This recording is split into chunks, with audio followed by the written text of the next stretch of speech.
So I just want to make a few general comments before about amplitude before we switch gears.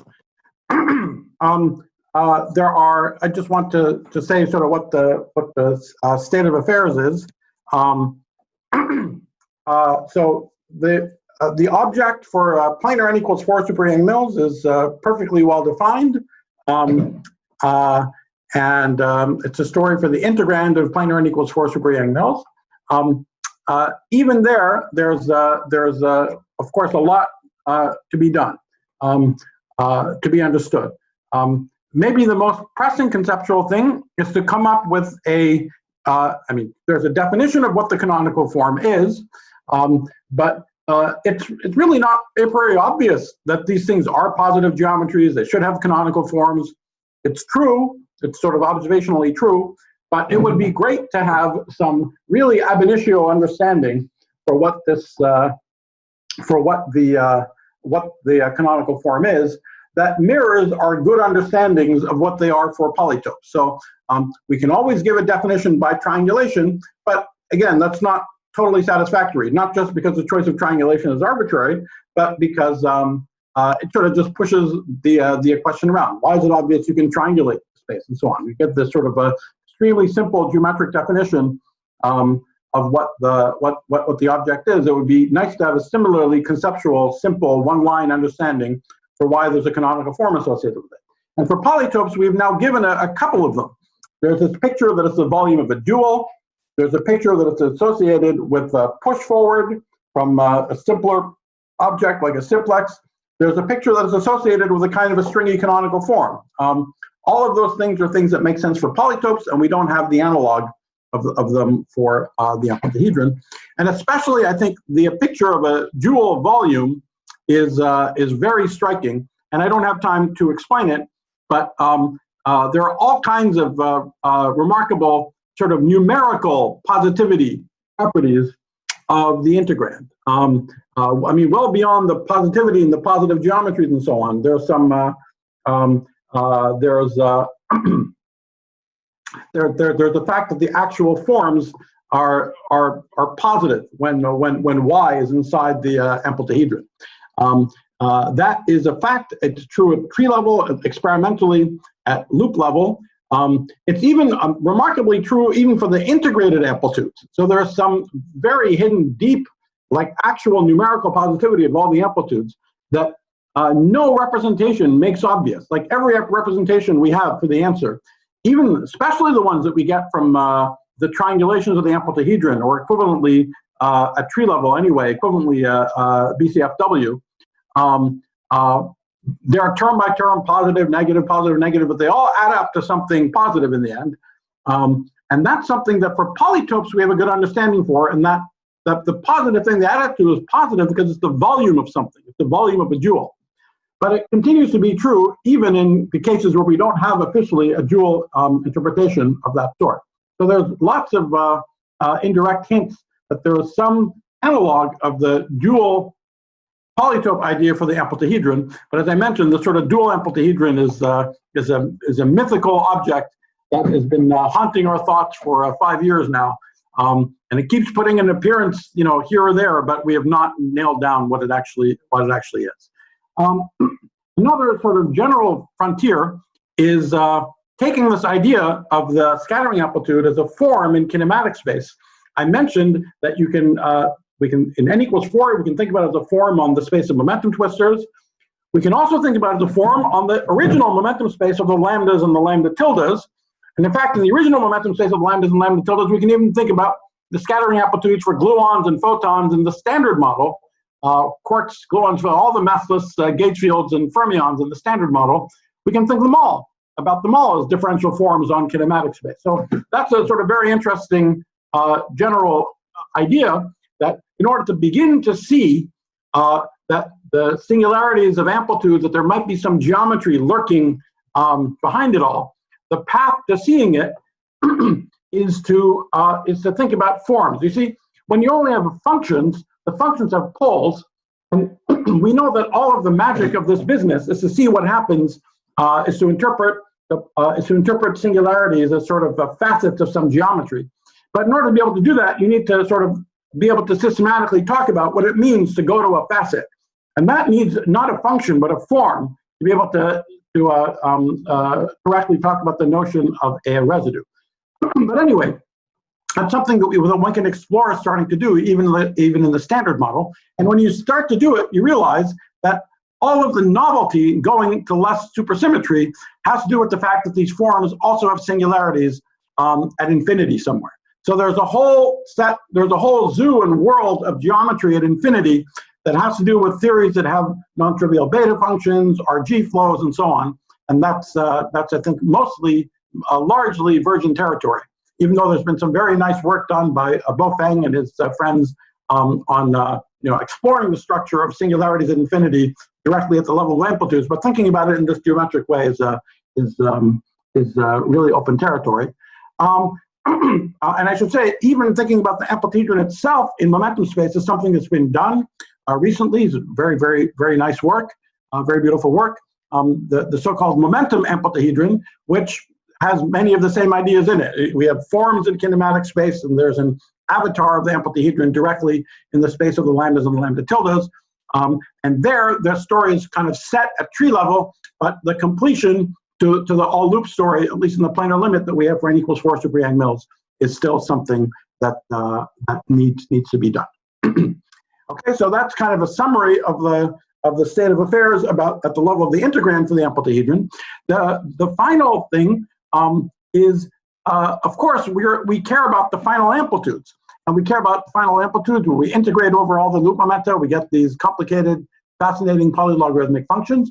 We even care about them non-perturbatively, and we know that if we go to strong coupling in these amplitudes in the planar limit, we should get a picture emerging of these Wilson loop calculations for the scattering amplitudes turn into sort of soap bubble picture in anti-de Sitter space as we go to strong coupling. So all of that needs to somehow, we have this, for example, even at 4 points, the 4-point amplitude, I gave you that high school geometry problem with a bunch of points in funny configuration with each other. Somehow you solve that geometry problem and you integrate over the loop momenta and you go to strong coupling, you should get a picture of a surface in anti-de Sitter space. So there's lots of reasons to try to understand what happens not just in perturbation theory, but even potentially not perturbatively. And of course, n equals 4 super Yang-Mills is integrable. There's lots of beautiful work in using integrability to determine the answer at finite coupling. But I think it would be really interesting to understand it from this point of view. You see, here, the starting point at the level of the integrand, it has a feature that it's not some like giant machine with a huge number of moving parts and lots of layer upon layer of formalism and structure. They're objects you can explain to kids in junior high school who know what a determinant is.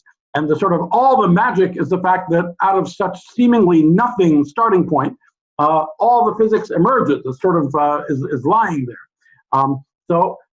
And one thing that it makes manifest, which I didn't actually have time to explain, is the connection to the positive Grassmannian makes the Yangian symmetry totally obvious. I sort of mentioned it. So even the kind of hidden symmetries of the theory that one space-time description or another space-time description, either in the original space or the dual space, does not make manifest. It's sort of made manifest by this more abstract, simple, combinatorial sort of geometric origin. So it really seems like there should be some way of taking, especially these very simple representations of the integrands as d-log forms. They seem to want to be begged to be integrated, and it should you would naively think that it would make it easier to figure out how to do the integrals and get the final answers. Well, anyway, that's been a hope for a number of years. There's a partial progress here and there made on it, but anyway, that's another very interesting frontier to try to make contact with the final answers in perturbation theory, hopefully ultimately non-perturbatively, because whatever else is going on, this structure knows about all the symmetries. It doesn't care about space-time. It doesn't care about quantum mechanics per se, but it knows something deep about all the hidden stuff in this theory, in this limit, and it's sort of so striking the way ordinary physical concepts emerge from the combinatorics in geometry that one hopes that this will tell us some analog to think about at the level of the final amplitude, perhaps even non-perturbatively.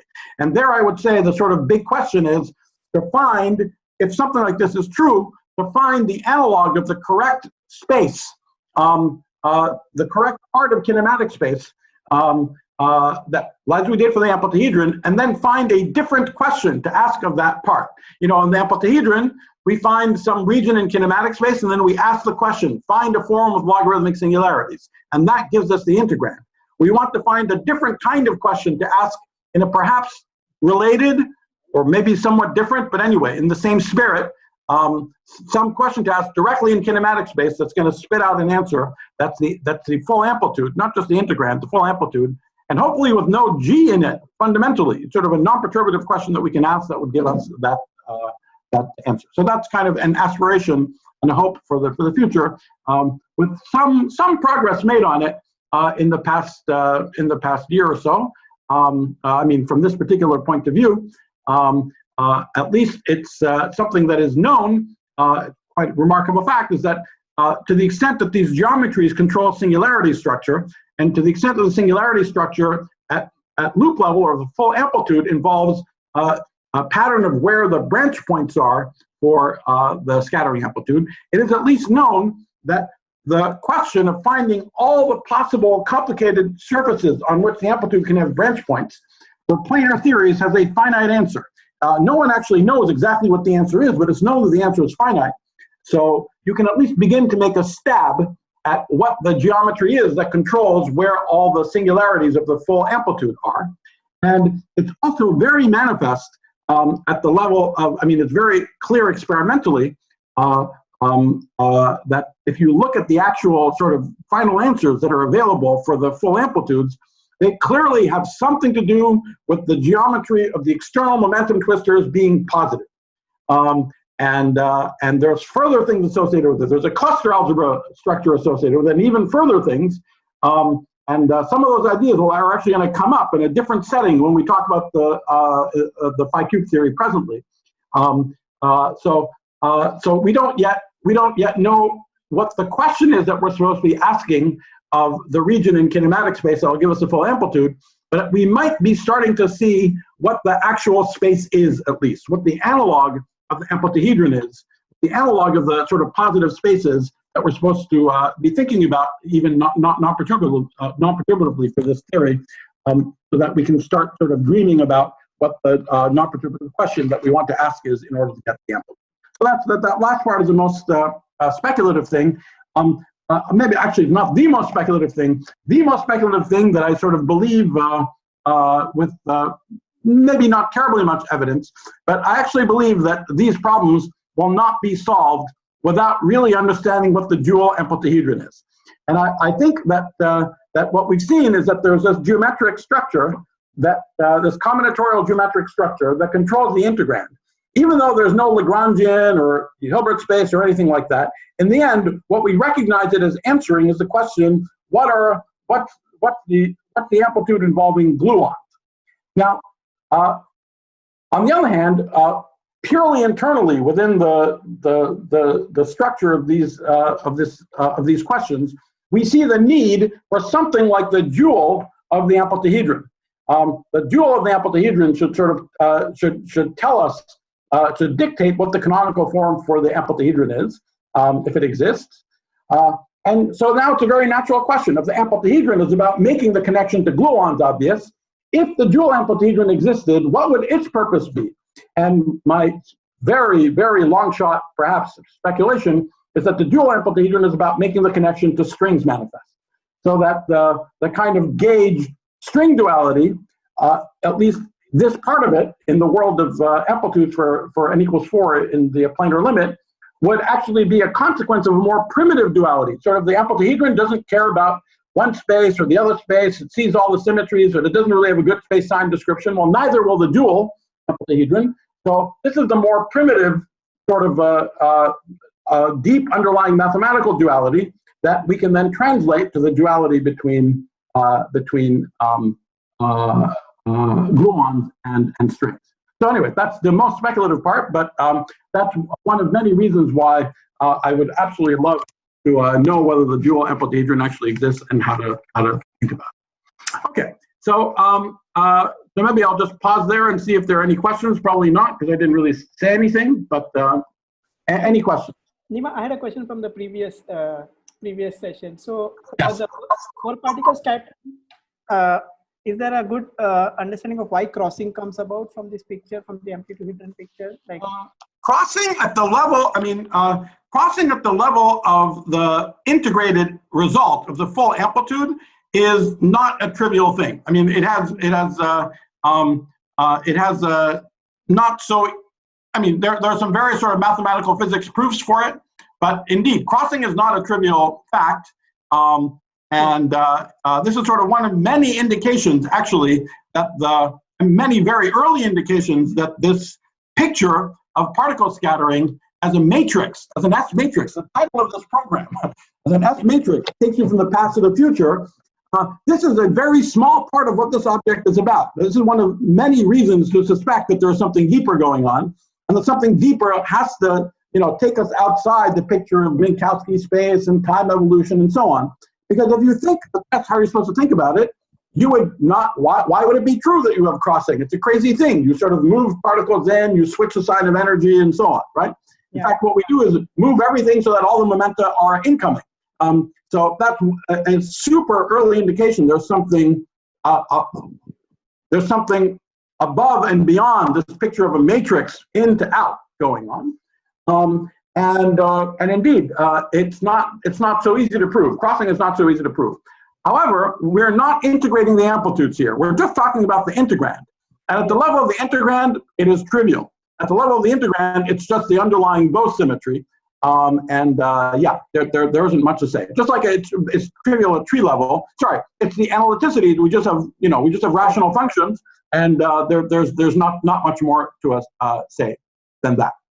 I see. Because the older proofs by Epstein, Glaser, and all were so complicated. I thought that. Oh yeah, they're complicated, and it's probably possible to give sort of simpler and intuitive proofs, but the sort of but all of the complication has to do with the fact that what you would naively like to do, what would you most naively like to do? Do you want to exchange the S and the U channels? So you would like to do some analytic continuation, and if the particles are massless, everything is confusing because there are branch cuts coming all the way down to the origin. But even when the particles are massive, you can't just easily analytically continue around the origin because there's all kinds of singularities there that you don't actually know how to control. So yes, indeed. Okay. Yeah, but we don't have anything new to say about that. Yeah, that's really one of it's both an advantage and a disappointment of working with the integrand. Working with the integrand allows you to have a completely sharp thing you can talk about. You don't have to worry about infrared divergences. You don't have to worry about, any of these things. And the meaning of what locality and unitarity are is sharp at the level of the integrand. So that's why it's a good place to begin if you're looking for the kind of thing that we're looking for. But ultimately, there is no, that it's some part of the story, but ultimately you want to see something beyond it for sure. But eventually, the fact that the integrated amplitude is crossing symmetric must come from some property of amplitude, presumably, right? Yes, absolutely, absolutely, yes. And it would be, one would hope that a deep understanding for what it is would give a simple understanding for such a deep and simple fact. Okay, any other questions?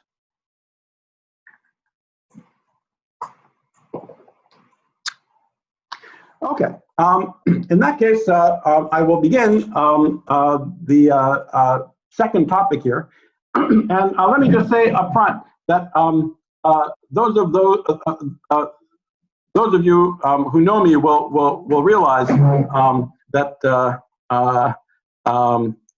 will realize how predictable it is that I'm going to say this. But I made a sort of a strategic error when I found out I had an extra day to talk. I thought with the extra day I would spend sort of one day talking about the amplituhedron, and the second day, as I was planning, So we'll talk about the story for the bi-adjoint bi-cube theory, and talking about the relation to cluster algebras, and also what happens at tree level, one loop, and the work that's sort of now in progress to try to figure out what's going on to all loop order that involves a number of new ideas in the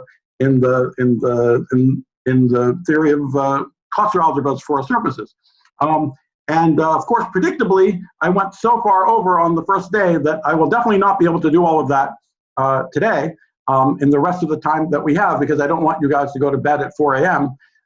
So I think what I will do is just today, for the rest of the time, give the sort of most basic story.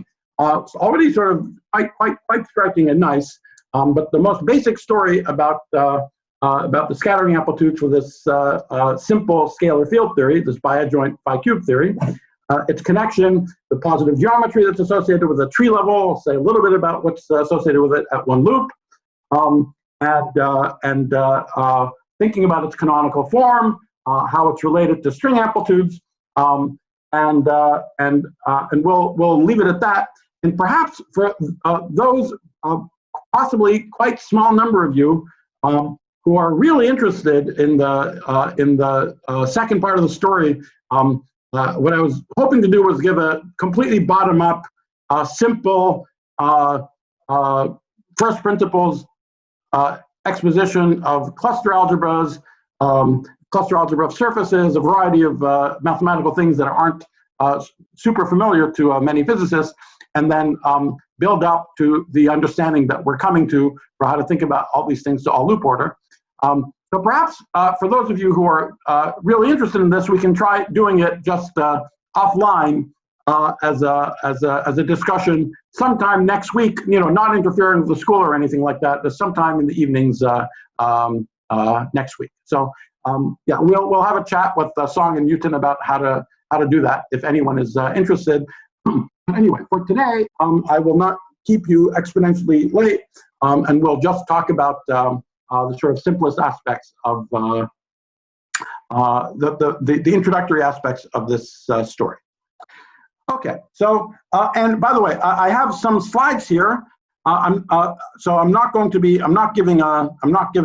It's not a slide talk. Don't worry. I have it, but I have it in order to refer to it because there's a bunch of pictures that I don't want to spend time drawing badly by hand. Okay. But we can sort of go through some of these slides, and then any calculations that we need to do, we'll just do by hand. Okay, so let us talk about this theory.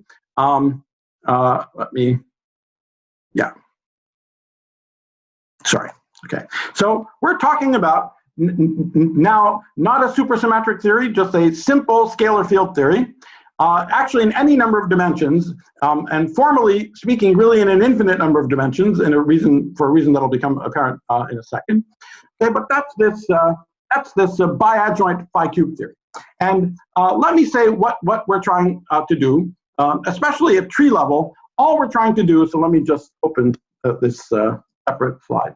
All we're trying to do is have an excuse to sum planar diagrams. Okay, so we just want to do something like, we just want to write this, we just want to draw these planar diagrams. And later we'll see this has nothing to do with planarity, and the structures that we're talking about really, in the end, it has to do with the genus expansion. So there's a large N expansion of the sum of diagrams over Riemann surfaces with different genus, but on every such Riemann surface, we have a planar embedding of our Feynman diagram. So that's the planarity that we're talking about. It's nothing to do with actually the leading order in large N. It does have to do with the genus expansion. But anyway, just even at tree level, we just want an excuse to just draw planar diagrams. So at 4 points, just the sort of S and T channel diagrams, and we just want the simplest. We just want to imagine the Feynman rules are just all the vertices are constants, and we just have propagators. So that in this case, the amplitude we'd like to write down is like 1 over S plus 1 over T. Okay, I'm going to ignore all the coupling constants. So in this case, I'll just write down 1 over S plus 1 over T. So that's really what we want to do. I mean, I don't have to write down a Lagrangian or tell you what I'm doing and so on if I just want to play these games. That's really what I want to do is sum over planar diagrams, but without any numerators or complicated things with polarization vectors and momenta. Okay, just the Feynman rules of a scalar theory. But if you want to do that, there is a theory whose Lagrangian. I mean, there's a Lagrangian that would give you exactly these Feynman diagrams, and that's this biadjoint bi-cube theory. So now, why is it biadjoint? Well, we're used to the fact that to get we're used to the fact that in order to get a planar ordering, we have the usual color decomposition. So we might like to have something that just looks like phi. We might like to have something that just looks like, an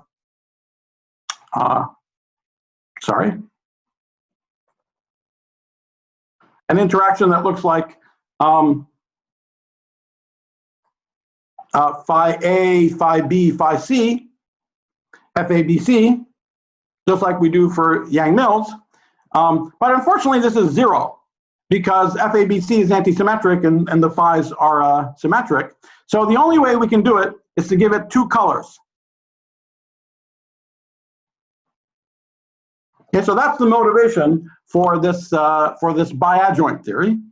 Okay, and if we give it 2 colors, we still have a planar expansion because we can still do a color decomposition for each one of the colors, each one of the 2 colors separately.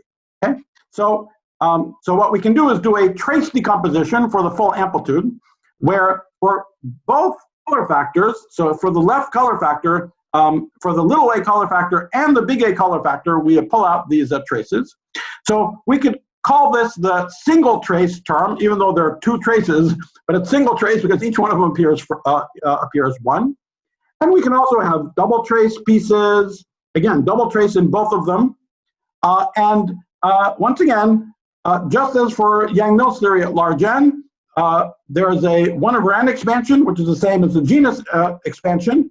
And the fact that there are two colors just means the following, that we only keep the diagrams that are those planar diagrams embedded in any surface. For example, at tree level, we just keep diagrams we can draw on the plane. But the ones that contribute to this single trace term are the diagrams that are compatible with the cyclic ordering, the planar diagrams that are compatible with the cyclic ordering of both traces. So if the 2 orderings for the traces and the 2 colors are the same, that's just the sum over all the Feynman diagrams.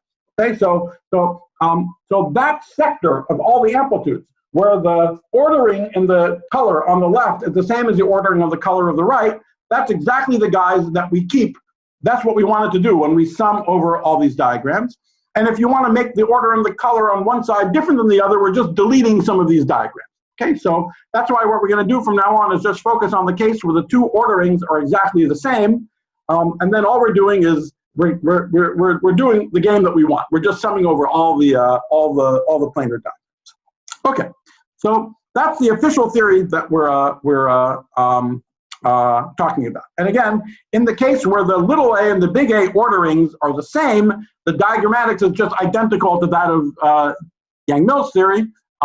And the only large N Yang-Mills theory, again, the only difference is there's no polarization vectors and momenta upstairs. We just have properties. Okay. Now let's for the moment focus on this theory at tree level. And the first thing that we're going to do is think about what the kinematic space is going to be.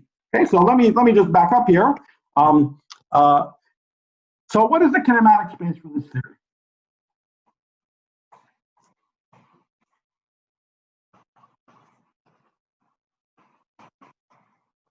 Now we just have scalars, so there's no helicities, there's no reason to have polarization vectors. So naively, the kinematic space is just all the PA mu. Okay, so let's say all the particles are massless. Actually, we're talking about scalars, so they don't need to be massless. They can even be massive, but the important thing is that they have some fixed mass. Okay, we're not changing the mass. From now on, I'll just say that they're all massless, but the mass is not a big deal here. Okay, so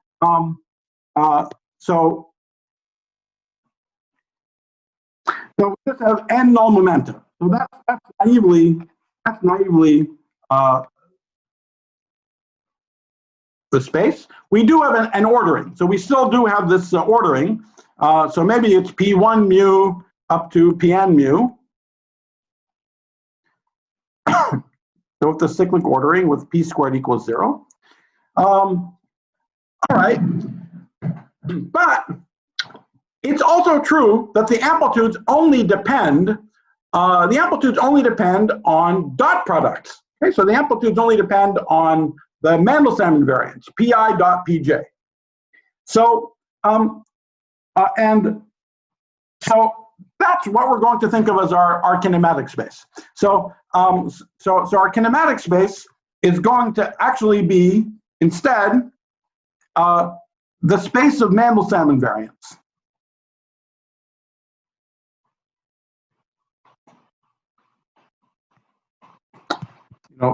pi dot pj. So right away, right from the start, this is quite different than what we were doing in the story of the amplituhedron. The story of the amplituhedron is much closer to this, right? It's almost like labeling the external. It's almost like labeling. It's not quite the null momentum. It's the momentum twistors, but it's like, working with Mandelstams in the story of the amplituhedron would be more like working the space of all possible 4 brackets or something like that. But that's not what we did there. But that's what we're doing here in this story. Okay? And the reason for that will become apparent in a second. But it is a basic difference right at the start. Notice that, and now I can explain what I meant about things being talked about in any number of dimensions. In a fixed number of dimensions, all we know about these Mandelstam invariants is we have momentum conservation. Okay, so we have momentum conservation. So they're not all independent, and we'll do some counting in a second. But we have momentum conservation that says the sum of pi mu equals 0, then tells us that the sum over j of pi dot pj equals 0, so that the sum of sij equals 0. Sum over j for fixed I of sij equals 0. Okay, so that's the only constraint that these variables have. But in a fixed number of dimensions, we have more constraints, because in a fixed number of dimensions, we have the constraint that says that I can write a given momentum as a linear combination. If I'm in d dimensions, I can write a given momentum as a linear combination of d other momentum. In fact, on the support of momentum conservation, I get to go up to one more dimension because they're all constrained by momentum conservation. But anyway, for enough particles, all these Mandelstams can't be independent of each other simply because of that fact that you live in a fixed number of dimensions. So those constraints are known as grand determinant constraints, and there are nonlinear constraints on the Mandelstam invariants. They're basically statements about determinants made up of these Mandelstam invariants have to equal 0. Okay? But it's an interesting fact if we look at the actual amplitude. So and this is going to give us the sort of motivation for using this as our kinematic space. So let's look at 1 over s plus 1 over t. So 1 over s is 1 over p1 dot p2 plus 1 over p2 dot p3, right? So you see that in our previous story, thinking about where the poles of the amplitude was the kind of key to seeing where the geometry was. And we have simple poles. And you see here the simple poles are exactly as a function of these Mandelstam variables. Okay, so that's why it's reasonable to think about the Mandelstam variables directly as the kinematic variables. And also you see any Feynman diagram like this I draw, all I ever see are simple poles like this, and I never see these grand determinants anywhere. So the expression you write down for these phi cubed amplitudes is true in any number of dimensions. And that's why we're just going to ignore all these Graham determinant conditions and only think about Mandel's with the constraint of momentum conservation and nothing else. Okay, so that is our kinematic space. Then, just to begin with, the most naive thing is so our kinematic space one, first stab at it, and we're just going to slightly think about it slightly more nicely in a moment, is the space of all Sij equals pi dot pj on support of momentum conservation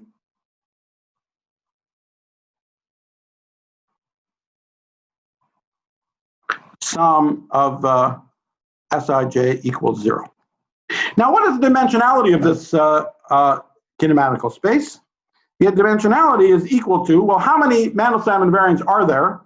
There are n choose 2 of them. I can't, I have to pair 2 different ones because p squared equals 0. But then I have n constraints from momentum conservation. Okay, so this number is n times n minus 3 over 2.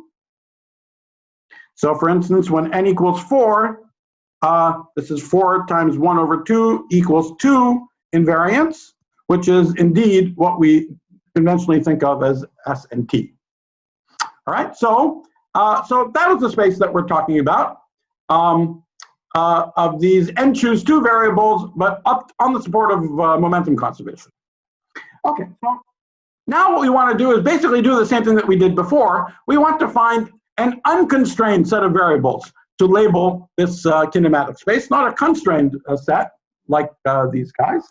So let's do it. And we'll actually begin by drawing the same picture that we had before because we have an ordering. Again, because we have an ordering, we're allowed to do this. Okay, so we draw this picture. So this would still be P1 mu, P2 mu, and so on. All right. And again, this would be X1, X2, same picture that we drew before.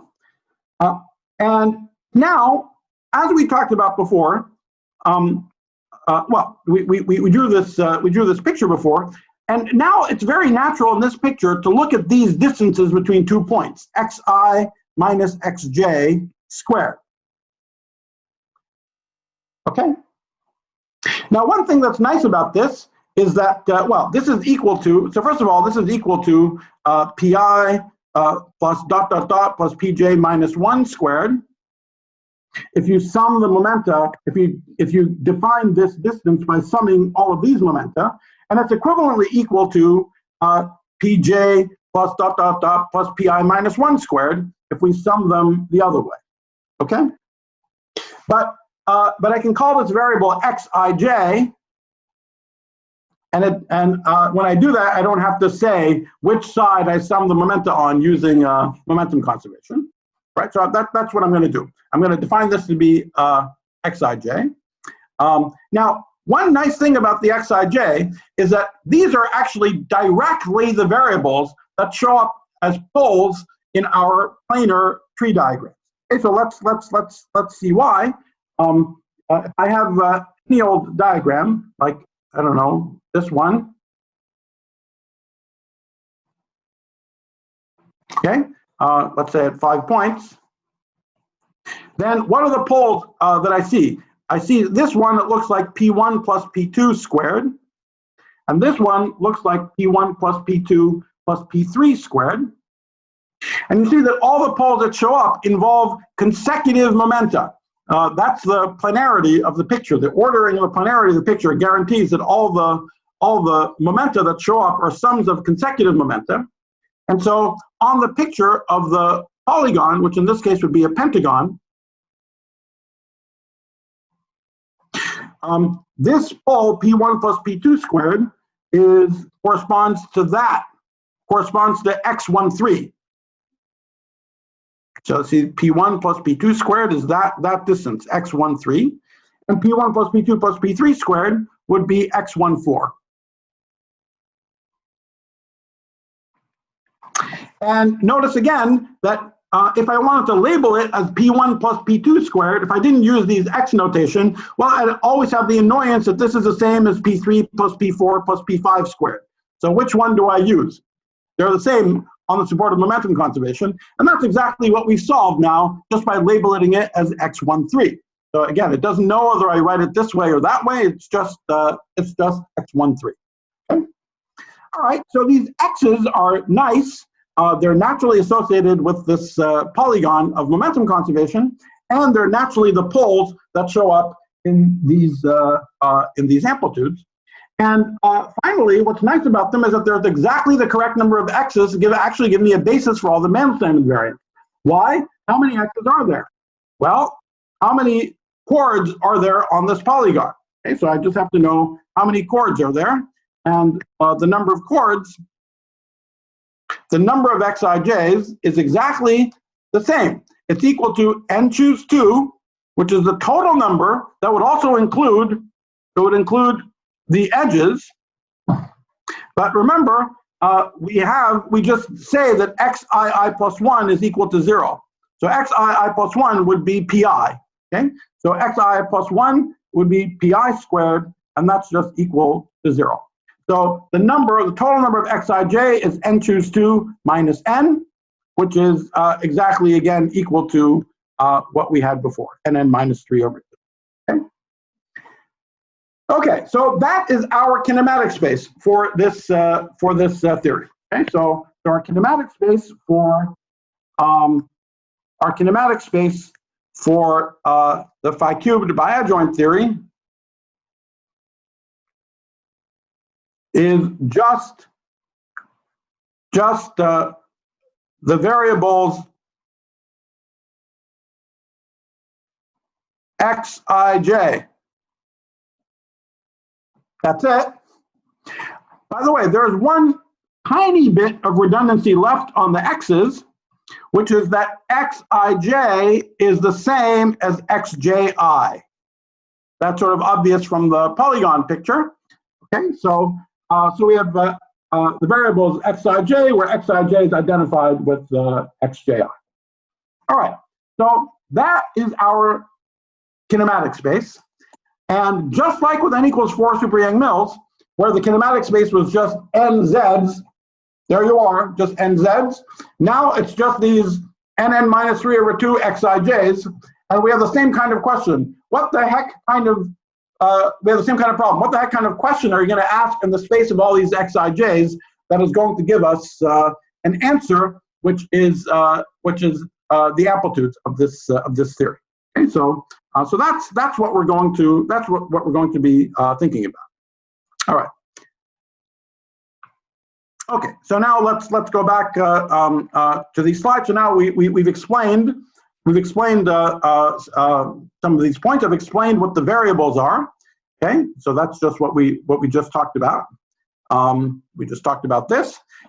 Now comes a second point, which is very nice about this picture of the x's and the polygon, which is that we can think about all of the cubic Feynman diagrams the way I've drawn here. We can think about all these cubic Feynman diagrams. Instead of the diagrams, we can think about the duals of the diagrams. Okay, and to get the dual of the diagram, we just do what I've done in this picture, but let me do it from scratch separately. So I draw my polygon, okay, and I draw any triangulation of this polygon, and the dual of this triangulation. So the dual, I just put a point in the middle of every face. So if you like, I have these external faces, so those lines are just going out, but I have a point in the middle of every face, and then I just join them up.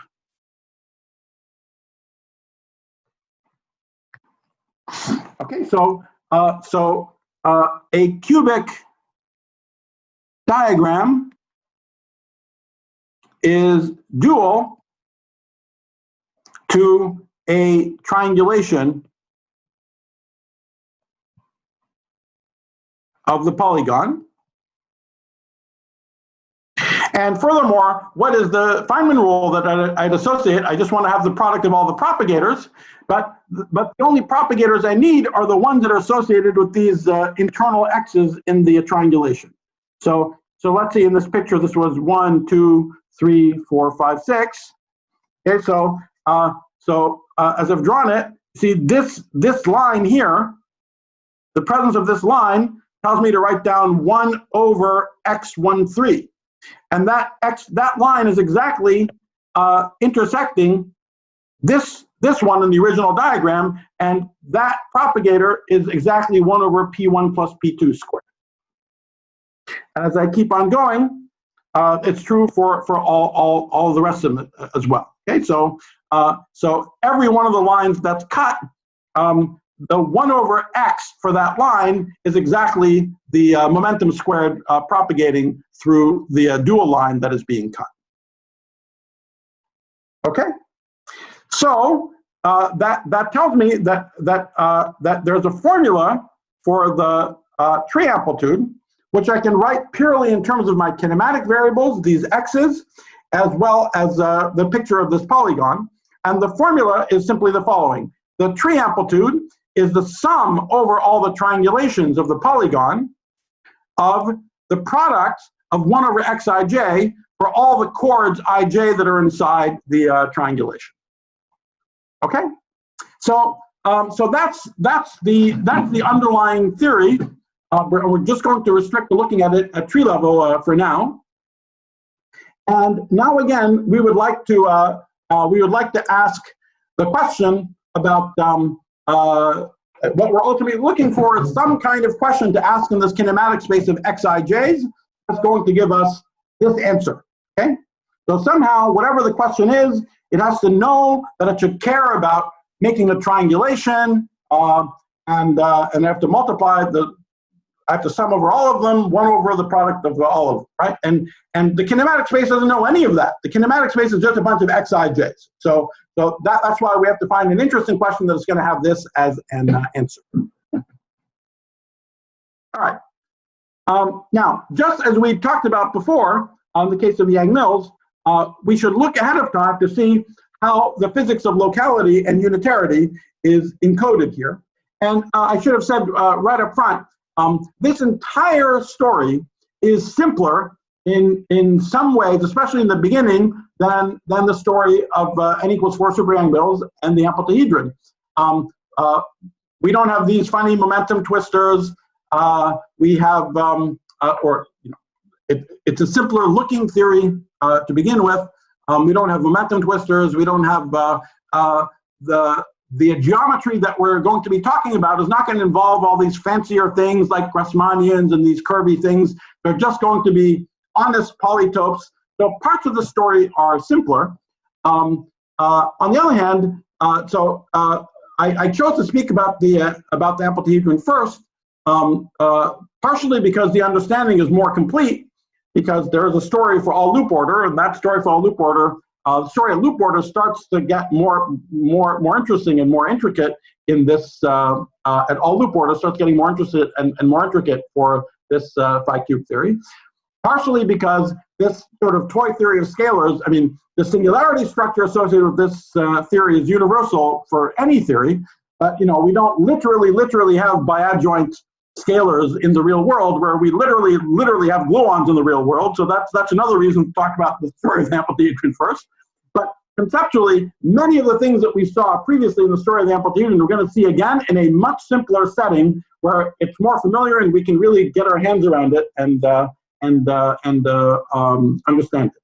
And if part of you wondered whether all of this geometric stuff, is all this fancy schmancy stuff, is only because of theories that are very special, like n equals 4 super Yang-Mills, probably it's integrable, and that's what everything is about, is just this integrability, and there's nothing very all that interesting going on. Well, this theory is not, there's no supersymmetry, and there's no obvious integrability. As we will see, there is a hidden symmetry though. And these hidden symmetries are actually going to be exposed by the connection to geometry. And so So there's many parallels between the two stories. The basic structure of the philosophy and even the sort of details of what you do in kinematic space. In both cases, we're going to look for a form in kinematic space. We're going to find subspaces in kinematic. All those things are going to be the same. The nature of the kinematic space is quite different to begin with, for the reason I emphasize. We're talking about this thing involving pairs of particles, these Mandel-Simon invariant involving pairs of particles, rather than individually labeling the null momenta. But after that, there are a lot of similarities, and the sort of technicalities are a lot simpler to begin with. Even though as we progress, we're going to start running into sort of richer and deeper mathematical structures. I should say that a very big surprise in this business of the past sort of year or two is that after you start exploring to some extent, the mathematical structures start colliding with each other. So the things that we see in just studying these bi-adjoint theories, or string amplitudes, or n equals 4 super Yang-Mills, start seeing that not like vaguely similar, but deeply interrelated mathematical structures. Grassmannians, total positivity, cluster algebras, these things are all on top of each other. And when you're working in this business, it's very surprising that you're trying to understand something about the phi cube theories, and you borrow some insight you had from the scattering equations that tell you some way of thinking about a push forward, and you go back and forth between these things just as a practical matter all the time. So all these ideas are interestingly interrelated to each other. This story is simpler in many ways, so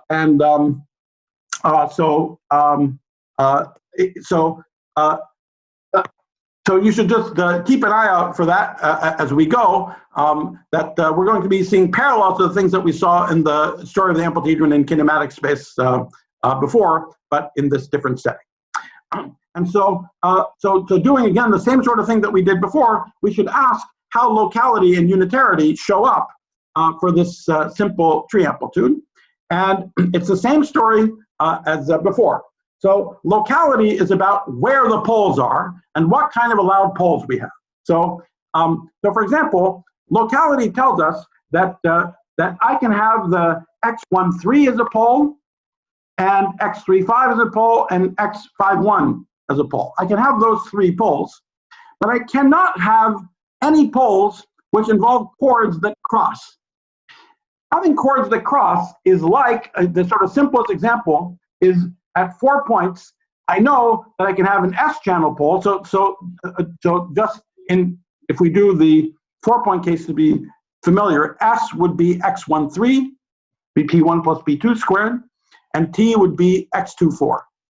Okay, so that's T. And we know that amplitudes don't have both poles in S and T, right? That's how could you have a pole in both S and T? You can't imagine having any diagram that has poles in both poles in S and T.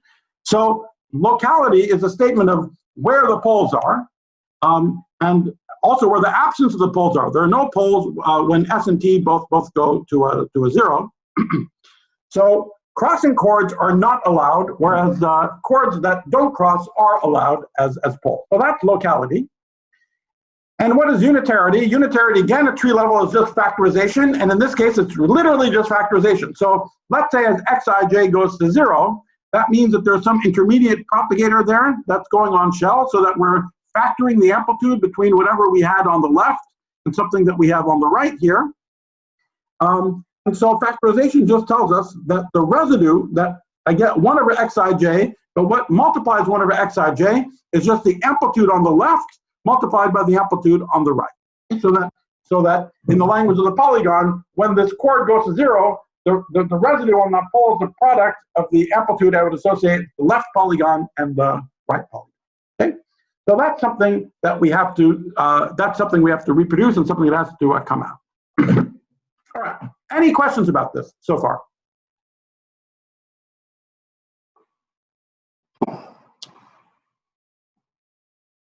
All right. If not, let's proceed. So I want to give some motivation why there's something missing in our understanding of this incredibly simple theory. And part of the reason I'm doing this is because for many years, I had a prejudice, and I said so in talks, that all of these interesting structures in scattering amplitudes had to do with gluons and gravitons. There's nothing interesting going on for boring scalar theories. And that's because only starting with gluons and gravitons did we see that we need a gauge redundancy to describe the physics, and that was some hints of the tension between Lorentz invariance and unitarity, blah, blah, blah. So all the structures were really there for gluons and gravitons, and there's really nothing there for scalar theories. And this ends up being wrong. So I want to sort of, and so that's the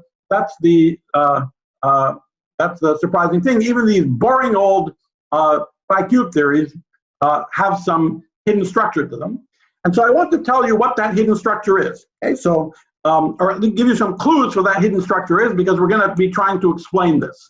Okay, so so in order to do this, I want to imagine if I didn't know the Lagrangian, if I wasn't smart and went to grad school and knew this was a Lagrangian, I summed over all the diagrams and so on. Imagine that I just was handed the final answer. I was some experimentalist, I was just handed the final answer. How would I know? How would I know from the final answer that, what features of the final answer would give me some clue that there's something interesting going on? What feature of the amplitude is the most striking one that an experimentalist who would notice and then a theorist would want to explain? And it's clear the first thing you would notice if you're just an experimentalist moving around the dials on the Mandelstam invariant, so you move these xij's around, the first thing that you would notice is that the amplitudes have poles, and so they blow up on these, so the amplitudes blow up somewhere. And that if you then do detailed measurements around the neighborhood of those poles, you discover factorization. So factorization seems like the star of the show, the most important thing to try to explain about the amplitudes. And if that's what you think, then you imagine you're a theorist getting this news about factorization of the amplitudes. And if your name is Feynman, you say, oh, what's going on is that I'm summing Feynman diagrams. And so factorization is being, so in here we have all these virtual particles. They're not there in the boundary data at infinity. Nonetheless, I add all of them up. And so in other words, this and what this does is make factorization obvious. And if you're a mathematician like Pierre Deligne, you would say, oh, I've seen this before. This is not new. I've seen this is a very ubiquitous feature. If I look at the moduli space of n points in P1 on the boundary of a disk, then this moduli space has a remarkable property that when I go to the boundaries where some points collide with each other, it actually factorizes the product of two lower spaces of the same type. So both, in other words, if you think factorization is the sort of basic thing to explain, and you want to see what can do that, then Deligne also has a picture for what can do that. And that's exactly the picture of the string world sheet. So what I want to emphasize is that when factorization is the star of the show, that making it manifest is associated with the two pictures we've had for 50 years for what scattering amplitudes are about: particles in space-time or the string world sheet. Okay, so those are the things that make factorization obvious as possible. But is there anything left to be desired? Well, the hero of my little parable here is a different experimentalist who's lazier but smarter. The previous experimentalist noticed that there were poles and then did very detailed measurements around the poles to notice factorization. This experimentalist is lazier. They're just excited by the fact that the amplitude blows up, so they want to then move the other dials around, the other variables, to make it blow up more. And they see that they can do that. They can make it blow up once, so we call that a single pole. We could have double poles, triple poles, more poles. And they just want to see what are the pattern of how much they can blow up. What is the pattern of single, double, triple poles, etc., that you can get? And they notice that there's an interesting pattern. They notice that only certain poles can come together. For example, for n equals 4, as we discussed, we can have poles in have poles in the S channel or poles in the T channel, but not poles in both. In other words, if you move the data around so that S is 0, then you get a big pole. No matter what you do with T, you don't get anything to blow up anymore. Okay, so clearly. And if we go on to 5 points or higher, then more things can happen. So we can have sorry, 1 second here. We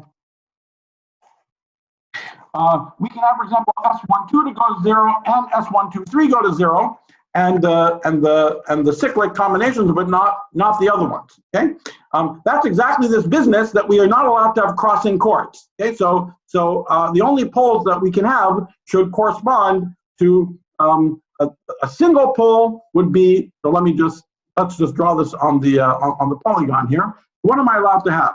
So let's say even I go to 6 points. So our experimentalist is very excited because they move some man assignment variance around. They notice that when x14 goes to 0, something blows up, and then they move things around more, and they discover that when x13 goes to 0, the amplitude blows up, and then if they go even more, they can say that when x46, the amplitude blows up even more, but they can't do more than that.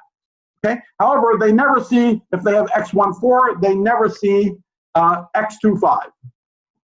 Okay. So, all right. So they notice that there's an interesting pattern in how the poles come together, and they want to present this pattern, circumference, and they notice, interestingly, that they can represent the pattern graphically. So, for instance, let me just move right away to representing it graphically in terms of triangulations. So they would notice that they can represent the sort of pattern of who is allowed by, in this case, for 5 points, it's completely coincidental, a pentagon. We'll see more complicated shapes in a second, but here they'll notice that you can make things blow up twice, so you can have 2 poles. But who are the 2 poles? And so they would you can represent it graphically. So this is a picture where every edge of this picture corresponds to a single pole. So this edge corresponds to the single pole where I set that x to 0. And this edge is a single pole where I set that to 0. And then interestingly, it's possible, notice it's possible to set both this one to 0 and that one to 0. They're compatible with each other. And so that corresponds to this vertex. Okay?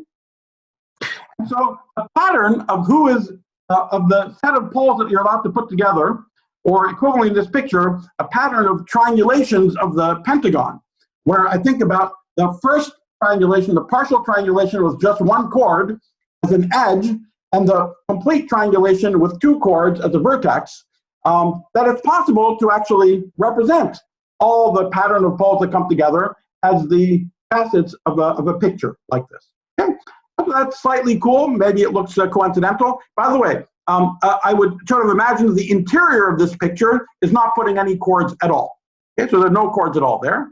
Now, what about for n equals 4? Well, this is simpler. There's only 1 pole, so the interior would just be the whole square. And on one side, I would have the S channel. On the other side, I would have the P channel. Okay? Now, what about higher points? So let's say we go to n equals 6.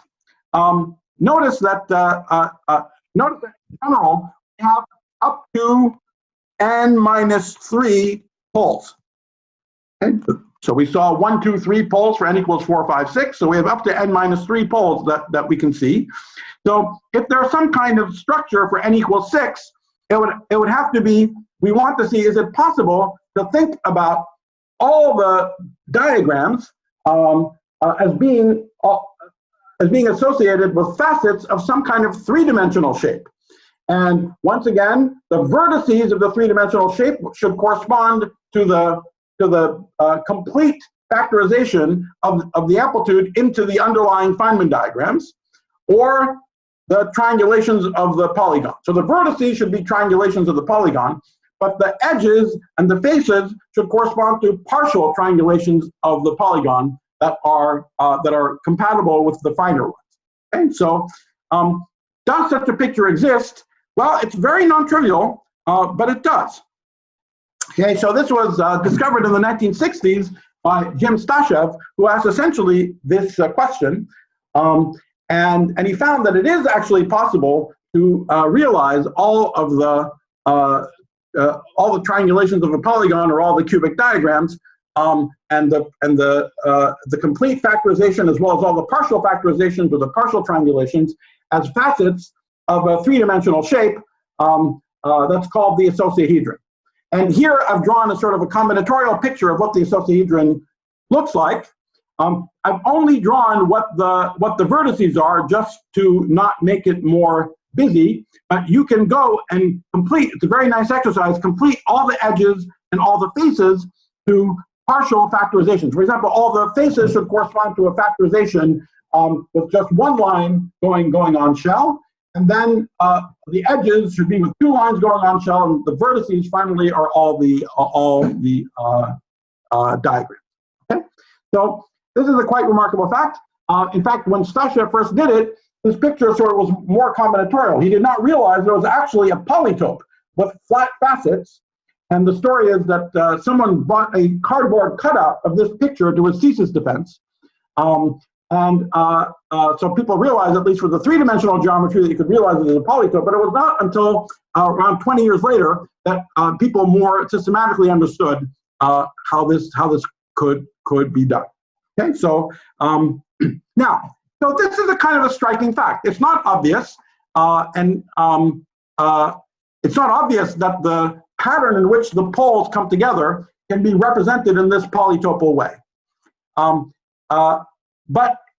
And indeed, neither the particle picture nor the string picture of the physics make this fact obvious. They're not sort of built in or made obvious by either one of the definitions. That's why, you know, most of you have not seen it in textbooks, even though we talk about factorization all the time. However, this is not just some, oh, there's factorization and then there's this other fact. No, this fact actually knows more. This knows about factorization too. And the reason it knows about factorization is that this polytope is not random. It has the remarkable property that when you go to its facets, the facets look like direct products of lower icosahedra. Okay? So this basic fact that the pole structure is polytopal and that this polytope factorizes on its boundaries to the product of lower polytopes of the same type, this is some very sort of simple structural deep fact about locality and unitarity, even for this very simple scalar theory. And so if we're looking for some theory in kinematic space, this is one clue of something to try to make obvious. We want to make the fact that this icosahedron exists obvious, and whatever would make this obvious will be a qualitative clue to this sort of theory that we're looking for in kinematic space. All right, here's another picture of the icosahedron. Now I've labeled things with the triangulations of the hexagon, and I've filled in a few of the pictures. So for example, this is a face that, this face corresponds to this, this edge here corresponds to this partial triangulation with two chords, and this face is the partial triangulation with just one chord. And notice something about this, this shape. If you count, you see that there are 6 faces that are pentagons and 3 faces that are squares. Okay, so you see there's 1, 2. This is the pentagon. This is the pentagon. There's one at the back, one at the bottom. So there are 6 faces and one of the back. Anyway, so there are 6 faces that are pentagons and 3 that are squares. And remember, we're supposed to think about these. We're supposed to think about the facets as factorization channels. So the ones that are pentagons exactly look like the factorization of a 5-point amplitude and a 3-point amplitude. And that's because, remember, at 5 points, the shape that we got was a pentagon, and 3 points is nothing. It doesn't have any poles, so the 3 point is 1. So all the pentagonal faces correspond to the factorization of a 5-point on one side and a 3-point on the other side. What about the square faces? Well, we have factorizations with 3 particles on one side and 3 on the other. And remember, this is an interval, and this is an interval, and the direct product of 2 intervals is indeed equal to a square. Okay? So that's how we see already, even in this example, how the facet structure of this 6-point amplitude icosahedron shows us reflects factorization.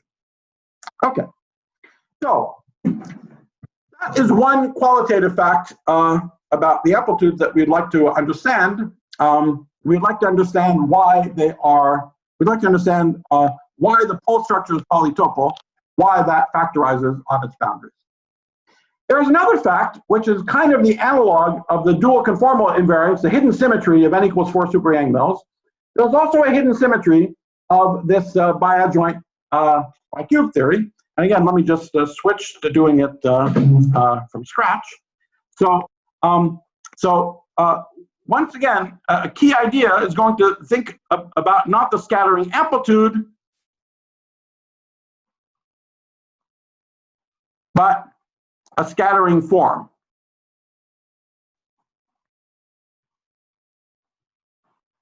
And once we're in this mindset, even the 4-point amplitude is begging us to do it, right? Because this is 1 over s plus 1 over t, but clearly this 1 over s wants to be thought of as a d log of something, right? So we want to see that there's a pole there at s equals 0. We can take a residue. So this is the amplitude. Instead, we want to think about a form, which is ds over s, and this should be dt over t. Okay. And now comes the sort of interesting question: do we want to put a plus sign there? Maybe. But also not be crazy to put a minus sign there. At least we're not treating s and t differently up to overall sign. What would be crazy is to put 1.2 ds over s and 0.8 dt over t. We don't want to do that. So that's obviously dumb.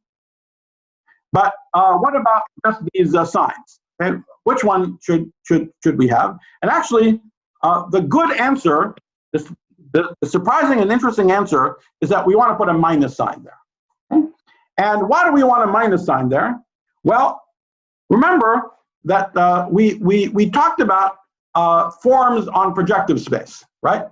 Now, here there does not appear to be a projective space, but it is interesting that s and t have units. And so we might like the form to only be a function of the ratios of the ratio s over t. See, for the amplitude, we don't have any such luxury. It has units. I mean, it does have units. But for the form, we could ask it to only be a function of the ratio s over t.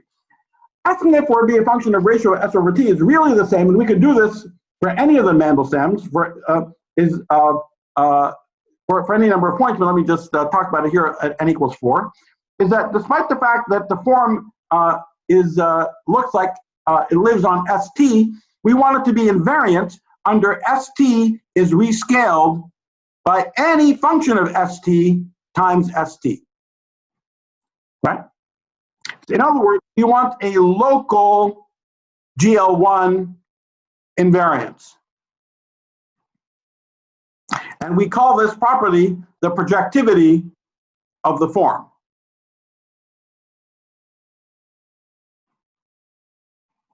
Now, is it possible? Well, of course, at 4 points, it's trivial to see that it's possible, because if I put ds over s minus dt over t, then this is d log of s over t. And it's manifestly a function of s and t. And we can also see it in the following way. We can just ask, well, so let me just leave it at that at 4 points. So you see that if I put this minus sign, then I can make the form projectively invariant. Now, in general, for a general n here, the invariance of this form, this n-3 form, under the in general, we can ask if it's possible to choose signs for all the diagrams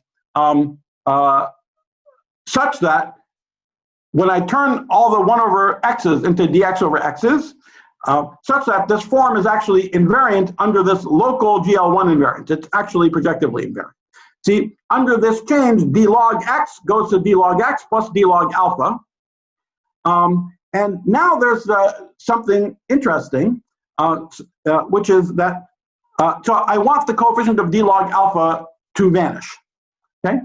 Now, so let's look at it let's look at it in a simple example. Okay, so let's say that we have even at 5 points. Okay, so 5 points, we have these triangulations. So it's just this plus the cyclic partner, right? So all I'm trying to do is figure out I have dx13 over x13, dx14 over x14.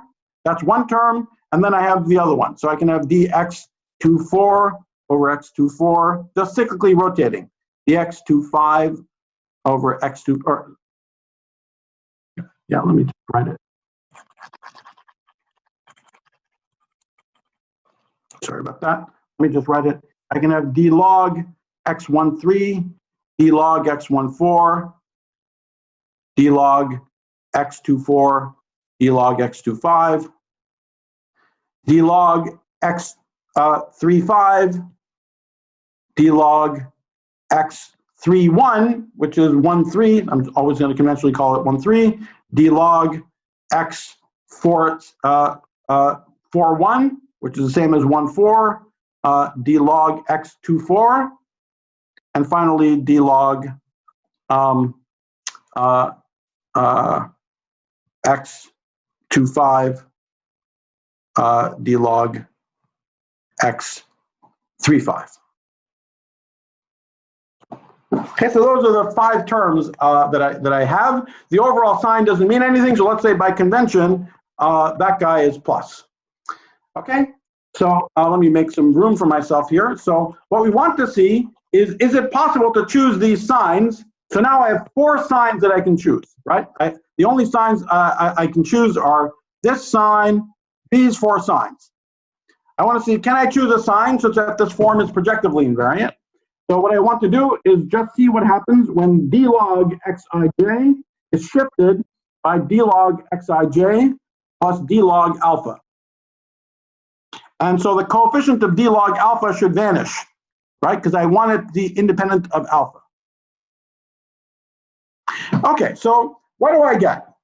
Okay, well, let's start from this first term. So the coefficient of d log alpha is going to be, well, from the variation of d log x13, I'm going to get d log alpha, d log x14, and I also get plus d log x13 times d log alpha, right? So just so that's what I get from this first term, and it's got a plus sign in front of both of them. All right, so what could possibly make, so for the coefficient of d log alpha to vanish, d log alpha can multiply d log x14, that has to vanish. Everything that d log alpha can multiply has to vanish. So what could cancel something that looks like d log alpha, d log x14? Well, I have to look to see where else could I get d log alpha, d log x14. If I'm going to get it, I have to have somewhere else where x14 shows up. So where else does x14 show up? It shows up here. Okay, so you see it shows up in this. It shows up in this term. So the variation of this term has something in it that looks like d log x14, and from the variation of x24, I get d log alpha. Okay, so and those are the only places I could get d log alpha, d log x14. All right. So okay, so that locks that predicts this coefficient, the sign of this coefficient. Notice that they're ordered differently and the forms are antisymmetric, so I need to have a plus sign here as well. Okay, so I have a plus sign. Now I've taken care of d log alpha times d log x14. Okay, if I proceed in exactly the same way, let's say I look at the next one, the one here that I have d log x13, d log alpha. Okay, so let's take care of this one. Well, where else can I get a d log x13? I can get it from this term. And again, in this term, it'll be d log alpha, d log x13. And so again, that has to be a plus sign. So I've now taken care of d log x13. Okay, now let's go to this term. I will have something like a d log alpha, d log x25.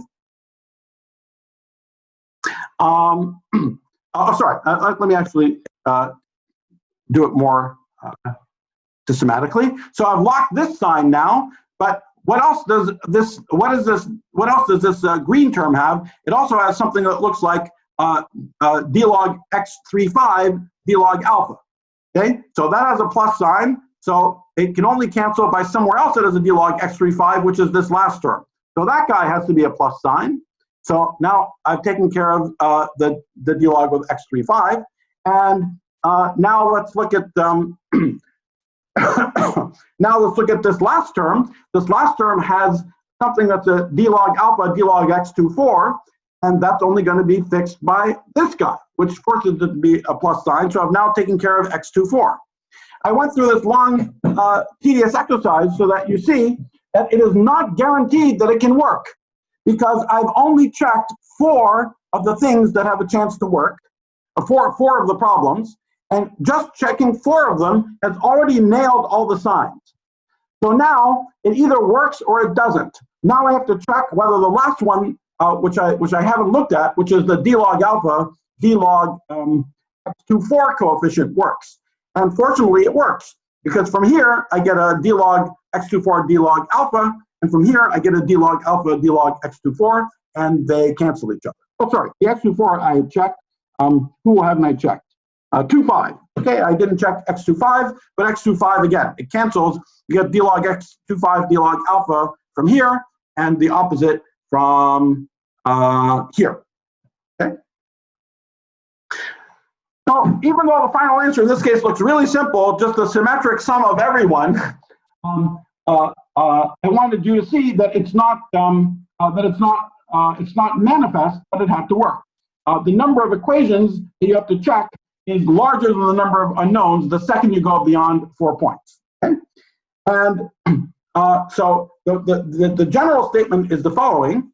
The special case that we saw in the n equals 5 example, when we do this shift, for every set of n minus 4 compatible propagators, then we get a d log alpha times, we have to make sure that d log alpha times the d logs associated with all such diagrams vanishes. And in general, there are many more of those diagrams than there are Feynman diagrams. So that there are many more equations than unknown signs. But the remarkable statement is that it is always possible to choose the signs so that the form is projective. Okay? So that's a hidden symmetry of the amplitudes in even this dumb bi-adjoint scalar theory. You see it most cleanly when you upgrade the amplitude to a form. When you upgrade it to a form, you notice that, that the entire full form is actually projectively invariant. That it's possible to choose the signs, and it's non-trivial that it's possible to choose the signs, so that the full amplitude of the full form is actually projective invariant. Now, it's an interesting fact that if you take any subset of the Feynman diagrams, it's impossible. Okay, you take any subset, you say, I only want these diagrams. No, you can't do it. Okay, you have to take all of them together. You must take all of them together, and it's possible to assign the signs in such a way, and it's unique up to overall sign, up to the overall sign that's unique. There's a unique way of assigning the signs so that the answer is actually projectively invariant. So this should remind you of something. Again, it should remind you of what we saw with dual conformal invariance and n equals 4 super-Yang-Mills, and it's really an analog of that, except now for this sort of simple bi-adjoint scalar theory.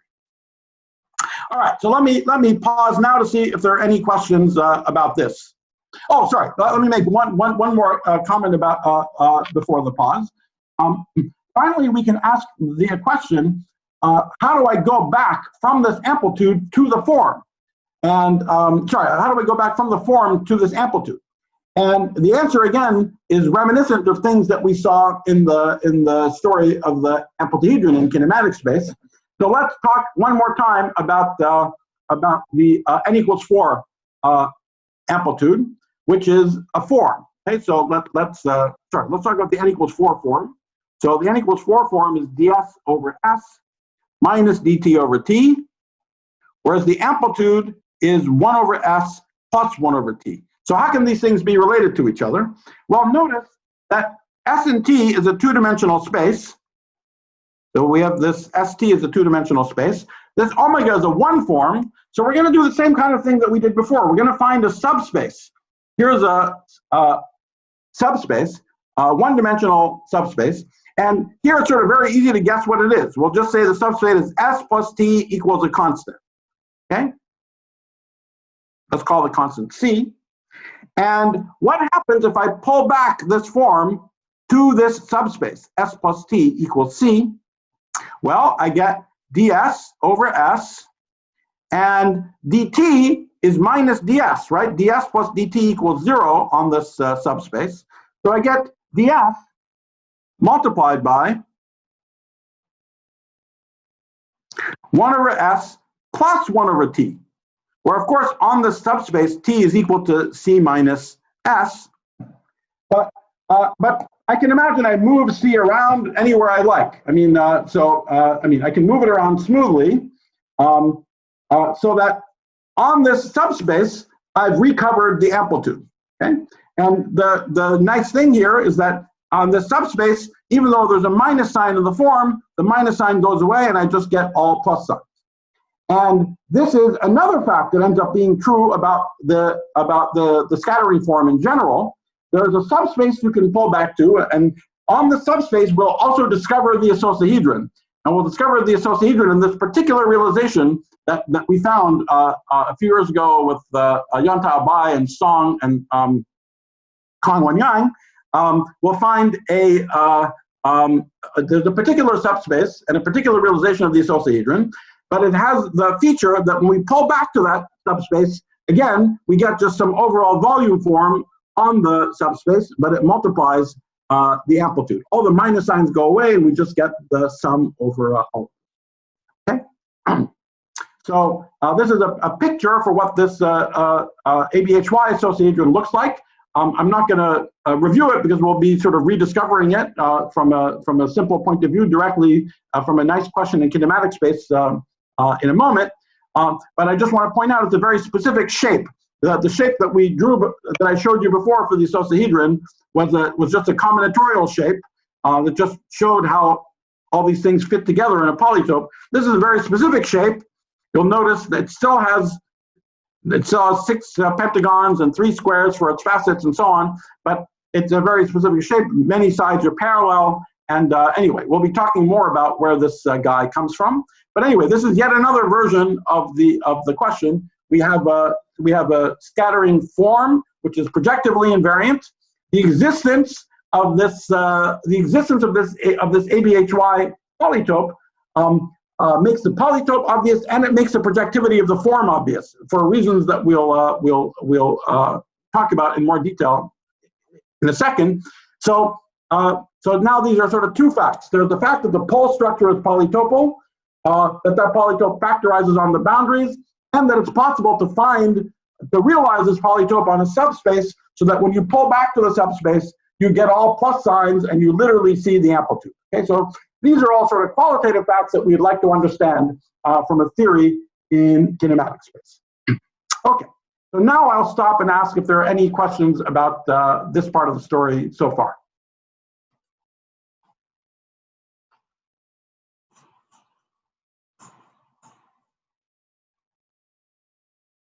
Any questions? Nima, this yes. Projective condition, how general is it? I mean, of course, we are speaking of scalar theories here, but the way you said it, that S and T have dimensions and we want some ratio because we want a dimensionless object. So is this, and also how to think about this projective condition, I mean, physically, because factorization we know how to think of in terms of. Yeah, so it's kind of puzzling to think about it purely physically. This is, it's puzzling to think about it physically, just how it's puzzling to think about dual conformal invariance physically. I mean, right. You just know about Yang-Mills, why should it be dual conformal invariant? Well, the amplituhedron makes dual conformal invariance obvious. And the isosahedron in kinematic space makes the projective invariance obvious. So, but yeah, it's not one of the famous physical conditions that we talk about. But I should say that there is an extension. There's a way of talking about like Yang-Mills amplitudes in kinematic space. It's not 100% satisfactory yet, because we have a part of it, which is these d log of the propagators, and then a part up front that involves polarization vectors and momenta. But nonetheless, it is still true that the forms are projective. And the projectivity of the forms is actually intimately related, essentially the same as the fact that there's color kinematics, that the BCJ conditions, the color kinematics duality for Yang-Mills amplitudes is basically the same as the fact that the forms are projective. So, and in that case, the factors out in front have units, but it's not the whole thing is unitless, but that it's sort of homogeneous under this rescaling. Okay, thanks. Yeah. Thank you. All right. So maybe this is are there any other questions? All right. If not, maybe what we can do, perhaps we can just take a 5-minute break. I just want to go grab a tea, and then we can do the last part of this introductory talk to tell you what this picture is in kinematic space. Okay. Is that okay, Alok? Is that fine? Yeah, that's fine. We'll take 5 minutes break. Okay, awesome. All right, I'll be right back. Yeah. Thank you. Thanks. Hello. Yes. I think there's a question. Yeah. Yeah. Yes. Can I ask a question? Yeah. It's related to the previous comment. The fact that you said that Yang-Mills amplitude can also be written in this way, the way you are doing this by adjoint amplitudes, stripping off the polarization fact. Has it got to do anything with that? Yang-Mills amplitude is actually decomposed into cubic interactions. At least very much so. From the CHY construction, we know that a Pfaffian can be written in terms of these particular factors. Absolutely. Absolutely. If I tell you what so here's the connection, and you know we'll be seeing this anyway. But let me jump to the middle for the connection, since I won't be talking about Yang-Mills and things like that so much. Everything that comes from a push forward from the world sheet. So as I'm jumping ahead a little bit, but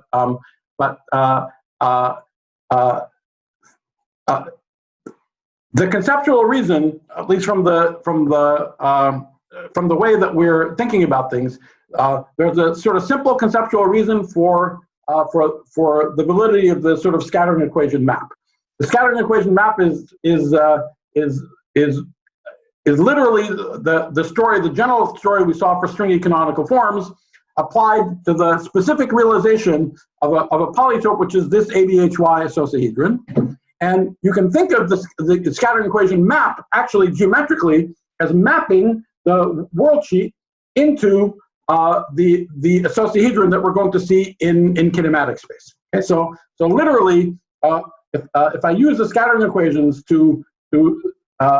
normally you fix the Mandelstam invariants and then you solve for all the world sheet coordinates when you do scattering equations. If you go backwards, if you just solve for all the Mandelstam invariants in terms of the world sheet coordinates, then that map is exactly this Newton polytope map that maps the interior of the world sheet into the kinematic isosahedron. Okay, and therefore every single d-log form on the world sheet pushes forward on the scattering equation into some polytope on kinematic space. If you literally just do a Park-Taylor factor, it maps into the isosahedron. There are more interesting kinds of combinations of d-log forms that you can sum on the world sheet that map into other polytopes like permutahedra and other things like that. But the basic point is that every single thing that you push forward from the world sheet gives you a projective form on kinematic space. That projectivity is sort of completely manifest from the scattering equation.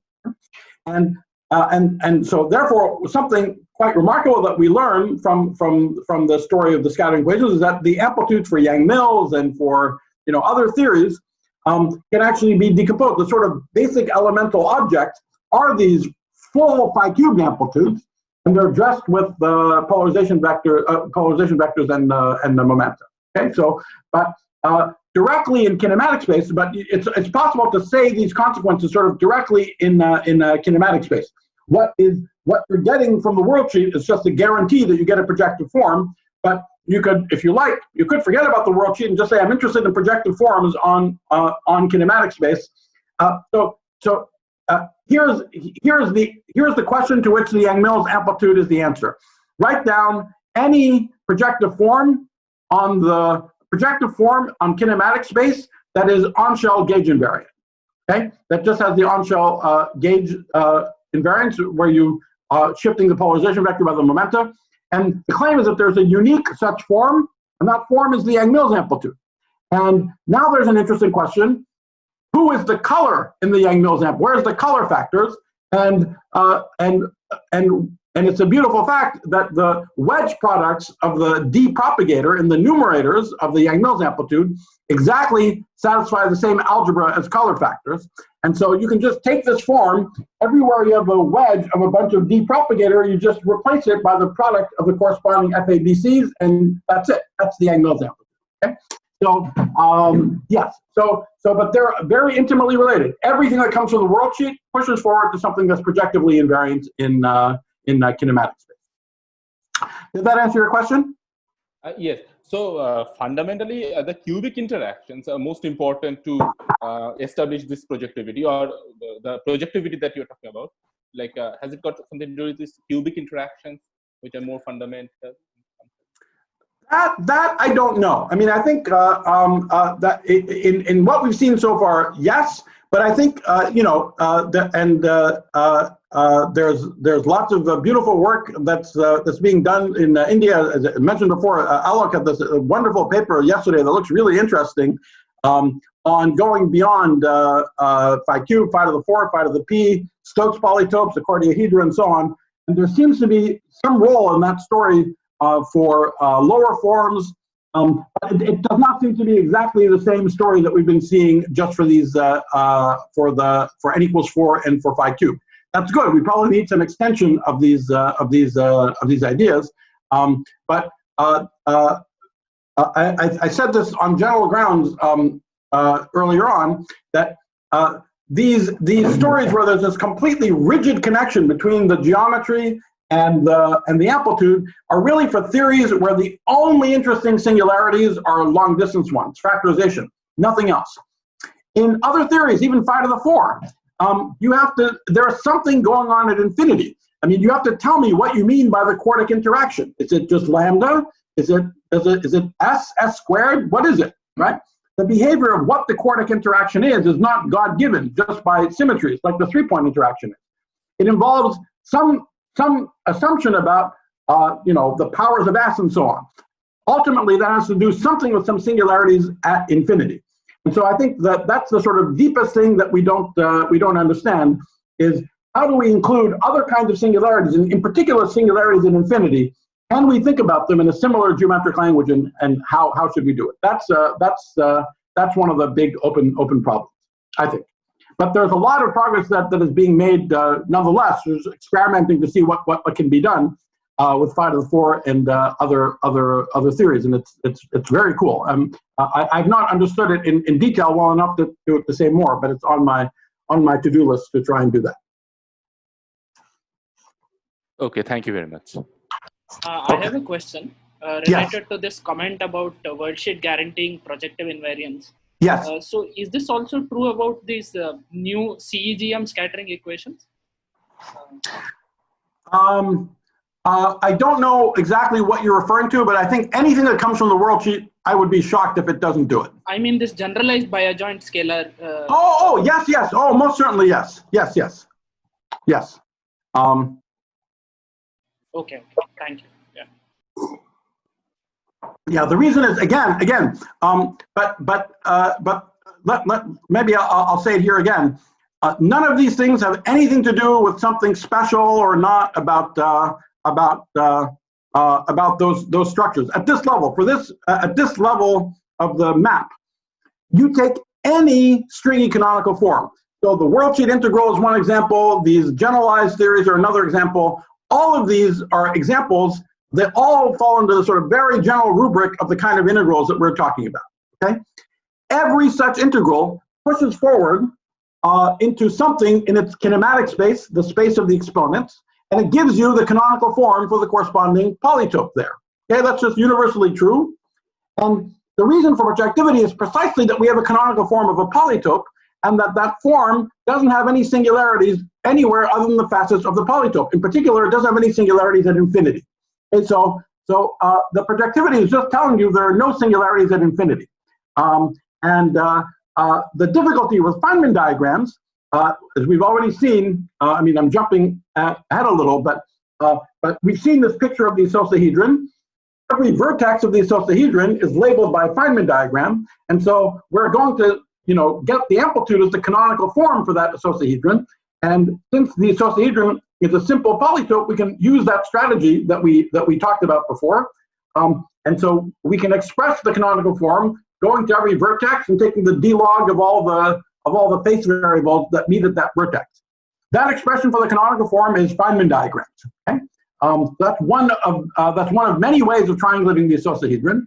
But the problem with it is that every single term has an artificial singularity on this plane at infinity, and it only cancels when you add all of them up together.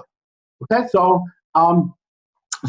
there's a better behavior at infinity that's hidden term by term in the Feynman diagrams, but only is manifest when you sum them all up, but is guaranteed ahead of time when you know you're talking about the canonical form of a polytope. Okay, so that's why there's nothing very special about whether it's the world sheet or Grassmannians or this or that at this level. Okay, there's an enormous number of things that are going to have this property that you write down something that looks like a cool integral, you look at its corresponding scattering equations, and it pushes forward into a polytope, which will give you a form that's projectively invariant. Thank you. Did that answer your question? Yes, thank you. Okay. Any other questions? Nima, is there a way to understand KLT in terms of the Yang-Mills form? Just a KLT relation with the inverse of the bias-joint amplitude as the kernel. Is there a nice way to understand the gravity form from the Yang-Mills form? So I would say, these are sort of two different questions. That the actual sort of KLT kernel has a nice interpretation in the language of these isosahedra with different orderings and so on. There are some nice papers by Hadley Frost and then other people exploring this. But beyond that, I would say that, and maybe this is a point we can come to again as another qualitative point. It's a mystery in this entire business about connecting amplitudes to geometry, how to really think about gravity. And there are many reasons for this. One of them is that some notion of an ordering was important in all these things. It's going to be important. Just what we're about to talk about is important n equals 4 super Yang-Mills. So even in the simplest case, if we talk about the phi cube theory, but just one phi, so a real phi, so it's permutation invariant. Well, the 4-point amplitude is 1 over f plus 1 over t plus 1 over u. Yeah. There are 3 poles. And if there's any kind of geometry, it should be a one-dimensional geometry. But what kind of one-dimensional geometry will have 3 boundaries? There's no such thing, right? So that's a very basic problem early on, and we also see it in string theory. This is not, it's a general, I think, sort of deep problem or issue or fact, I don't know which. Let's think about, as we've just been talking about, in string theory, we beautifully also sort of geometrically understand factorization is coming from boundaries in the moduli space. So we want to go to a single pole, we go to a codimension 1 boundary in the moduli space where the disk pinches into the product of 2. That's for open strings, but not for closed strings. For closed strings, we have a picture of 4 points on a sphere, and the factorization is the sort of famous 2 spheres with a long thin tube between them. But that is codimension 2. It's real codimension 2. It's not codimension 1, it's real codimension 2. So that's why, even in string theory, the way we ultimately think about gravity amplitudes is the square of Yang-Mills ones, right? It's the Yang-Mills part where the factorization is geometric, and the sort of mod squared of those integrands give us closed string amplitudes. So even in string theory, our approach to closed strings is like the square of open strings, basically fundamentally. And that's fine, but I think it's far from the whole story. I think gravity is like vastly more than Yang-Mills squared. And it has many properties that we don't see when we talk about it as Yang-Mills squared. But it's a basic abstraction. How do you think about some kind of geometry which misses some of the codimensions for the factorization. There's nothing going on in codimension 1, but something going on in codimension 2. Right. Okay? That's really a kind of difficult problem. So all of us are thinking about gravity as a square of Yang-Mills so far, and that's a very big conceptual problem to try to make some progress on. I see. So suppose I do something naive, like I take the Yang-Mills form and I take the bi-adjoint scalar form and do a kind of an inverse, like look at the bi-vector field or something, and then like contract the Yang-Mills form with the bi-vector field which is coming from the this form for the bi-adjoint scalar. I mean, I will get some form which will not have any color factors left now. But you're saying that won't be the gravity. That won't be a form for the gravity. I don't think so. I haven't tried something like that. But for the reason I said I have some skepticism that it's so cheap to get gravity. I think there's something deeper missing in trying to get gravity. That being said, just at tree level, like you probably know this, but it's also very intuitive. Let's say you do want to get the amplitude for the pure single real phi theory. Yes, okay? yes. Well, there's an easy way of getting it. Just sum over all the orderings, right? If you sum over all the ordering, it's kind of obvious that all the diagrams are counted the same number of times, and you get everyone. Okay, so there is kind of a simple way to get the orderings for the phi cube theory in that way. Yeah, I have a feeling that something deeper is missing for gravity, and also that kind of trick is very much a tree-level trick, and I don't see it working beyond tree level. Okay? There's another question. There's a raised hand. Karan, you can unmute. Yeah. I don't mean to harp on that projectivity point again, but I mean, I have a slight confusion. So you mentioned that if it can be written in the stringy canonical form, projectivity ought to follow. But is this stringy canonical forms whenever you have a Newton polytope, or in generality? No, it's almost in complete generality. I mean, we can go forwards and backwards. If you give me any old polytope you like, okay?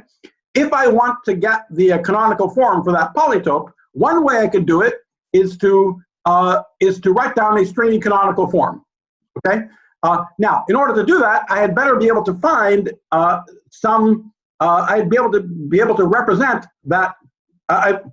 I'd be able to find a polytope of the same shape, which is a Newton polytope. So in other words, I have to be able to represent a polytope of the same shape with integer vertices, and or rational vertices, the same thing. And that sounds like it's obvious. It sounds like any polytope should be represented with rational vertices. What kind of crazy polytope would have to have something irrational? Why can't I move it a little bit? But in fact, there are some polytopes which have that property. What happens is that you can have so many things that are forced to be collinear or lie on the same planes with each other that if you want to maintain the shape, some of the points are actually forced to be irrational.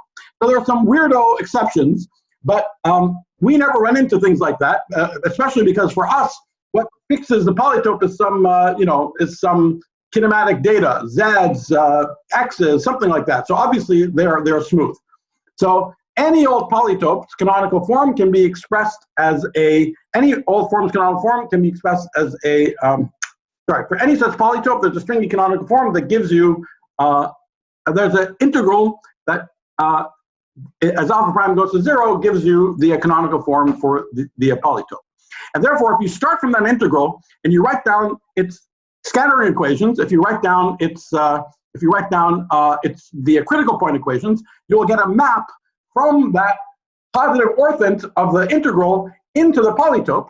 And now if you take the d-log form on the positive orthant, it will map into the canonical form for the polytope, and that canonical form for the polytope will only have singularities on the boundaries of the polytope and nowhere else. If, for example, that polytope was simple, then you could write a formula for the polytope as a sum of the d-logs around all the vertices, and term by term, they would have singularities at infinity, and they would add up to, but they would all go away when you summed over everyone, and you would have projective invariance. Okay, so what I mean by the notion of this very general notion of projective invariance is for any old simple polytope, there's an expression for its canonical form as a sum of the d-logs in the neighborhood of all the vertices. And if I didn't know where it came from, you just gave me all of these guys, and I asked, can I put signs in them to make it all add up? And it would look maybe surprising that you could do it, but anyway, it's guaranteed because it's the canonical form. It's secretly the canonical form this polytope, and I can get it from pushing forward from something like this stringy canonical form integral in quite a bit of generality.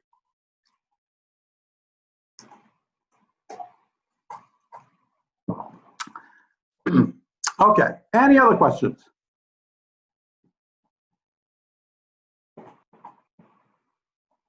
All right, okay, then if not, let us proceed.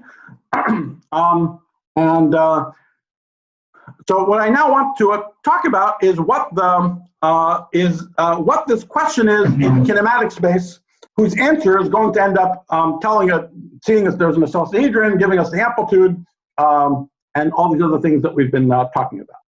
Once again, we're in the same boat to begin with as we were in n equals 4 super Yang-Mills. It's not obvious what to do. You just have this stupid space of xij's. What are you going to do in the space of xij's? So to begin with, we're just going to record the xij's. Okay, so that's what I'm doing here. I do have one bit of structure, exactly the one bit of structure that we had before. We have an ordering.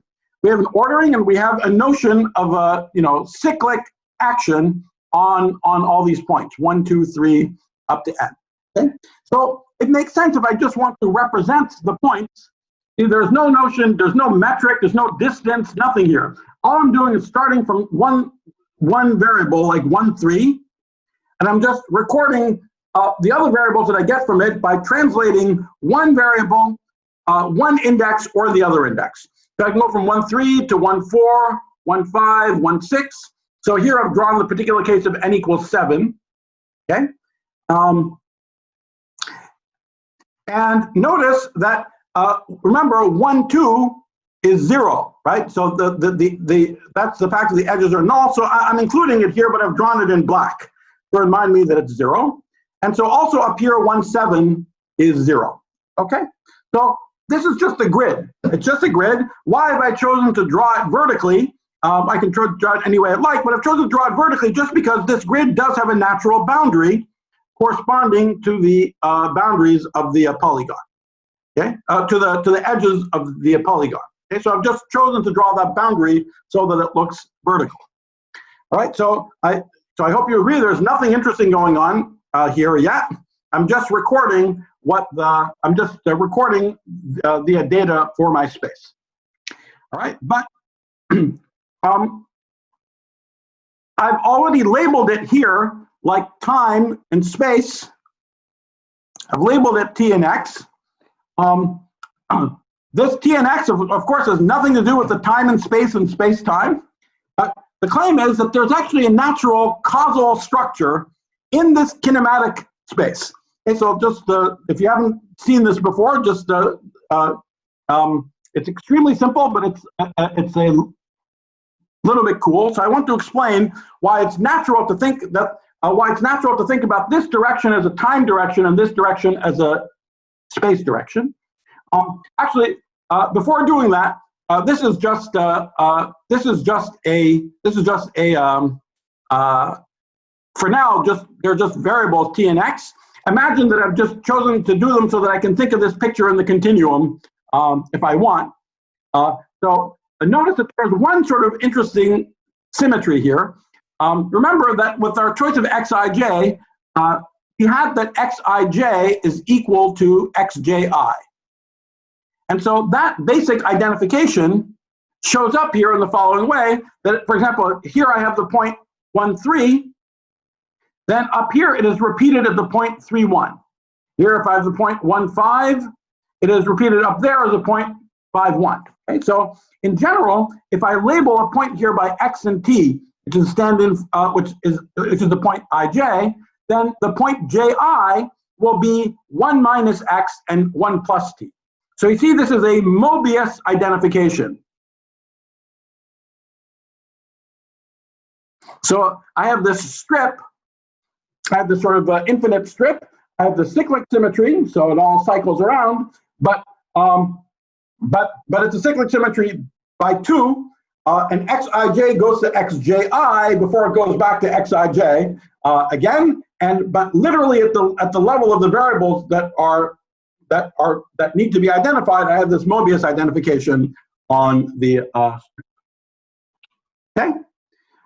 Now let's come to why these axes deserve to be called time and space, and that is this cool thing here. So the claim is the following. We've already seen earlier that it's going to sort of matter whether chords cross or not, right? Remember, the poles that are compatible are the poles that don't, are the chords that don't cross. If two chords do cross, then they're not compatible. So now what we're doing when we draw this kinematic spacetime is every point in this kinematic spacetime is the chord here. So it's natural to ask, what does it mean when the chords cross or don't cross?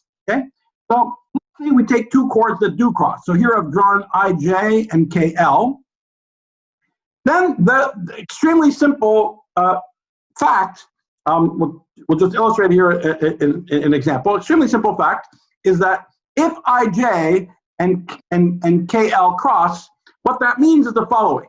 That means that IJ is a that there are four natural chords in this problem: IJ, KL, IL, and KJ. It means that the two bad crossing chords are actually the past and the future corners of a causal diamond that fits inside this strip. Okay, so you see, if I think about this as time and space, then this little quadrilateral is a causal diamond. From IJ, I shoot out light rays into the future. From KL, I'll shoot out light rays into the past. And and so there is this region. There is this causal diamond. So if IJ and KL are the past and future corners of a causal diamond that fits inside this strip, then the corresponding chords cross. Okay, so something on the side of the polygon which we care about, the chords crossing, maps to this interesting statement about the causal relationship between these 2 points if you think about t as a time variable. So let's just see it explicitly here. If I do n equals 7, which is what I've done, what I have on my example on the left. So let's just draw 1, 2, 3, 4, 5, 6, 7. 1, 2, 3, 4, 5, 6, 7. So let's take two examples of let's take some example of an incompatible chord. Like let's say I don't know. Let's say 2, 5. Here's 2, 5, and 3, 7. Let's say. All right. So let's go to our picture. Where are 2, 5, and 3, 7? Okay, so here's 2, 5. Here's 3, 7. And indeed, we see that 2, 5, and 3, 7 are the past and future corners of this causal diamond that fits inside the space-time. Okay, so these things crossing means that fits. Let's now do another example of things that are compatible. So let's look at, for example, let's look at something like let's look at something like 2, 5, and 1, 6. Okay, so 2, 5, and 1, 6 are compatible. So what is that here? Well, here's 2, 5, and here's 1, 6. Okay, so you see 2, 5, and 1, 6 are 2, 5, and 1, 6 are time-like separated. Sorry, are space-like separated. So they're not the past and future corners of anything. Okay, so those guys are compatible. And it can also happen, let me do an example like this. Yeah, let's do another example.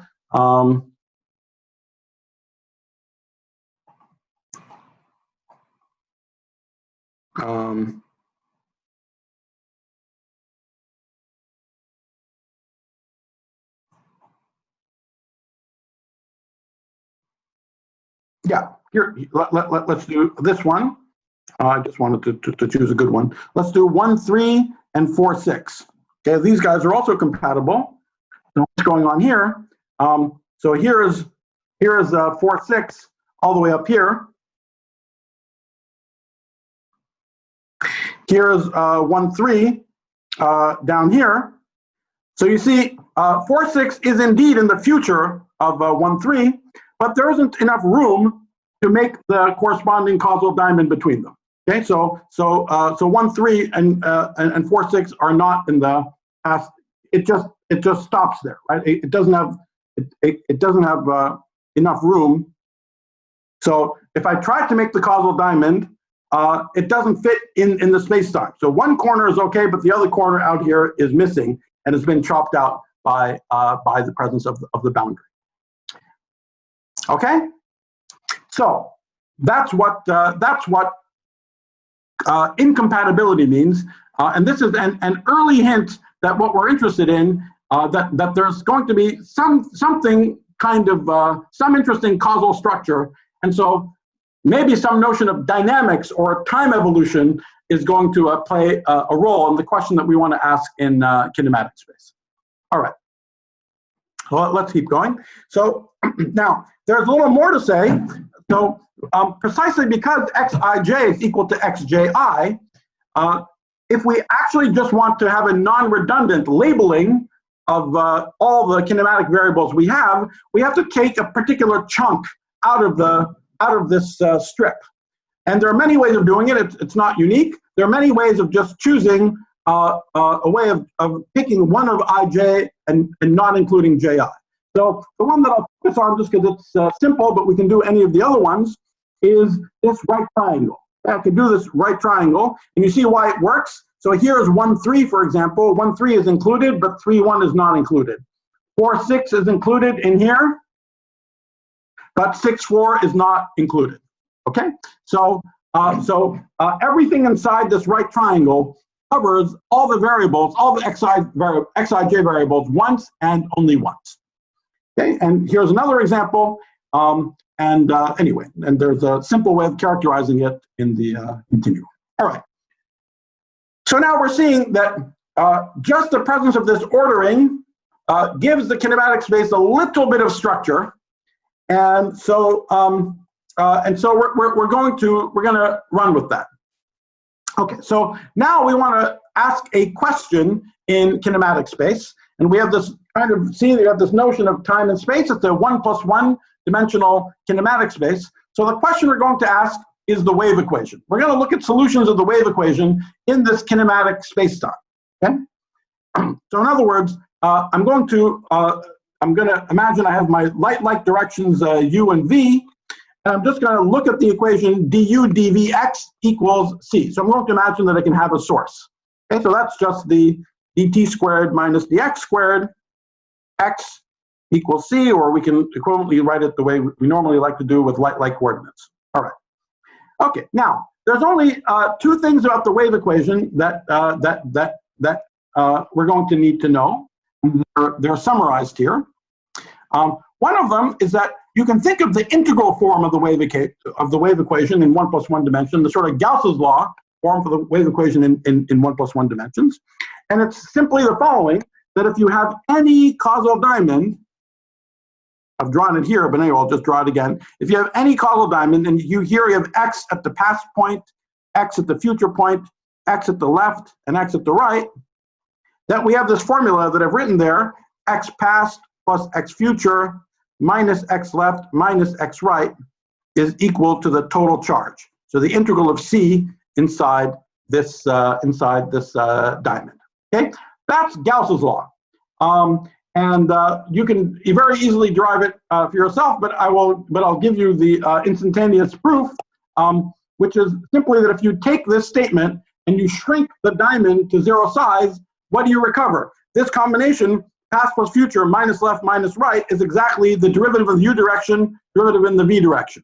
So this is the double derivative in the uv direction.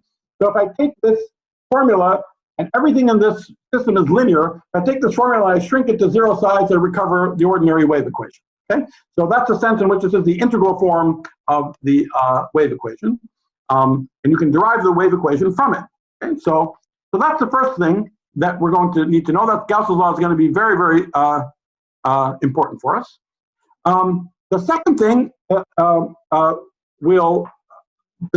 going to just need at one point in the next discussion. So I'll just flag it here, is this scrunch rule. So let's say you have a solution of the wave equation, but you don't care what's going on in this region. Okay. You only want to know what the values of in this 45-degree region. You only want to know what the values of x are on the right and the left. Well, I can get another solution of the wave equation where I just get rid of this region altogether. Okay, so that's why we say we scrunch away this region. You just get rid of it altogether. All you have to do is add whatever source you had inside here as a delta function to this juncture. And the reason you need to do that is that, well, everything is fixed by satisfying Gauss's law. So since I only care about x right and x left, I have to make sure that Gauss's laws, of this kind of pillbox that go between the two are correct. Up here, that would be a pillbox that goes across like so. And so in order for these two Gauss's law to agree, I have to add whatever contribution I was getting from the charge in here, I have to add as a delta function to the juncture point. Okay? So so that's what we have to remember about the wave equation in 1 + 1 dimensions. Actually, before getting to this picture, maybe it's very simple, but it's not super familiar, and it's a little bit cool. So normally, when you think about solutions of the wave equation, you think that you take a space-like initial surface x, and I have to give you the data, which is x here as well as x dot. Okay, so I have to give you x and x dot here, and I can solve into the future. This is time, and this is space. But there's something kind of cool if you give the data on a null initial surface. Okay? And that's what this Gauss's law is making manifest. So for example, if you just give me the data of x on this surface, just x here, then I can actually determine x everywhere inside this causal diamond. Okay?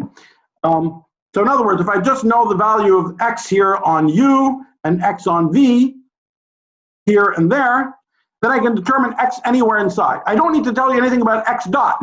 Just the value of x on these null boundaries suffices to give me x everywhere inside. And why is that? Well, let's just solve. Let's put a point x in here. How can I solve for it? Well, I just use Gauss's law. Okay?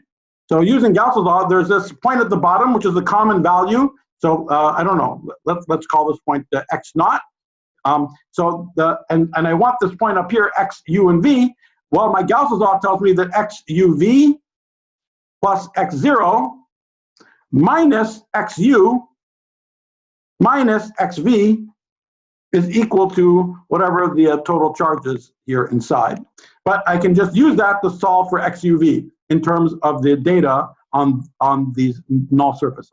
Okay? So that's kind of cool that you don't have to be given. We don't have to be given the. We don't have to be given x and x dot. Just being given x on some initial surface is enough. Okay, and so we are shortly going to be looking at solutions of the wave equation in this kind of shaped region. So let's just talk about it. So here I'm going to imagine that I have boundary conditions here and there. Now remember, we're looking at this kind of region because that's what we saw our kinematic space looks like. Okay? So, we can look at something like the inside of this triangle, for example, and notice that I will have a boundary condition, whatever is going on. If I'm kind of solving for, well, whatever is going on, I know that on these boundaries I have 0, right? That these x's are equal to a 0. So I'm going to have a 0 on this end, and I have a 0 at this tip. Okay? So I'm going to be interested in solutions of the wave equation with this kind of boundary condition where x equals 0 here, x equals 0 there. And now the point is that if you give me the value on this pass surface, xp, you give me the value anywhere on this pass surface, then that fully determines x inside. So x inside is fully determined. And again, how do I do it? It's exactly the same. You give me any point x here that I want, and how do I determine it? Well, I just drop these light cones from x, and I use this Gauss's law. Okay, so so x at this point. So there's some point here, x. There's some little point here, x in the past and x prime in the past, and my Gauss's law says that x plus x past minus x past prime minus 0, right? So this is 0 here, minus 0 is equal to the total charge inside here. So I can use that to solve for x. Okay, so that's so it is amusing. This is kind of a joke. I don't at the moment know if there's anything deeper to it than that, but it's amusing. We're looking at doing something in kinematic space that's going to give us some scattering amplitudes in space-time, and we start drawing pictures that look an awful lot like a Penrose diagram of flat space, where we give some initial data on the pass surface, and that fully determines everything on the inside. Okay, so that's just a little amusement of the pictures that we're drawing that look an awful lot like an S matrix process in flat space. Okay. All right. So I have a question. yes. So I mean, initially you had this space of planar variables, which is your kinematical space, and then you, I mean, the fact that you put it on a 45-degree line was sort of arbitrary, right? I mean, there was no reason to put it on. No, I mean, it's not, that's what I was trying to explain in the beginning. It's not so much, it's not whether you draw it at 45 degrees or not. I mean, I didn't have to draw it at 45 degrees. I could have done it like this. Let me just do it. You're right. Let me just do it just so it's clear. So I could have done it like, here's 1, 3, 1, 4, 1, 5, right? 1, 6. And 1, 7 up here is 0, right? Right. And then 1, 2 down here is 0. And then, okay, but now you see what the issue is that the places where the zeros are would be on a 45-degree line. Okay? Right. Okay. So it's not, there's nothing artificial or not. I mean, I can tilt the whole picture any way I want. The point is that the variables naturally live inside a strip, okay? Because of this fact that the II plus 1s are 0, okay?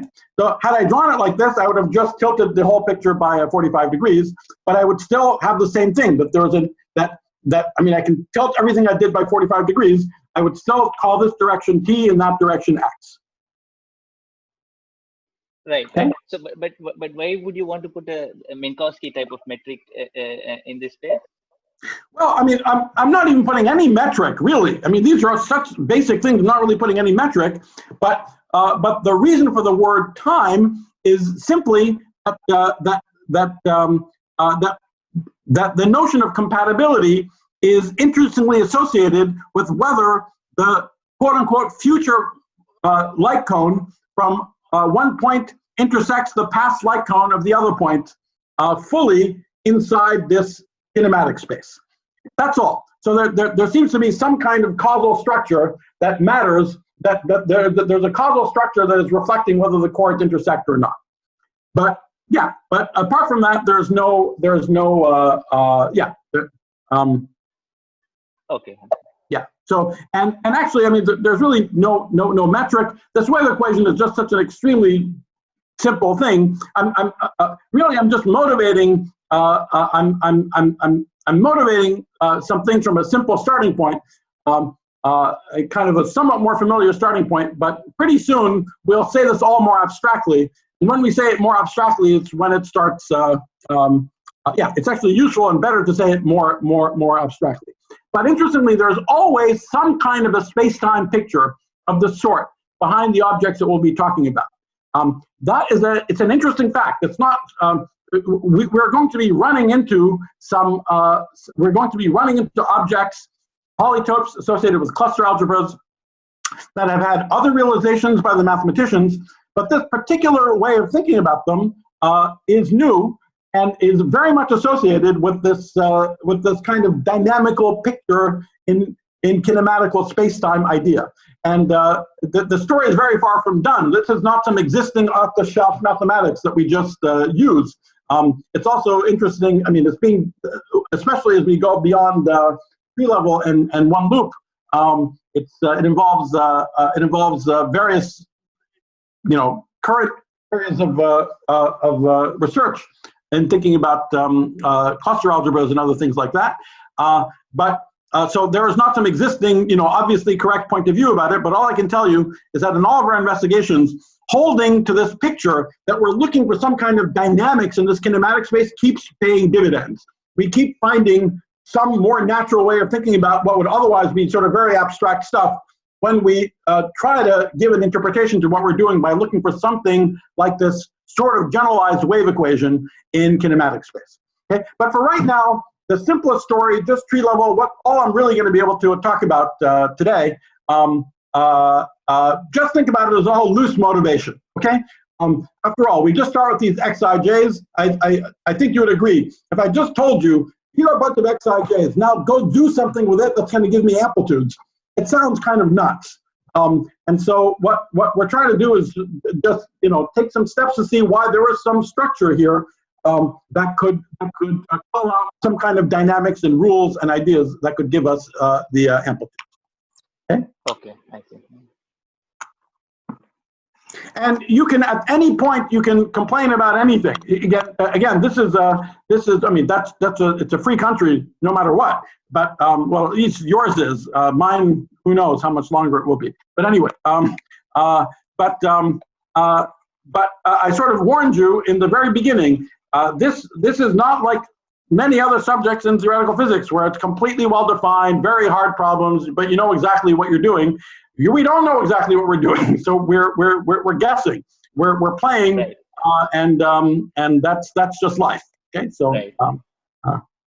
Okay,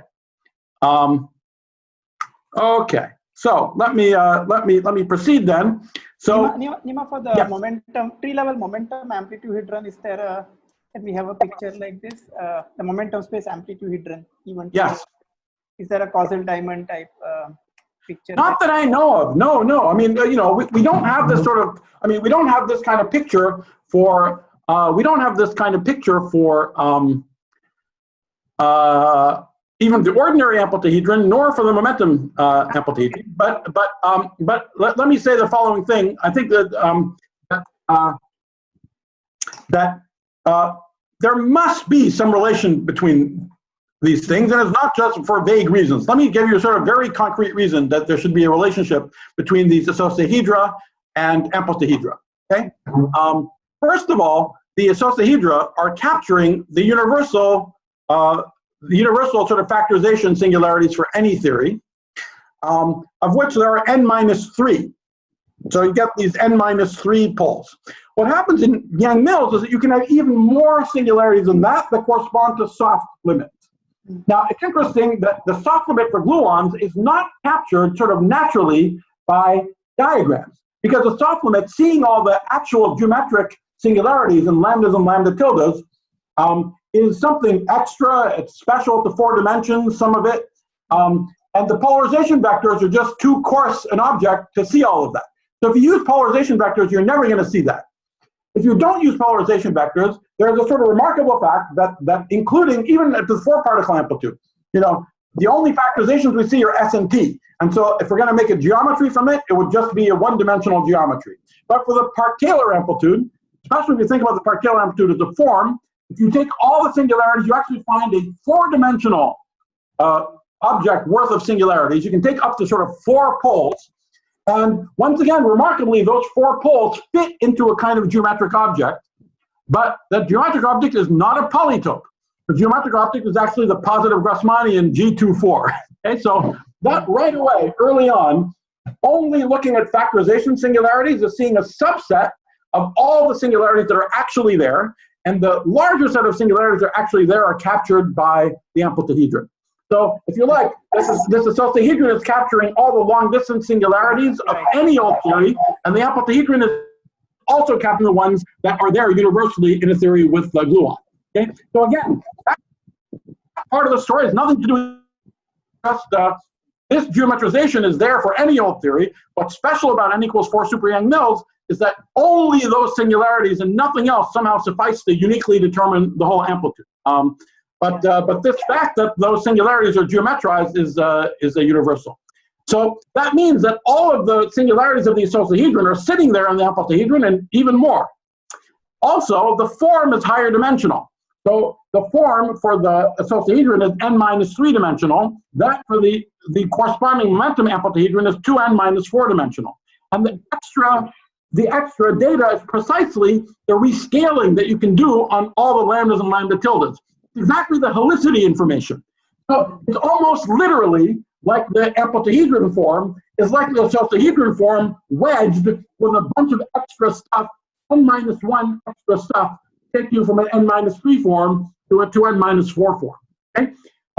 So that's one way they should be related, but it's clearly not some sort of dumb wedging, literally dumb wedging like that, but they should be related to each other. Another reason they should be related to each other is that we know that isosahedra are related to the scattering equations and so on, and the world sheet, all that stuff. But we also know that when we go to 4 dimensions, when we specialize that story to 4 dimensions, it naturally breaks up into sectors. The scattering equations naturally break up into sectors labeled by K, and then what we get following our nose are the RSV Witten connected prescription twistor string like formulas. Okay, so but from a separate line of argument, we know that the twistor string is intimately connected to the positive Grassmannian and the whole Grassmannian picture for the amplitudes. So we know that when we do scattering equations in any number of dimensions, we specialize to 4 dimensions, they can morph into the twistor string, which in turn has a very natural connection to the positive Grassmannian and the momentum amplituhedron. So there must be a more direct way of connecting the momentum amplituhedron to the isosahedron.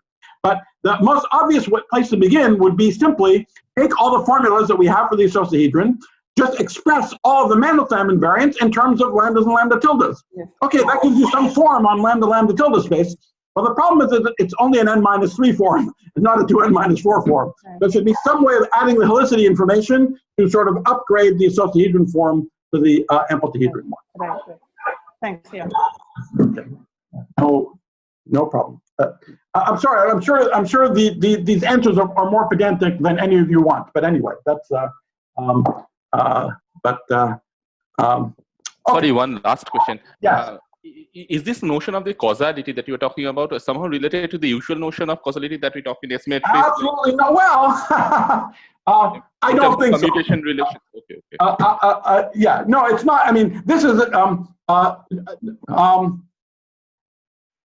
well, it's interestingly, it is somehow related to locality, right? Because whether or not the chords cross, if the chords cross, something non-locally expressible has happened.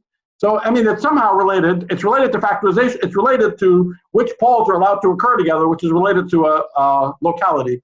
But I don't see any direct sense in which this causality is the same as space-time causality. If there was a more direct sense in which they're related, that would be extremely interesting.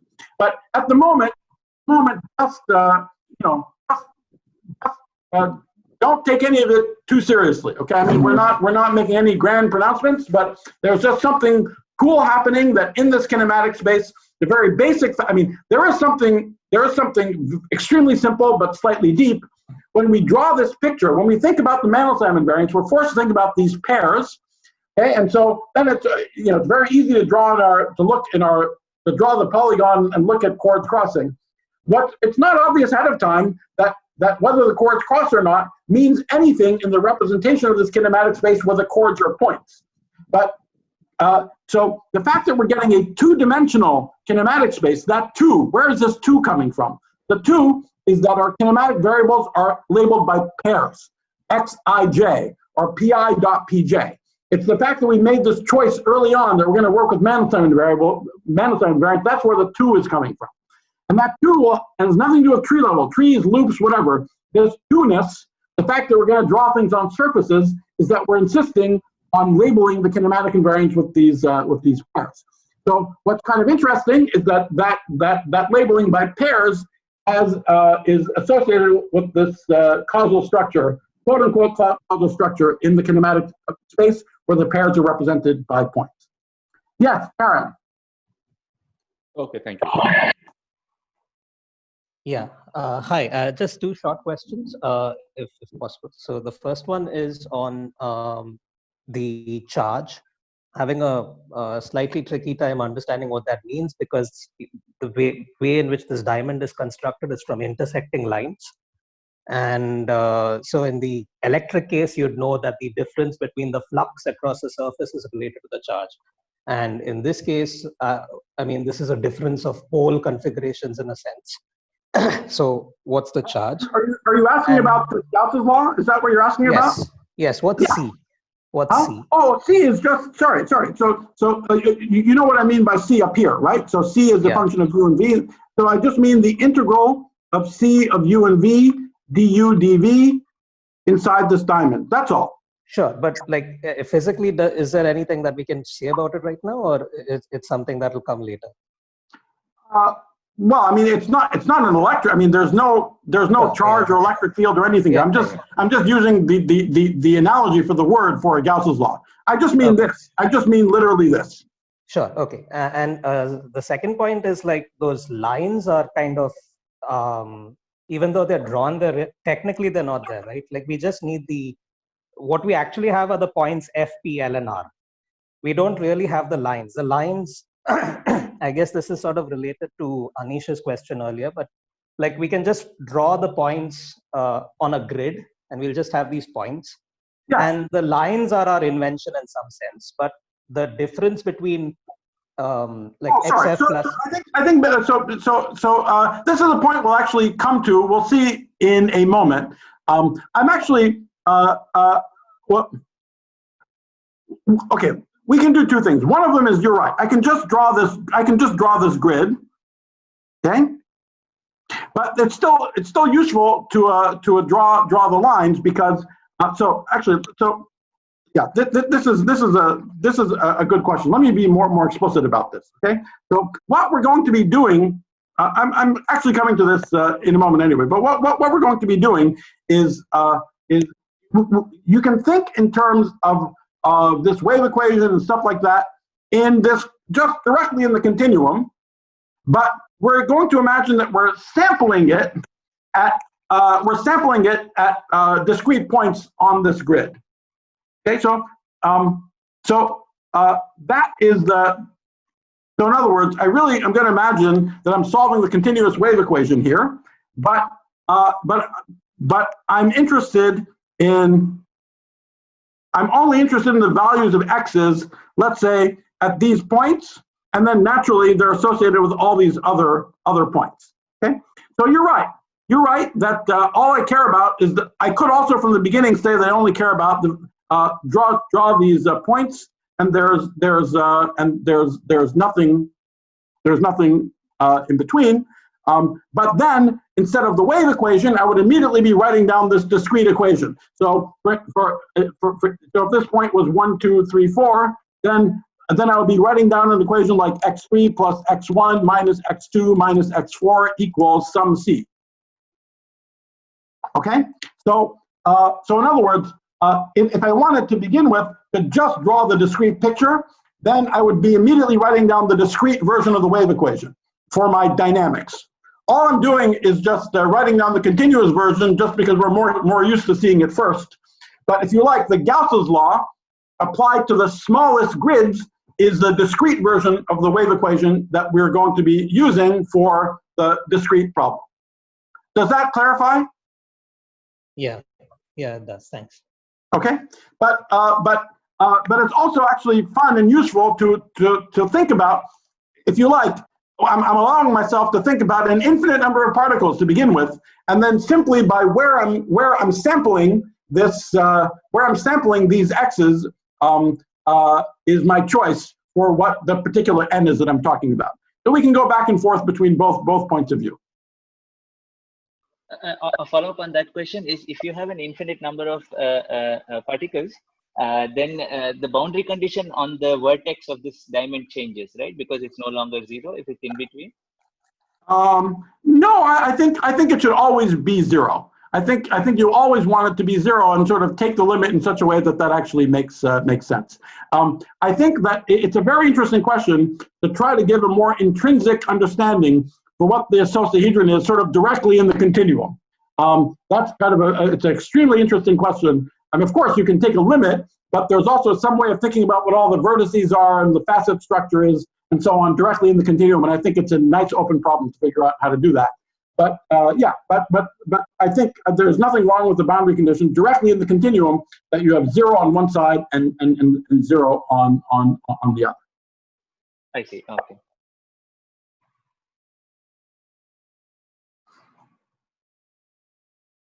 Okay. Any other questions? All right. So yeah, I'm glad you asked all these. This is all the kind of stuff that never that people can never ask in talks. But yes, yeah. So this is great. All right. So so we've seen that there's this causal structure in kinematic space, and that we're writing down this wave equation. But also from our experience with the amplituhedron, we know that at some point we have to say the word positivity for something good to happen. And so that's what we're going to do here. We're going to look at positive solutions of the wave equation. Okay, so here's explicitly what we're doing. We're looking at solutions of the wave equation. Here again our boundary conditions: x equals 0 here, x equals 0 there. So the 0 here defines what I mean by positive. So I want x to be positive everywhere inside this diamond, and when the source is positive as well.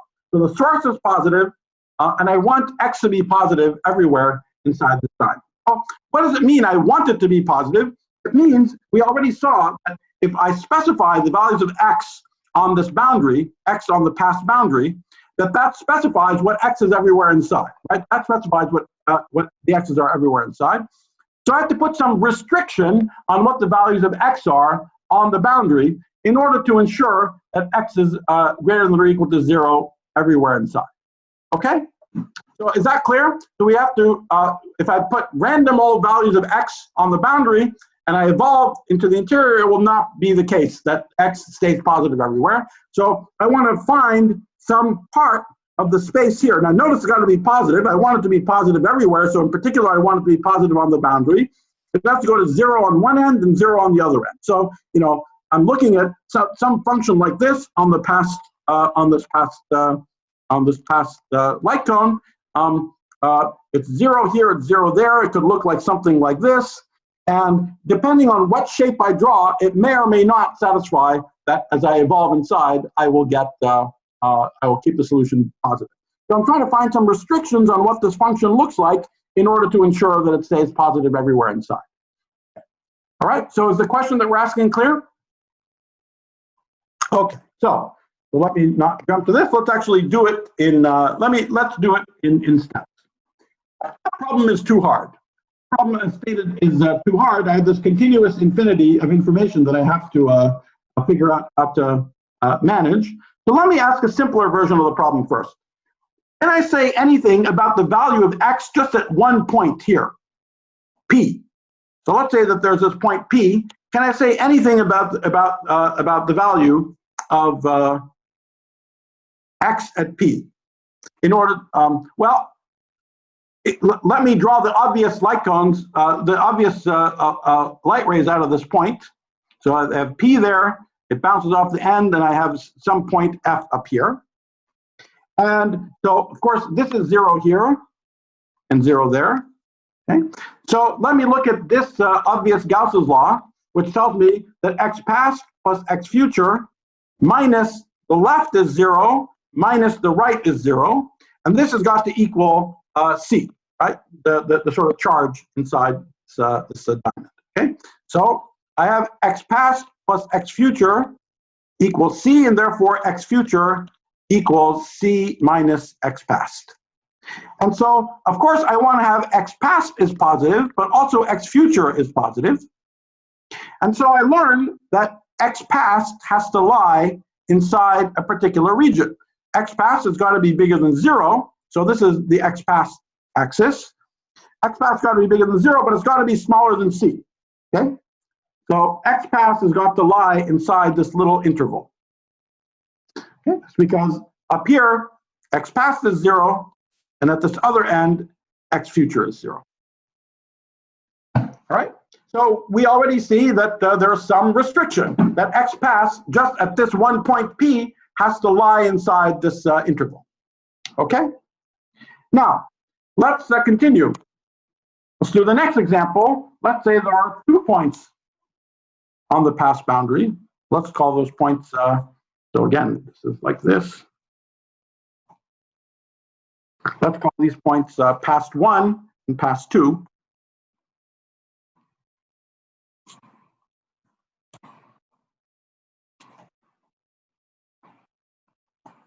And now pass 1 will be associated with future 1, future 2, and then we have this one in this point I on the inside. All right. So now let's do the same thing. We want to make sure that let's first solve for all of these guys. Okay. So here there's some in here there's some charge. So I'll call it C and maybe a C prime and C double prime. Okay, so that's the charge associated with those diamonds. And so I have that. So this Gauss's law tells me xi plus x past 1 minus 0 minus x past 2 is equal to C. So I can use that to solve for xi. Okay, so xi is equal to C plus x past 2 minus x past 1. Similarly, I can solve for future 1 using this Gauss's law. Okay, so then I have x future 1 plus x past 1 minus 0 is equal to the total charge, which is C plus C prime. So x future 1 is equal to C plus C prime minus x past 1. And similarly, x future 2 is C prime plus C double prime minus x past 2. Okay, so let me summarize what we've learned here. So I'll put x initial, x interior is C plus x past 2 minus x past 1. So what I've done is solve for all of these guys. Now, I have to demand that they're all positive. Okay, so what does that do? So let me now erase this picture. And let's just draw what region in x past 1, that's my initial surface. So here's x past 1 and x past 2. Okay, and of course, they both have to be positive. So to begin with, I'm up here somewhere, and that is all I know. But I have to put some extra restrictions on it. So for example, x future 1 positive tells me, that, sorry, xi positive tells me that I have to have C plus xp2 minus xp1 bigger than 0. Okay, so and so that means that I have to be above this line. So let me draw this line. Okay, so this distance is C, and I have to be up here. Okay, so this is where x intermediate would go to 0 on this line. Next, from x future 1 is C plus C prime minus x past 1. So that's got to be, that is another line. Okay, that's now a vertical line. Now notice that if I didn't tell you anything about the signs of the C, if I didn't tell you the C's were positive, then actually even what I drew here, I assumed that C is positive. So I put the line there. If the C was negative, the line would have been here. Okay? No, the C is positive, so the line is where I drew it. And now this gets even more interesting in this example because I get some line from x future 1 being positive. X past 1 has got to be to the left of some vertical line, but because the C's are positive, it's guaranteed that that vertical line is further out in this direction. So I go further out in this direction by an amount C prime, and then I draw a second line. Okay, so now I have now a vertical line, and I have to be in this direction of the vertical line. Okay, so this is where x future 1 goes to 0. Okay, and finally, from x future 2, I get a horizontal line, and notice that this point up here, that this distance here is c. That distance there is c prime. X future 2 is c prime plus c double prime. So again, it's positive. So it goes further out, c double prime, and I get something like this. So in total, I'm forced to live inside this interesting pentagon.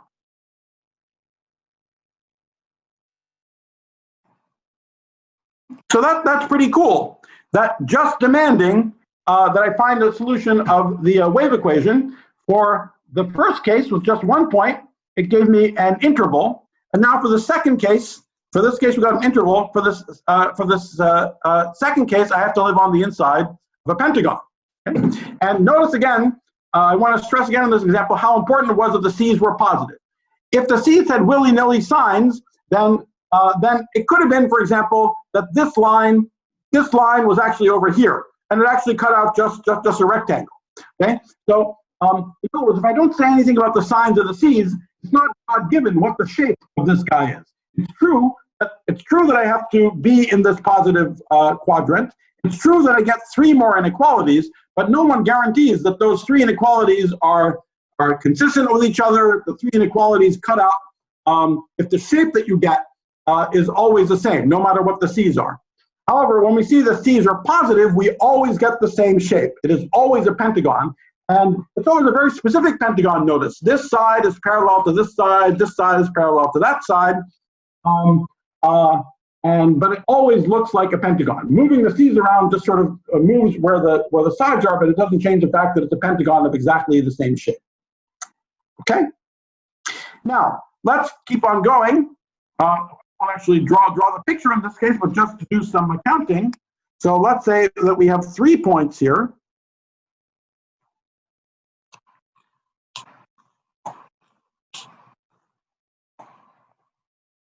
Okay, if we have 3 points, then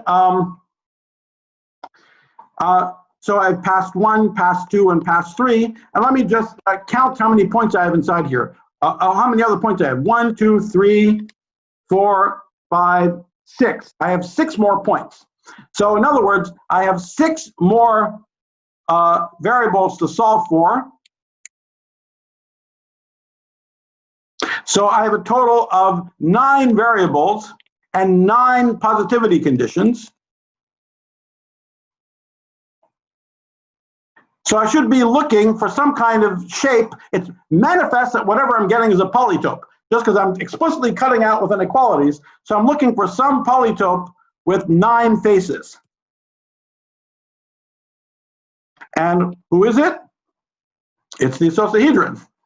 It's exactly the, this is precisely the ABHY realization of the icosahedron in kinematic space. Okay, so now how do we make our connection with our kinematic space? Well, now it's just a discussion we were having a moment ago. Take any n you like, plonk down the grid that you like, compatible with the n that you chose, and write down the wave equation.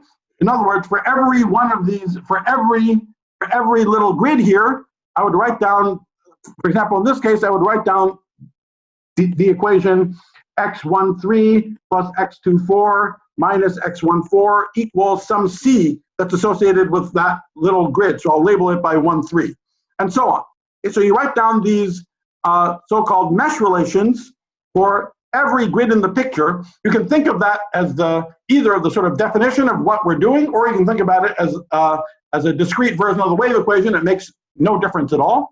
But it is a natural notion of, it's a natural local equation. It's local in the sense that it involves the smallest grids in the picture, the nearest by points in the picture, and it has this additive property so that the kind of larger Gauss's laws, for example, this Gauss's law is the sum of the smaller ones. So that's the sense that even in the grid, there's this notion of locality, and the differential and integral form of Gauss's laws are just that from the basic grids, adding up those x plus x minus x relations from the basic grids gives me the same kind of relations for points that are also further apart from each other.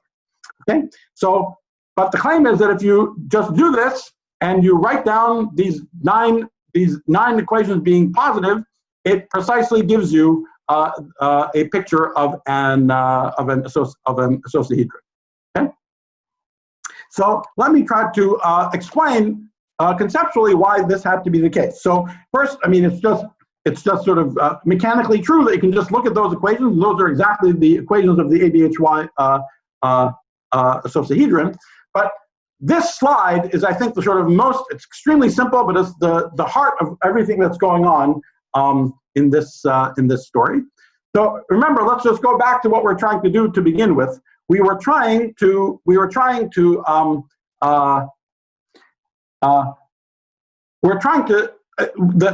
thing we're trying to understand is why is the pole structure of the amplitude polytopal, and why does that polytope have the property that it factorizes on its boundaries to the product of two lower polytopes? If we only cared about factorization, that's what particles in space-time and the string world sheet tells us about, but that leaves it mysterious why there is some kind of polytope behind it all, okay? Or whether there's some kind of polytope involved. And the projectivity of the form, which is another thing which is not obvious from that, certainly from the particle point of view, at least. So, so what we're trying to do is understand why we have a polytope that factorizes on its boundaries to the product of two lower polytopes. That's exactly the thing that we're trying to understand. And this picture of the wave equation is exactly letting us understand that. And here's the fast proof. Okay, so in other words, what we have is something that's manifestly polytopal.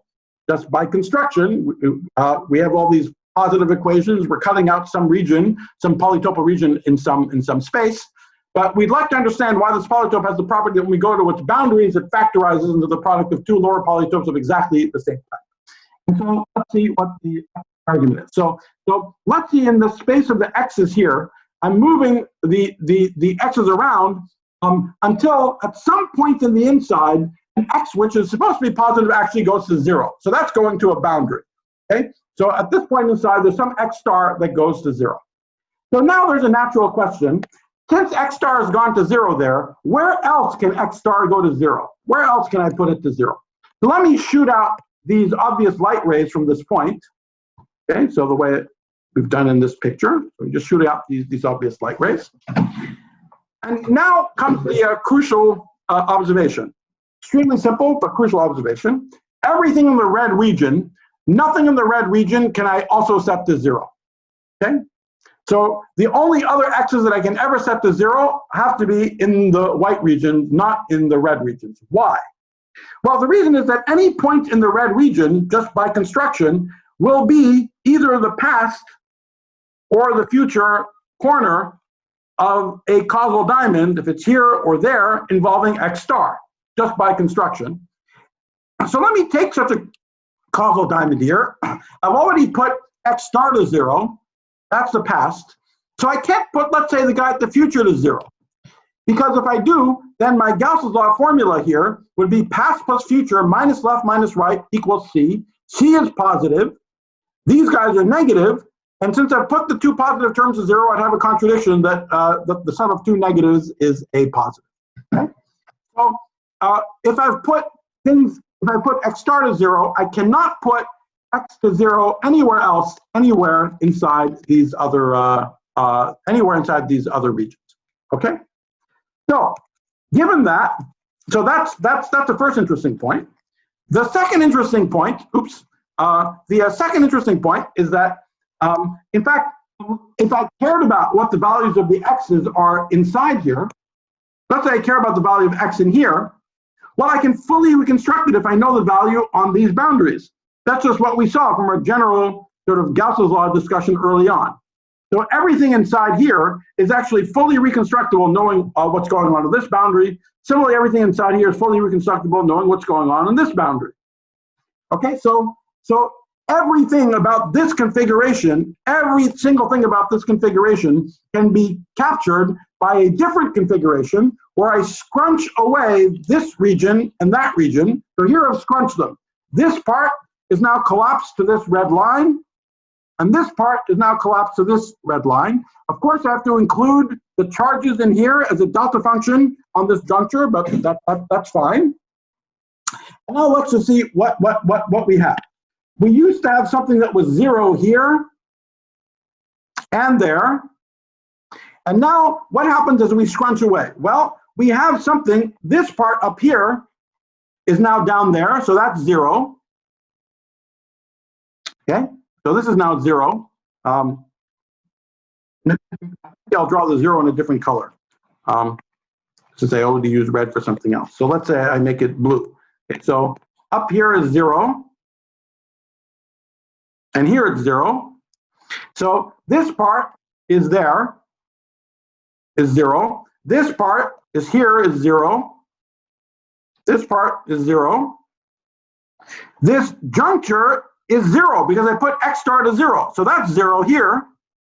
And it's still 0 over there. So what is this new problem? This new problem is, and so I'm now trying to put bounds on what x is here and here. Okay, and so we see that what I'm getting is precisely 2 lower problems of exactly the same type.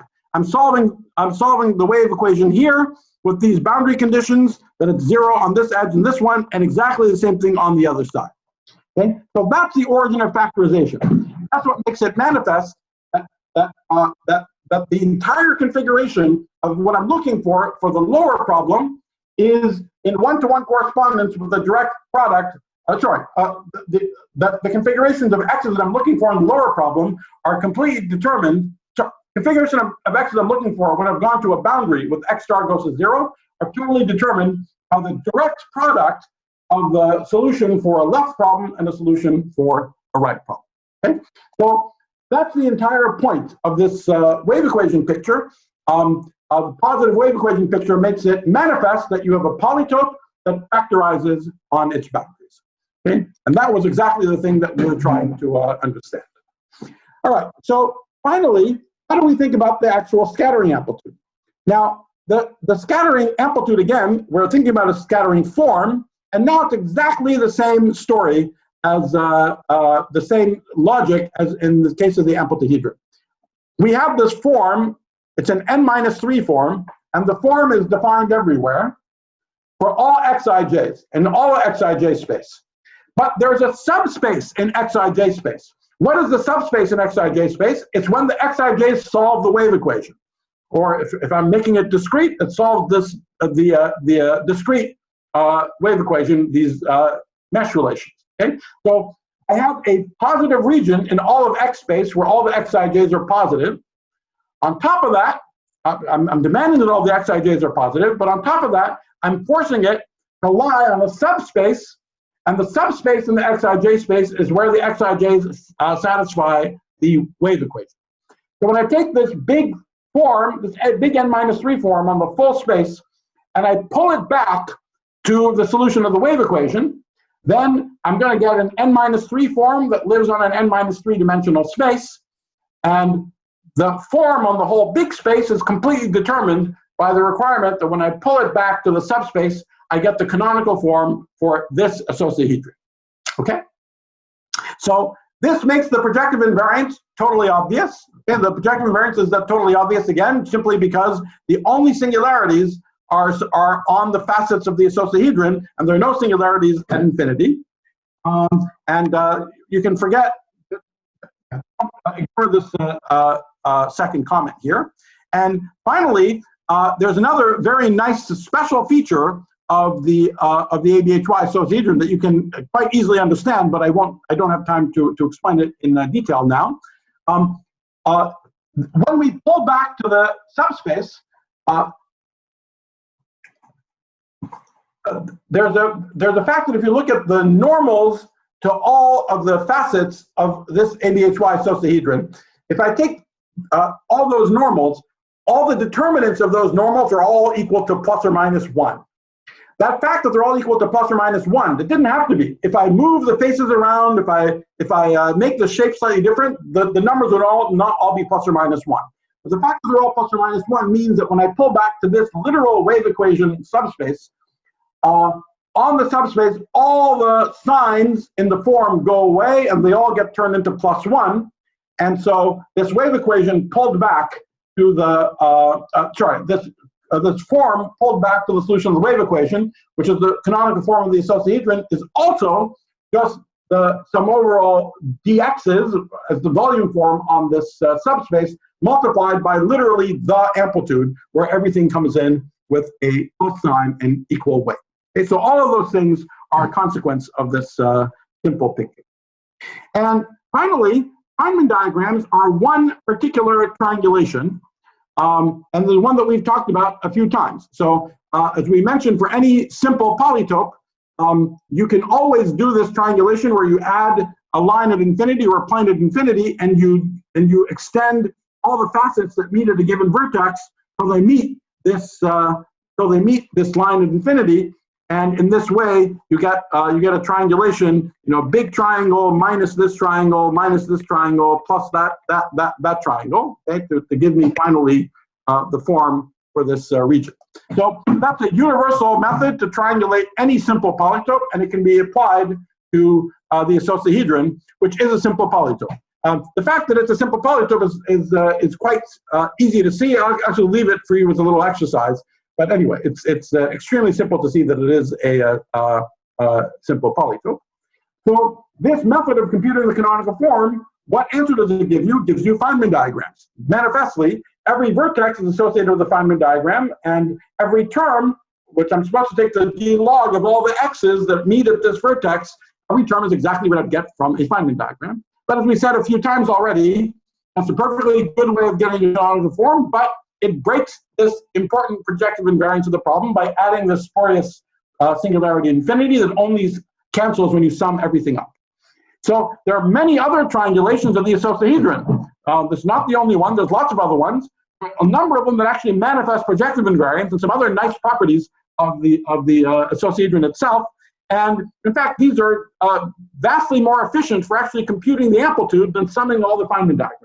So apart from anything about these nice symmetries and so on, it's just practically, you can just tell on the computer, when you press return in Mathematica, it takes vastly less time to get it by these recursion relations than simply by summing all the diagrams. So I bring this up just began to sort of eat crow, because as I said, for years and years, I went around saying there's nothing interesting about scalar theories, and I was just wrong.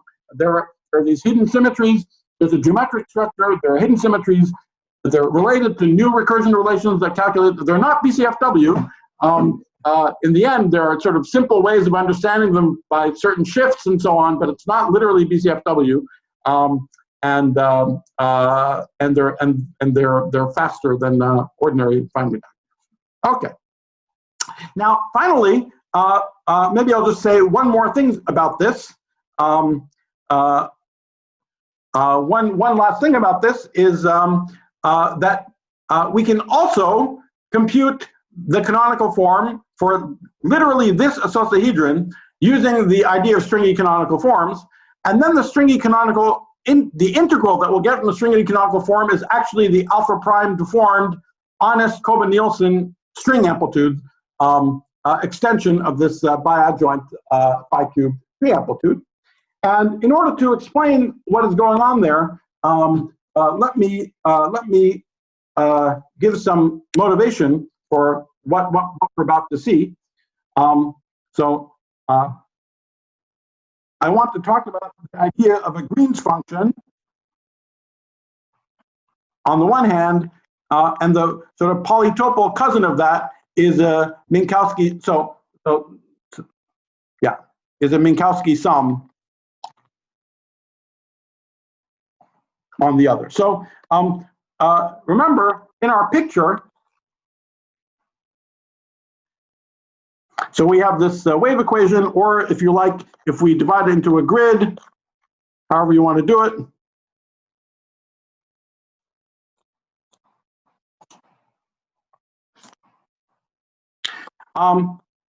These small meshes are our sort of primitives, are the discrete wave equation. And so, we know something. We know that we know if we're interested in the general solution of the wave equation for any source on the inside, that I can get it by solving for what happens, not for a random source, but for a source that's a delta function at one point.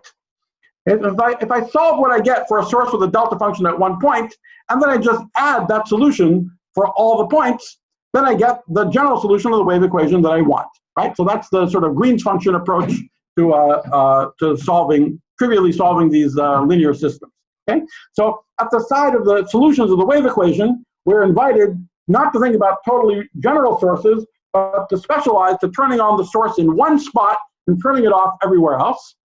And then we can reconstruct the full solution by adding that up over all the places we could have turned on the source, okay? So now, what is the analog of that? Is there an analog of that idea of building up the solution by adding more elementary solutions where we turn on the source in just one spot? Let's think about what the analog of that is in the language of this polytope. In other words, of this association polytope. In other words, I want to now ask the analog of this question. Let me draw something a little smaller. So I want to ask, so let's say here I am for, n equals 6, say. And the analog of these sources, these delta function sources, are these, or the sources period, are just the C's in all of these meshes. So if this is 1, 3, 1, 4, 1, 5, let me call this C13 because it's anchored to that point. C14, C15, C24, C25, and C35 here, okay? So the analog of this idea of the Green's function would be to like choose one of these C's, like let's say that one, and I want to keep C24 fixed while I send all the rest of them to 0. C13, 14, 15, 25, 35 to 0. Okay. So if you do that, we're clearly going to degenerate what this. What the polytope looks like. Okay. But the claim is the following.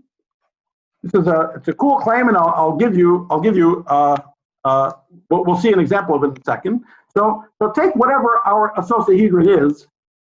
So this actual shape, and it depends on all theseCij's. Now I'm going to take for every ij, capital Ij fixed, I'm going to let's say send Cij to 1 just for convenience, and send all other C's to 0. So that's going to give me some kind of degenerated version of the associahedron. So let me call that object A hat Ij. Now it doesn't depend on any C's, so I've sent the other C's to 0, and I kept the Cij equal to 1. The remarkable claim is that the full associahedron, this is the analog of the claim that you can build the solution of the wave equation by the Green's function idea, is that the associahedron for general C's is actually the sum over all these ij's of Cij times this degenerated guy, A hat Ij, where the sum is in the sense of Minkowski sum. In other words, it's not sort of super obvious ahead of time, but the associahedron is naturally a Minkowski sum of much simpler pieces, where the simpler pieces I can get from this ABHY realization via degenerating, via this Green's function idea where I just turn on the C in one spot and I turn them on, I turn them off everywhere else. Okay? So let's see how this works in the simplest example. Let me look at the n equals 5 dodecahedron, where I will just record what we got. Okay, so the shape that we got ended up looking like as so. And so the shape that we ended up getting looked like so yeah. I don't think I actually. Let me just quickly do it from scratch, because we used different notation back then. So here I have 1 3 1 4. So this is 1 3 1 4 2 4 2 5, and this is 3 5 up here. These are all 0. Okay, so this is C13, C14, and C24. Okay, so with this notation, we find this pentagon in X13 and X24 space, and it looks like this. That's the shape that we saw before, but now this distance is C13. This distance up here is C14. That is C14, and this here is C24.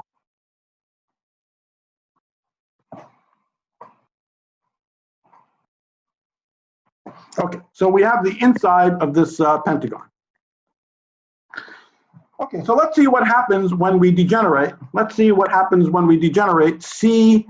Let's say I want to see what happens when I just turn on C13. Okay, I want to send C24 to 0 and C14 to 0.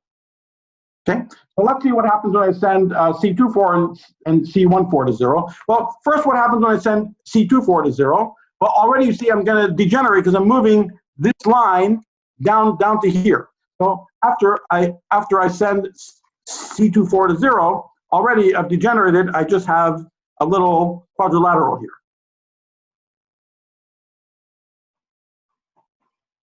So that's what I get after I sent C24 to 0. And then what do I get after I send C14 to 0? Well, I just get rid of that entirely, right? So I just collapse this all the way down just to this interval that goes from 0 to C13. And let's say I set C13 to 1. Okay, so I've gone from 0 to 1. Okay, so that's what I get in that end. Clearly, if I do the other one, if I set C24 to 0, then I'm going to get the other interval in the opposite direction. So let me just now record what we got. Let me draw the pentagon again, just so we can do the last one. Sorry.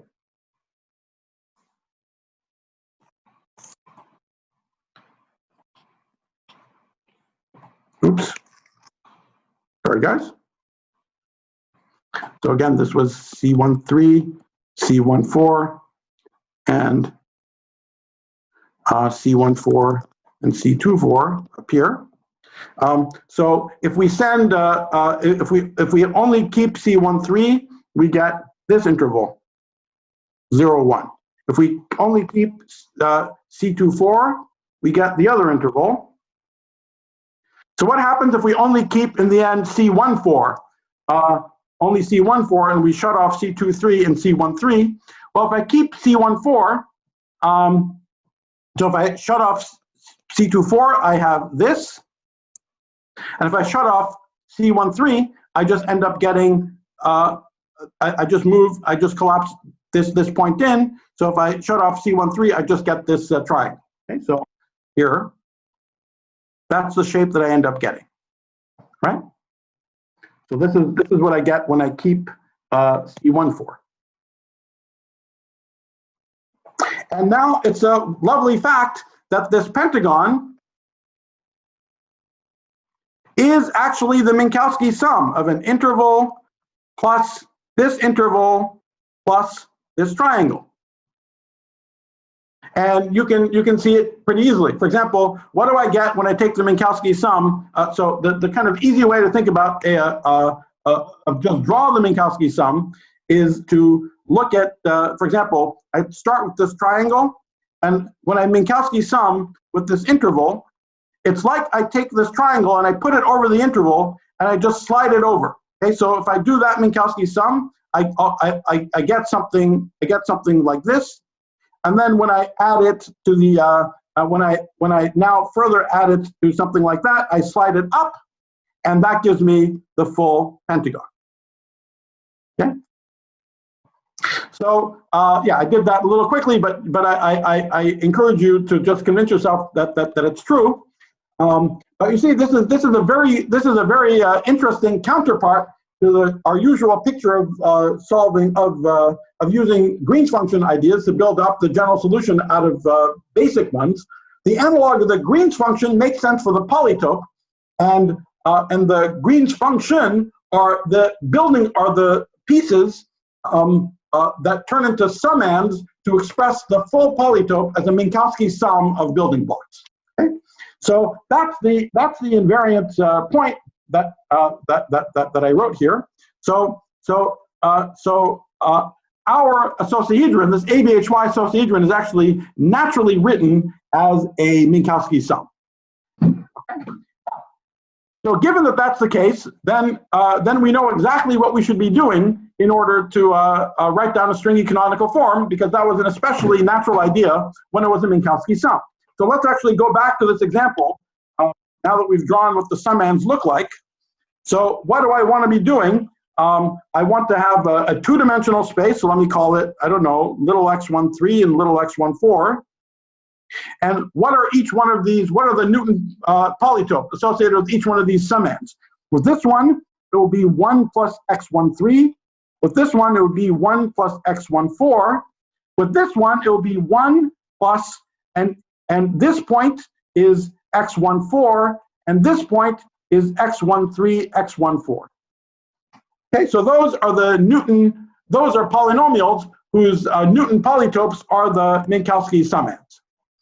Okay, and so now what is the stringy canonical form that we would write down? So the stringy canonical form integral that we'd write down, it's going to be a function of x13, capital X13 and capital X14, because those are that's the space we're living in, right? That we drew these Minkowski summands in this x13, x14 space, and now I'm introducing two variables, little x13 and little x14, to write the stringy canonical integral. So what is the stringy canonical integral? It's a function of going to be the exponents of those variables. So if you like, well as the c's, okay? As well as the c's, which in this case are C13, C24, and C14. Okay, and this is the integral 0 to infinity dx13 over x13, dx14 over x14, alpha prime squared, because it's a two-dimensional integral, x13 to the alpha prime capital X13, x14 to the alpha prime capital X14, and now I have to take these polynomials and put them in to the power of the corresponding c's. So I would put 1 plus x13 to the negative alpha prime C13, 1 plus x14 to the power of negative alpha prime C14. That's from this one, C24, sorry, C24. And finally, here, 1 plus x14 plus x13, x14,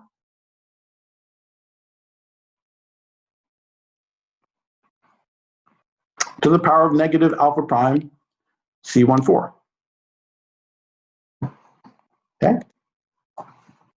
All right, so I hope you see that we're not making any choices here. We have this ABHY polytope. The remarkable thing is that it's naturally expressed as a Minkowski sum. And because it's naturally expressed as a Minkowski sum, there's a completely sort of canonical, there's a rigid stringy canonical form that I can write for it. Okay. And now, if I take this expression, of course I can rewrite. So this is a function of these 5 variables: x13, x14, c13, c24, c14. But remember, the c's are expressed in terms of the x's. Okay, so these 5 variables can also be traded just for all 5 x's, or for that matter, for the 5 Mandelstam invariants. So this is just a function on the kinematic space. Okay, and this function is literally equal to the Kobe-Nielsen amplitude for the 5-particle amplitude. Okay, this is the Kobe-Nielsen formula for the 5-particle amplitude.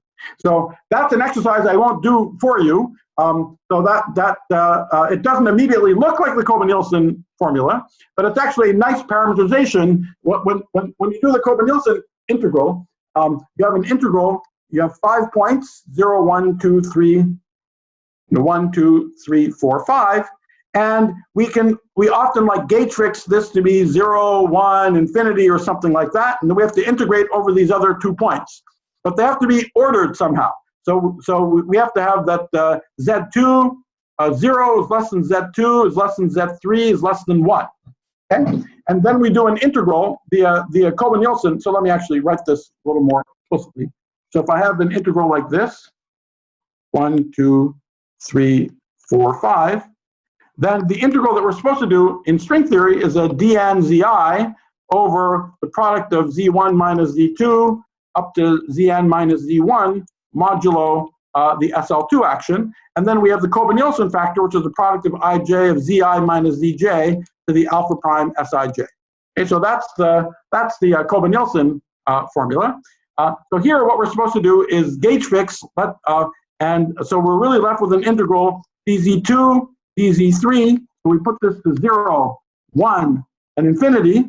So we have dz2, dz3 over all of this gauge fixed, and then the product of these and the Kobe-Nielsen factor. I'll just write that as kn. But the integral is over the range 0 less than z2, less than z3, less than 1. So what you want to do is just parameterize this region. So this region is constrained. You want to parameterize this region in terms of unconstrained variables that just run from 0 to infinity, positive variables that run from 0 to infinity. And when you do that, you go directly from this formula to the one that I just wrote. Okay? So there's a nice parameterization of the region of integration that actually gives you this that gives you this expression.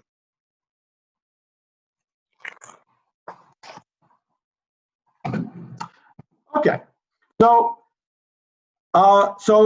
let's take stock.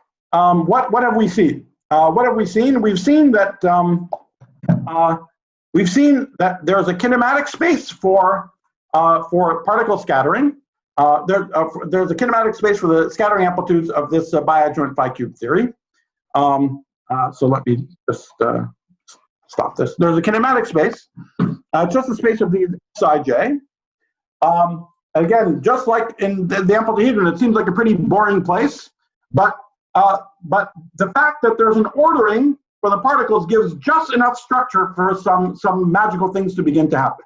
So there's a natural sort of causal structure in this space and whether points in this kinematic space are connected by a causal diamond that fits in this space is a reflection of whether or not the corresponding chords on the polygon that we began with are compatible. We ask a sort of simple dynamical question involving solutions of the wave equation with an injection of a notion of positivity. And out of that comes to life this ABHY isosahedron. The picture of the wave equation in kinematic space makes manifest a certain factorization property of the amplitude. Sorry, it makes manifest that we have something, that we have a polytope, and the polytope factorizes on its boundaries into the product of 2 lower polytopes of the same type. The scattering amplitude is thought of as a differential form that lives on kinematic space. And that differential form is completely nailed by the requirement that when I pull it back to the subspace in kinematic space that satisfies this wave equation, the canonical form becomes, so that scattering form becomes the canonical form of the corresponding isosahedron. That connection makes the projectivity of the form obvious, as hidden symmetry is made obvious. And finally, this isosahedron has a remarkable property that is also made manifest by this wave equation picture. In this picture, we have these pixels, and we have these seeds, these mesh constants associated with the pixels. And just as when we think about Green's functions, it's natural to ask what happens when we just turn on one pixel at a time and reconstruct the full answer by summing over all pixels. Here, if we just turn on one C at a time, we degenerate the isosahedron into very simple pieces that are just simplices, and we learn something remarkable, that this complicated isosahedron is actually built out of really simple building blocks and can be expressed as a Minkowski sum of these little simplices that we get from these degenerations. Whenever we have a polytope naturally presented as a Minkowski sum, then there's a more locked way of writing the corresponding stringy canonical form. And in this case, the stringy canonical form literally gives us the Jacobi-Nielsen amplitude. So I find this is kind of fascinating. We find a picture in kinematics. Oh, sorry, and there are many triangulations of the isosahedron, but one of them is this is using as a sledgehammer this method of triangulation that's applicable for any old simple polytope. That method is known as Feynman diagrams. There are many other methods that are associated with new recursion relations for the amplitude. And so the sort of bottom line is that this picture in kinematic space gives us an object, a sort of invariant object. We can describe this object in various ways. We can give the canonical form via this sort of Feynman diagram triangulation. Okay, it manifests, it obscures the projective invariant, otherwise very, very, very beautiful, it's fine. There are other things that manifest the projective invariant. They don't make it so obvious that it's a sum of Feynman diagrams. So they don't make the connection to particles in spacetime obvious. Yet another way of determining the canonical form for this object using a magical fact about this polytope, that it's naturally a Minkowski sum, yet another way directly gives you string amplitudes without putting in something like a worldsheet or a conformal field theory or correlation functions or vertex operators or any of that stuff. So the sort of path of connection between particles, strings, all these other descriptions of the integrand in this case, they're all sort of unified and sort of talked about as different descriptions of the canonical form associated with this one object. In the stringy case, an extension of its alpha prime as well. So I should say what's really magical about the stringy canonical form in this example is that even at finite alpha prime, what you get is a factorization into lower string amplitudes at finite alpha prime. Okay, so that fact is more special about this realization of the isosahedron and completely generic things about garden variety stringy canonical forms associated with garden variety polytopes. The reason is garden variety polytopes are not naturally the Minkowski sum of very simple pieces. What really is the clue that these bi-adjoint phi-cubed amplitudes want to be stringified from this point of view is this wonderful fact that this ABHY isosahedron wants to be expressed, is naturally expressed as a Minkowski sum of simpler pieces. Okay, so I think that is more or less all I want to say. I think it's approaching or maybe going past midnight your guys' time. So maybe I can I'll just say one more thing here quickly, and then we'll now call it a day. So I just want just to see what would happen if you just followed your nose and you kept trying to do this. Okay, so let's say we want to now move on to one loop. From talking about trees, we want to move on to one loop. Well, let's start doing exactly the same thing. We're going to be talking about the integrand. Once again, let's start by drawing what the Feynman diagrams would look like. So here's what the Feynman diagram, here's like a box diagram, okay? And just as before, we want to look at the duals of these diagrams. So already the sort of dual of this diagram is more interesting. The dual of this diagram is this square here, okay? So at tree level, we just had the square that looked like that. So that was a sort of dual of something that looked like that channel. But now one loop, it doesn't just look like a triangulation of a polygon anymore. It looks like a triangulation of a polygon with a hole in the middle, or a puncture in the middle. Okay. So now we're interested in these triangulations, and so the kinematic space is richer than it was before. So for one thing, I have these new variables that I can call yi. These are the kind of new loop variables. Okay, so that's one that's one important addition. Another interesting thing now is that beforehand we have that xij is equal to xji. We have that xij is equal to xji. And now that's not true anymore, because they're distinguished by whether whether we go around this puncture on the left or on the right. So xij is no longer equal to xji. So that's another little difference. And finally, there's the most interesting and sort of annoying one, which actually has a quite beautiful explanation for where it comes from, but that explanation would really involve the rest of these lectures that I didn't have a chance to give today, but we might do next week. We have this variable that sort of winds around this, that winds around the hole. That is a variable that back in the dual Feynman diagram would be associated with a tadpole diagram. Okay, so we have to include all these diagrams, bubbles, tadpoles, they're all there. And if we throw any of them out, we ruin the sort of combinatorial structure of the whole thing. So they're all there. And when we have tadpoles, we're associated with these sort of funny, funny loops. It turns out that for a variety of reasons, it's better not to think about this as this is only ever relevant for a self loop that goes like that. It turns out that it's actually better, instead of thinking that this guy exists as a sort of distinct. You see, there are as many of these guys as there are these guys. Okay? They're each associated with a vertex, and they're each associated with something like a puncture. It turns out that instead of drawing this, it's better to just say that there are two kinds of y. Okay, there's one kind of y, and there's another kind of y that's sometimes called tag. Okay, so that's a little bit of a funniness. It would take a little longer to explain why that's important. But anyway, that's the way it works. And there's again a mesh picture.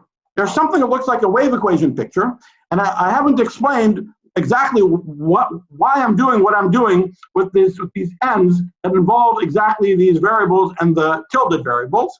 So, but I'm just telling you what the final result is. I will just make a small comment at this point that if you look at this, well, let me not make that comment yet.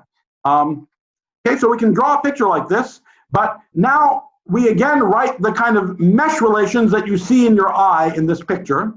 And if we do that, all the variables that we see in this picture are actually naturally associated with the variables of one loop diagrams, as shown here.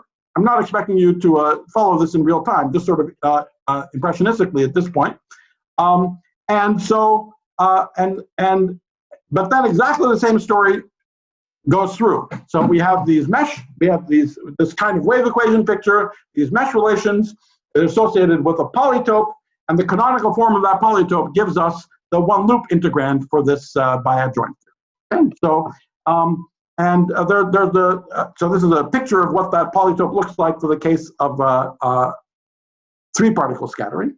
But all of this actually has a more abstract origin, and that's what I will, to those of you who are really interested, that's what I'll speak about further next week. Part of the story through to one loop is already sort of well understood. So I won't. So let me not go through that there. I will talk about it next week. But I want to make just the end with the following comment, that what we're doing here is really taking advantage of the following, taking or interpreting a sort of very famous fact. The genus expansion for amplitudes of theories with color in a dual way. That's the kind of beginning of the whole story. And we're very familiar with the fact that if we have amplitudes which have H traces, diagrams with H traces, and we're drawing them on a genus G surface with L loops, we're supposed to the one over n expansion is this genus expansion. But we already saw at tree level that instead of drawing the cubic graphs, we're drawing the duals of those graphs. And so what that means is that we draw our Feynman diagrams on the Riemann surface with genus G. If it's H traces, that means that the Riemann surface has H boundaries, and on each boundary I put some number of marked points that correspond to the external to the external particles. But we're interested in the duals of these diagrams. And the duals of these diagrams are almost on the same Riemann surface, but there's a little difference. The Riemann surface will now have punctures in it. We already saw this example at one loop, that our Riemann surface now, when we draw the dual diagram, we had one puncture in it. Well, in general, the dual of the Feynman diagrams, drawn on genus G, are the triangulation of the same surface with H boundaries, genus G, but P is equal to this number of punctures. So, just some simple. So there's not really any physics here. Just practice in drawing diagrams on Riemann surfaces and their duals. But if I draw this not planar two-loop diagram, I have to draw it on a torus. So there I've drawn the Feynman diagram in the usual double line notation. I've drawn it on a torus. I now shrink the double lines and I draw the dual of the diagram. And here's the dual of the diagram. Okay. But the dual of this diagram is actually the triangulation of a torus with one puncture. And this is the one puncture on the torus. Okay? So if we're interested in the kind of objects that we're talking about to all orders in 1 over n, at tree level, we're talking about triangulations of just polygons, surfaces, with n marked points on the boundary. At one loop, we're talking about triangulations of a surface with one puncture.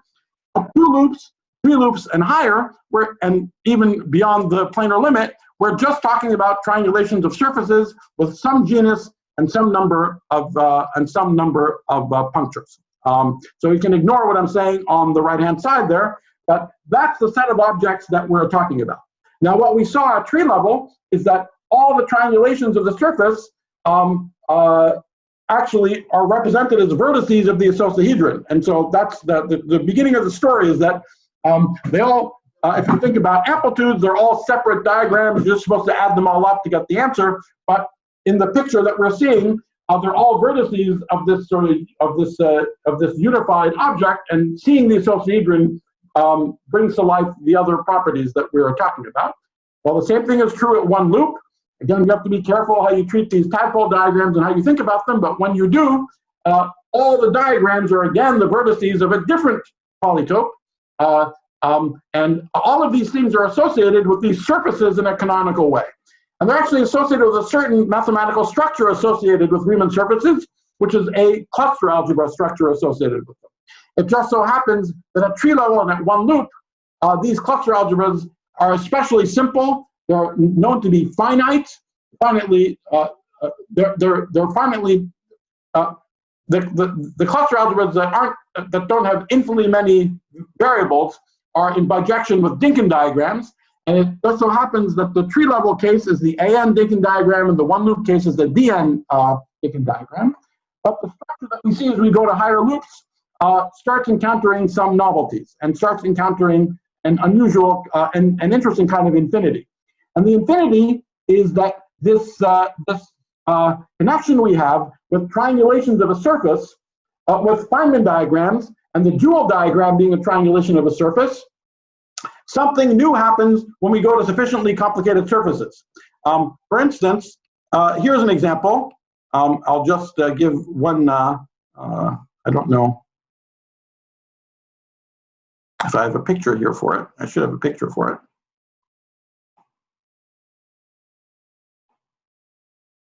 I don't seem to have a picture for it. Sorry. Well, so I'll just draw it. The novelty is this. So let's say you have. So let's say I'm trying to do. Oops. Whoa. Sorry. I think my computer just died here. So let me just. Oh.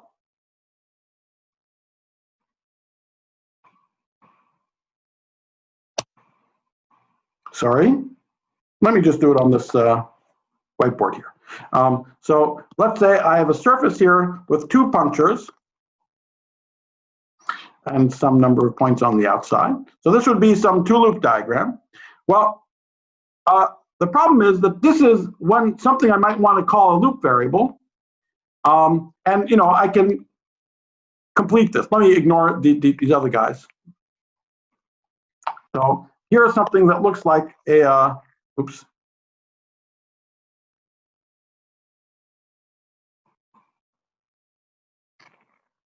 So I can have something like this. So here is a triangulation of this funny surface with just 2 points on it and 2 punctures. So this would be like two-loop bubble diagrams. So something like this, for example. Okay. The sort of dual would end up would be a diagram that looks like that, if I'm not making a mistake. So that's a perfectly reasonable thing to have. But here's the problem. So for example, this variable would correspond to that loop variable. Okay. But the difficulty is that when I think in terms of triangulations of the surface, I have this variable, but I also have this one, which winds around the puncture and comes back to itself. And in fact, it can wind around infinitely much, wind around any amount that it wants to come back. So that's a reflection of the fact that if I draw any triangulation of the surface and I take these 2 punctures, I try to move them out, I rotate them any amount that I want, and I put them back in, that's still a triangulation of the surface, but these arcs are different. The variables are different. They're clearly different triangulations of the surface, but they're related by the action of the so-called mapping class group, which is the sort of obvious symmetry where you take the 2 punctures out and you rotate them any amount you want and you put them back in. And the point is that they're all dual to exactly the same diagram. So that's where the novelty begins. We want to think not about the diagrams, but about the duals of the diagrams, but the duals of the diagrams start not being in bijection with the diagrams anymore. Whole classes of these diagrams, differing by these windings, are related to each other. And so that's a new thing that needs to be dealt with in thinking about the subject, which is what which is something that we've been thinking about with some friends for the past few months. Okay, so in the cases that we understand that are under control, the basic pictures still goes through. There's some extra structure associated with this winding, but there's still a large kinematic space. There's still a notion of something like mesh relations, Gauss's law, wave equation, and they determine polytopes whose forms give us the amplitude. So anyway, that's something that I'll talk about more perhaps next week. All right, guys, it is now nearly what, midnight 30 your time in India. So I figure this is probably a decent place to stop. Okay, let's first all unmute and thank Nima for this fantastic 10 hours or more lectures. So I think we should all unmute and thank him. I'm very impressed that 19 of you made it. I mean, that's really amazing. I'm very impressed. I think there are some students in China, which is even more impressive. I know. Well, Song was Song, but who knows? I don't know. I mean, Song looks like a nice guy, but who knows? Maybe he's torturing them or something. I mean, he's the nicest guy in the world, at least as far as I can tell. But I don't see any reason otherwise that'd be up. So if they're torturing you, Song students, email me, and then I'll do something about it. Okay, we have questions. Yeah, Anish. Go ahead. Yeah. So in the picture of this triangle that you gave in kinematic space, so if I didn't choose that particular region, if I chose like not a triangle looking, it would work for any region you chose. Would I get a different realization, or it is just a more complicated way of getting the same thing? No, I mean it's always an associahedron. The sort of detailed shape is different, but it's always an associahedron. I see. Okay. Yeah, that's something. By the way, that's not what we realize. I mean, the kind of ABHY paper was kind of making an if you like, an inspired guess for what these equations should be. I mean, we were trying to sort of mimic things that we'd seen elsewhere, the idea of a form and finding a subspace, and anyway, so I mean, we were doing the right thing, but we kind of just made a guess. Oh, let's look at this subspace, and oh, look, it works.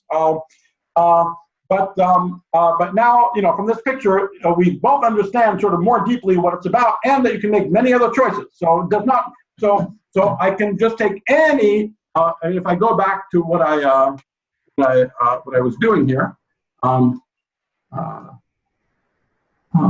did it go? Oh, I seem to have lost it. Anyway, if I go back to that picture of where I drew the green triangle, but we have another picture where we take some other jagged surface. All that matters is you want to take any connected chunk of that picture where you cover xij and not xji, okay? And in fact, you can even do slightly wilder things than that, but that's good enough for now. Okay, thanks. Karan has a question. Yeah. Hi. Yeah. Related to that, and when we take n is equal to 7, you have 9 equations, and tada, we end up with the associated. N equals 6. N equals 6. We have n equals 6. We have 6 extra variables. Oh, right. N is equal to 6. Right. Yeah. Right. Sorry. Yeah. So So in the 9 equations, I mean, is there a reflection of the fact that there are 6 pentagonal faces and 3 squares which come directly at the level of the... Absolutely. Yes. So the 9 is all the facets of the icosahedron. Remember, we're going to have a facet where every xij goes to 0. So there are also 9 xij's, right? So if I take nn minus 3 over 2, where n equals 6, there are a total of 9 poles. There are 9 xij's. And so that's not a coincidence. I mean, well, it's very nice that that sort of comes out of this picture of looking at the. But anyway, that's relatively trivial. So so the 9 is that there are 9 xij's, and therefore there are 9 poles. There are 9 first single poles that the amplitude can have. Now, on each pole, the amplitude needs to factorize into the product of 2 lower amplitudes. And that's reflected in the icosahedron, and the fact that these 9 facets actually break up into 2 kinds. There are 6 of them that are pentagons and 3 of them that are squares. The ones that are pentagons are exactly the factorization with 5 particles on one side and 3 particles on the other. Because the icosahedron for 5 particles is a pentagon, that's what it should look like. It should look like a pentagon cross nothing, because the 3 particle amplitude is just 1 here. On the other hand, the ones that look like squares, there are 3 of them, and there are also precisely 3 factorization channels that have 4 particle amplitude on one side and 4 particle amplitude on the other side. The 4 particle amplitudes are intervals, and so the direct product of 2 intervals is a square, and that's exactly what we see.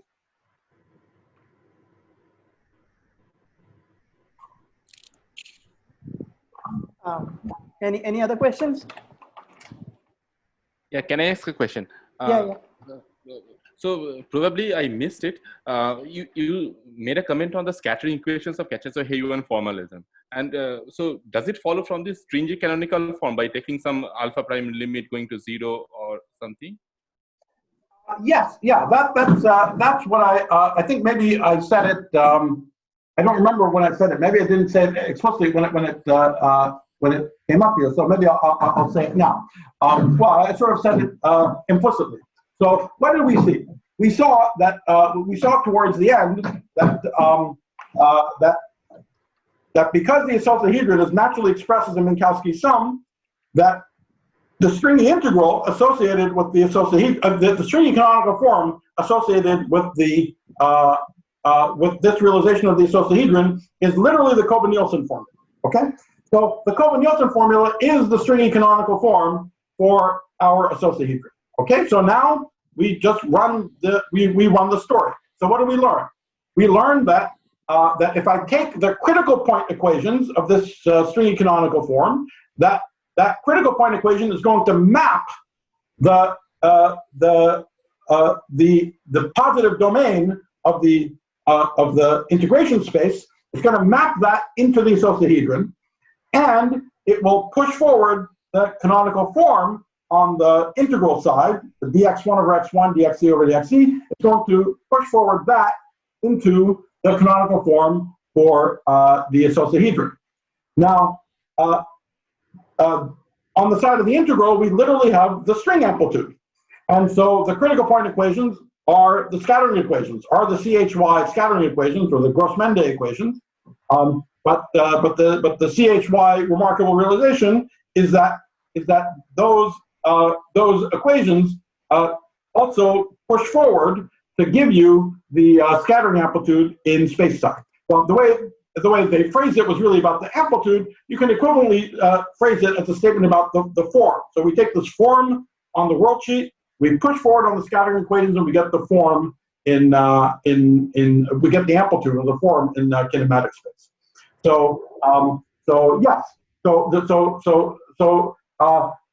the kind of a kind of extra beautiful fact about CHY is that the scattering equations are literally mapping the worldsheet into this kinematic icosahedron. So if we take for every z on the worldsheet, we take the scattering equations and we use them to solve for the Mandelstams, or the x's, in terms of the z's. We move the z's around, they tile in one-to-one cover the inside of this kinematic icosahedron. And that's the sort of fast conceptual explanation for why the CHY map works. But again, the fact that there is this mapping between the two sides is a much more general phenomenon. Something extra nice happens in the case of the icosahedron. The extra nice thing about the icosahedron in this language that I'm talking about is this not a priori obvious fact that the icosahedron is actually naturally a Minkowski sum of simpler pieces.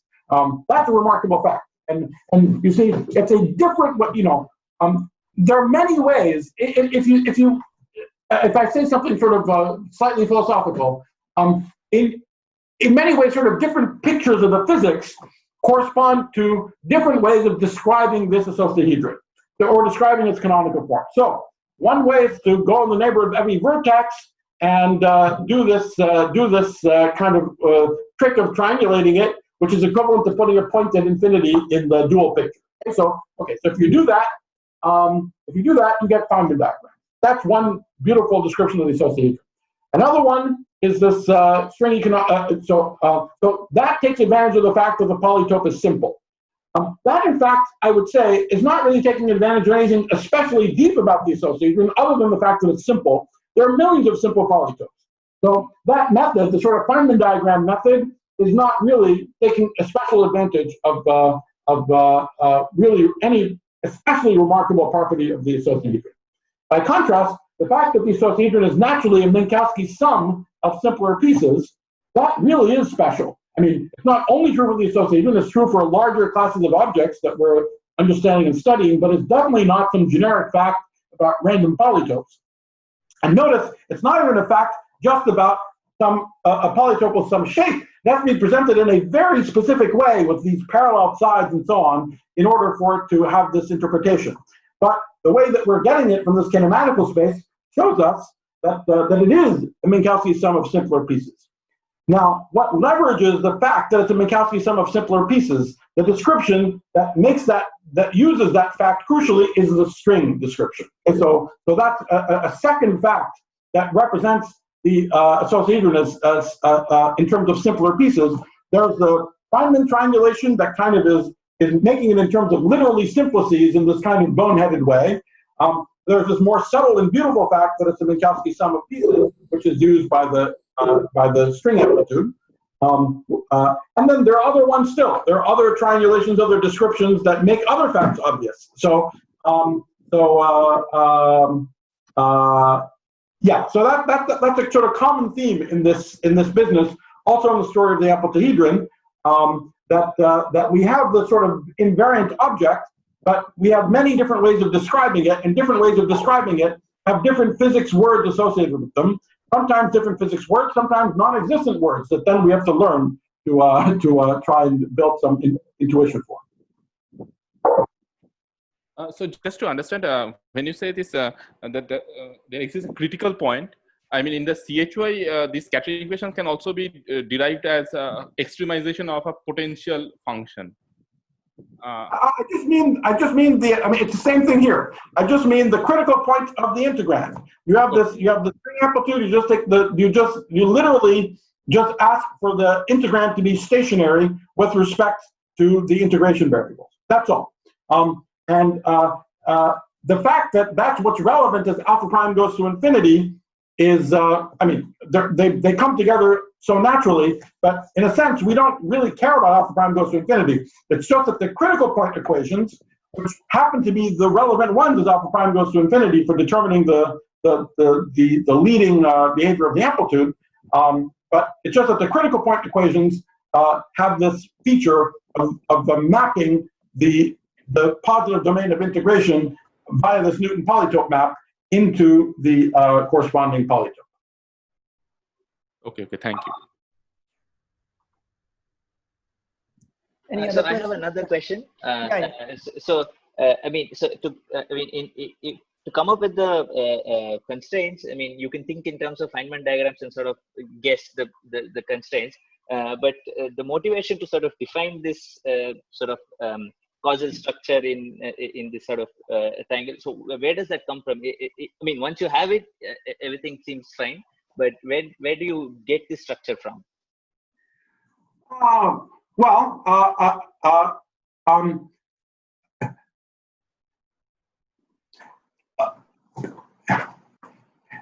I think these are not. There is no particularly invariant answer to this question.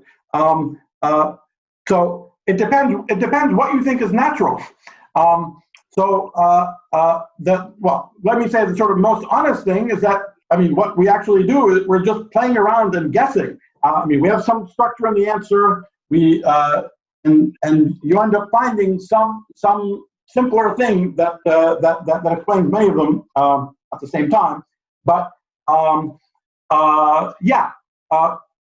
afraid I don't have a very good answer to your question. I mean, this is a sense, I said at the very beginning, it's kind of an adventurous subject, and we're guessing and messing around and looking. We're looking for the principles. We're looking to see what's the sort of consistent underlying idea that shows up and that we can use over and over again for many different examples. So yeah, that's really the sort of best I can say. If you know other things, you know, if you're a cluster algebraist and you know all sorts of you're an expert in quiver representation theory and so on, then all these meshes and the relations and so on, that's mother's milk to you. You're like, oh, that's totally fine. That's totally cool. But it's only totally cool after you're versed in categorification and all kinds of stuff that I never in a million years thought I would have to learn to do physics. So it is, but it's very natural from that point of view. There's something extremely natural and beautiful about it from that point of view. So that's the best I can say, is that the structures that we're seeing, there are many words to describe it that seem natural, and very rigid, and they all have this feature that from seemingly almost nothing, you get all the structure. That's the sort of most, I think, remarkable thing about this whole story, is that in everything we've seen, you go to the space, there's nothing there. You just say, oh, come on. I mean, in ADS-CFT, I go to the boundary, I can put a quantum field theory there. Great. I mean, of course, it takes a huge insight to realize you should be thinking in this holographic way. But once you do it, you're doing normal things. And you're just doing field theory, quantum mechanics, it's great. Now what? Now we have the space of NZs or XIJs. What the heck are we supposed to do now? There's no time, locality, Lagrangians, Hamiltonians. But of course, that's also the whole point. We're trying to understand emergent space-time, maybe even emergent quantum mechanics. Of course it's going to have to look weird. Of course it's going to have to look unfamiliar. Or it's all crap. I mean, it's also possible that this is, it's possible that there is no such thing. We're sort of chasing after shadows.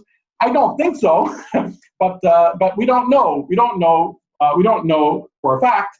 What I can say is that in the sort of 10 years that we've been thinking about things in this way, certainly none of these structures had to exist ahead of time. I mean, there's no guarantee ahead of time that you go looking for these things and all this black magic is just sitting out there underneath our noses. There's something there. I mean, I think it's insane to think that there isn't anything there, but it's clear that we don't know what the sort of grand principles are. All we're seeing is sort of aspects of it. Yeah, something to do with ordering, something to do with the notion of positivity, maybe singularities and forms with logarithmic singularities. Maybe we probably shouldn't pay too much attention to that idea, because that's really very special to these theories that only have singularities in the infrared. And we also have to learn to talk about other kinds of singularities. So at any given point in time, we don't know what the most important idea is. We're just exploring and just seeing. But we do have a guide. The really good thing is there's no bullshit in this business, zero. It's no slogans. You don't go around, it's not all about hopes and dreams. Anything you do, you have to be able to check that you get something that's local and unitary in the end. And by now we have sort of standards. I mean, we know what magic looks like. And so anything you do needs to have this flavor of an enormous amount coming out from seemingly absolutely nothing. And we're getting more spoiled as time goes on. We're looking for even smaller absolutely nothings to try to get a lot of to try to explain more structure. But yeah, I'm afraid I don't really have a good answer to your question. I mean, you're asking, how did you know to look for the wave equation? Of course we didn't know. I mean, the way this worked isn't that we went and we said, oh, here's Xij space, and we'll draw these causal diamonds, and let's look at the wave. I mean, that's complete insanity. It worked as backward from that as you could possibly imagine. It worked. We knew what the amplitudes looked like. We knew somehow it was probably associated with the isosahedron because, the isosahedra have these vertices that look like cubic graphs. In fact, just to tell you a funny story, when long ago, when I was just first thinking about the amplitudes and positive Grassmannians and so on, well before the story of the amplituhedron, I first heard of the isosahedron. So one of my mathematician friends told me about the isosahedron. I'm like, oh, that's great. I'll forget about all this n equals 4 stuff and just think about the isosahedron, because that's like phi cube theory, much simpler. And I was just immediately stuck. And what is the problem? The problem is exactly this idea that the actual amplitude depends on all these Mandelstam variables, all these Xij variables, but the isosahedron is much lower dimensional. So that was a big zeroth order abstraction. Clearly, you should somehow think of every Feynman diagram as some kind of simplex, but that simplex lives in this giant nn-3 dimensional space. In what possible sense are you adding them together to sort of fill into an isosahedron? That was a very zeroth order problem. And it wasn't through this sort of tortuous path going through the amplituhedron and then understanding that you could think about the amplituhedron in kinematic space. And the idea is to think about a form in kinematic space and a low dimensional form that lives in a high space that you pull back to a subspace. All those developments had to happen before we could start to think, oh, maybe the isosahedron is going to be there, but it'll show up in a subspace somehow. And even knowing that took a long time, lots of experiments. In fact, lots of hints from looking at CHY and push forwards from the worksheet to tell us that something like this was going on. So that's always the way it works in this in this business when you don't have some absolutely rock solid deep principles that you're starting from. Is that you go with the data, but it's not made up. I hope it's clear in both the examples that I've talked about, even though the path to sort of discovering these things are not linear, these objects clearly exist out there in the platonic world of ideas. We're not building them. I mean, they're just there.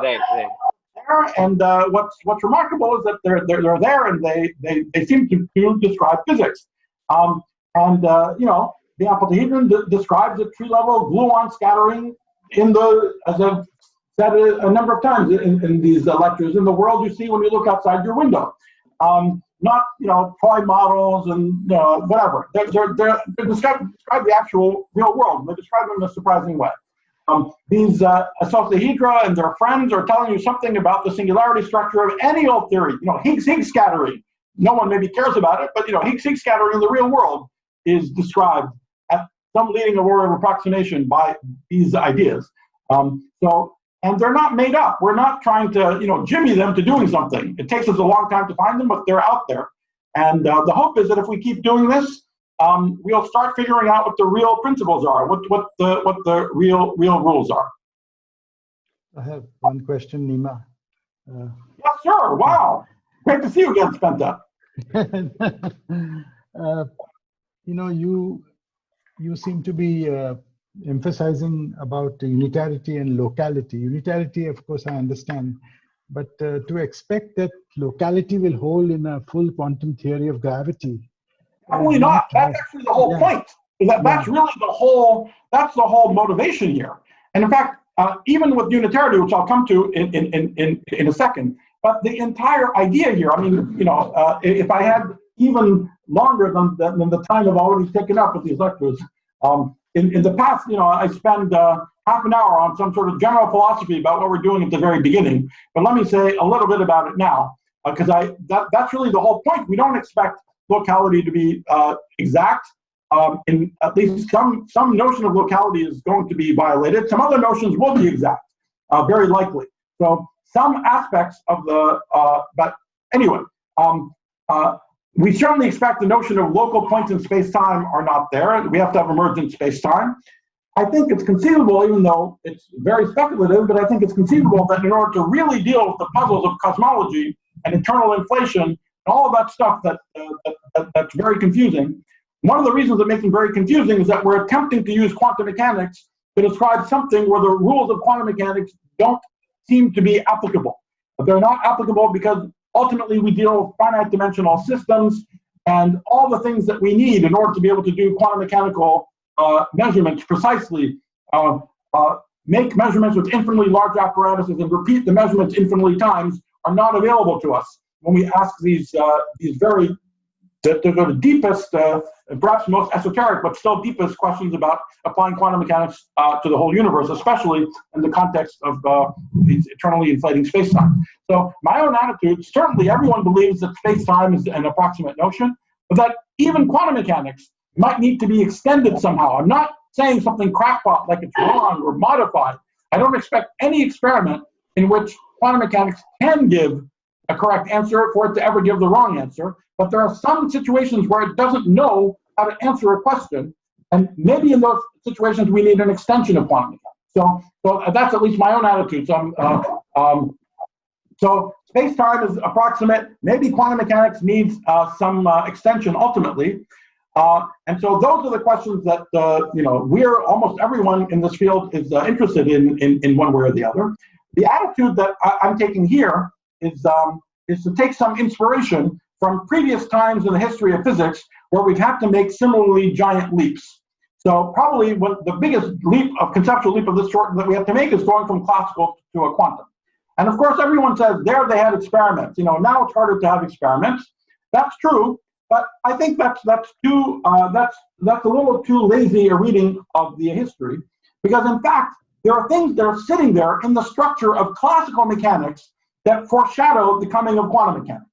And maybe the most striking thing was the fact that despite the birth of classical physics via Newton's clockwork universe picture of deterministic time evolution, people discovered the principle of least action way of thinking about classical mechanics. And that's very peculiar that this second way of thinking about classical mechanics exists, that determinism is not so obvious. Determinism is not the star of the show. You give the initial and final points of the trajectory of a particle, and supposedly the particle sniffs out every way that it could go from A to B and chooses a path that minimizes or extremizes the action. That's very peculiar. That's not remotely obvious, starting from Newton's laws, that it should have a formulation of that sort. And people could wonder, and in fact they did wonder, why? Why is there this second way of talking about classical mechanics that sort of doesn't seem deterministic? And eventually we found out the answer. The reason the second way of thinking about classical mechanics exists is precisely because determinism doesn't actually exist. But the way that determinism ends up being wrong is not something stupid, like you add random terms, stochastic terms to Newton's laws. It ends up being that there's a second way of thinking about Newton's laws that's radically philosophically different, but is in fact exactly the same. In other words, there's an opportunity to look for the big leap to come by seeing if there is some way of taking the physics you have right now that seems to rely so crucially on the concepts that you think you're going to lose, and seeing if you can rotate the way you think about standard established physics not to use those concepts so heavily, so that you might be in a better position to jump to the next level of description. There's no way you can jump from Newton's laws to quantum mechanics, but you can jump from the principle of least action to a quantum mechanics, precisely because the notion of determinism is not the star of the show anymore. Well, that's exactly what we're doing here. In ordinary quantum field theory, we have locality and we have exact unitarity. And both of those things in ordinary quantum field theory are made manifest by these structures, local space-time and some unitary evolution in Hilbert space. The entire philosophy here is to try to reproduce those things of established ordinary physics from a different point of view that does not have either the Hilbert space or the space-time in it. Now, why would we do such a crazy thing? Well, first, for these highfalutin philosophical reasons, and maybe even the quantum mechanics needs to be extended, and whatever that new structure is that we don't yet know, very likely involving much more radical ideas than we've seen so far, whatever the way that that new structure connects back down to ordinary physics is very unlikely to connect by having us think about ordinary physics in the way that we originally came to it, with having local space-time and a Hilbert space. Much like the way quantum mechanics reduces to classical mechanics is not directly to Newton's laws, but to the principle of least action. So that's the hope here, is that by trying to recast ordinary physics in a way that sort of dethrones locality and unitarity from their central roles, but still gets them out somehow, of course, we'll be in a better position to see the kinds of more abstract ideas that we might need in order to actually really do something new, to do something that has the sort of deepest effects of quantum gravity in it, and have something where perhaps both space-time and quantum mechanics are seen as sort of approximate in some sense. Anyway, that's the spiel. That's a hope. It's a dream. It's a philosophy. But anyway, it's a philosophy that a number of us have been following. And indeed, the hope is that we will not have exact locality and unitarity, but that this way of thinking about things will put us in a better sort of mental space to figure out what we should be trying to do instead. So in some sense, you are saying that let us start with the S matrix only and see how far you can go with unitarity and locality. And but there's one thing that bothers me about the S matrix theory is the fact that one of the great advantages of Hamiltonian method was that in the history of physics in the last 40 years, we found soliton solutions. We found instanton solutions. Sure. So, and somehow the manifestation of that in the S matrix is not always very clear, because you switch off the interaction usually for asymptotic states. Yeah, I mean, I think solitons are not a big deal. I mean, if solitons exist, I mean, I think they're like invariant. I think the invariant issue is not, I think, one of technicalities about whether we're turning interactions on or off. I think the invariant question is, how do we see non-perturbative physics in the context of the scattering process? Yes. And you know, if there are solitons there, if there are monopoles there in the real world, if there are monopoles there somewhere in the S matrix, there's some amplitude for monopole anti-monopole production. How are we going to get that from this kind of picture? Yeah, I mean, so more generally, how do we see that we need certain non-perturbative phenomena?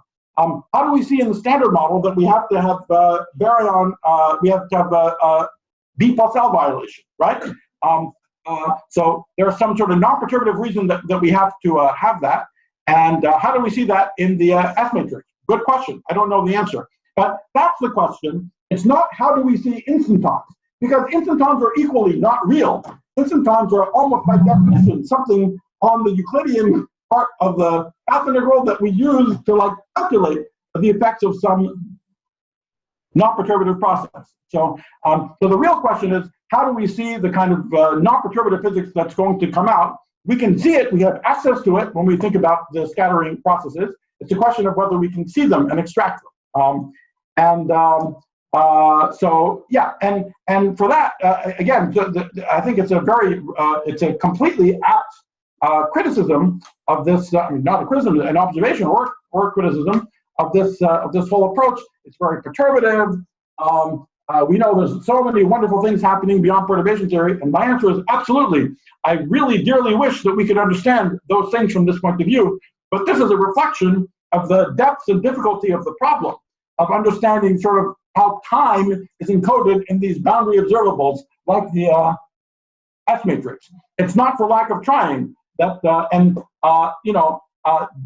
hard problems in physics don't go away because people stop thinking about them. There was this very hard problem from the 60s.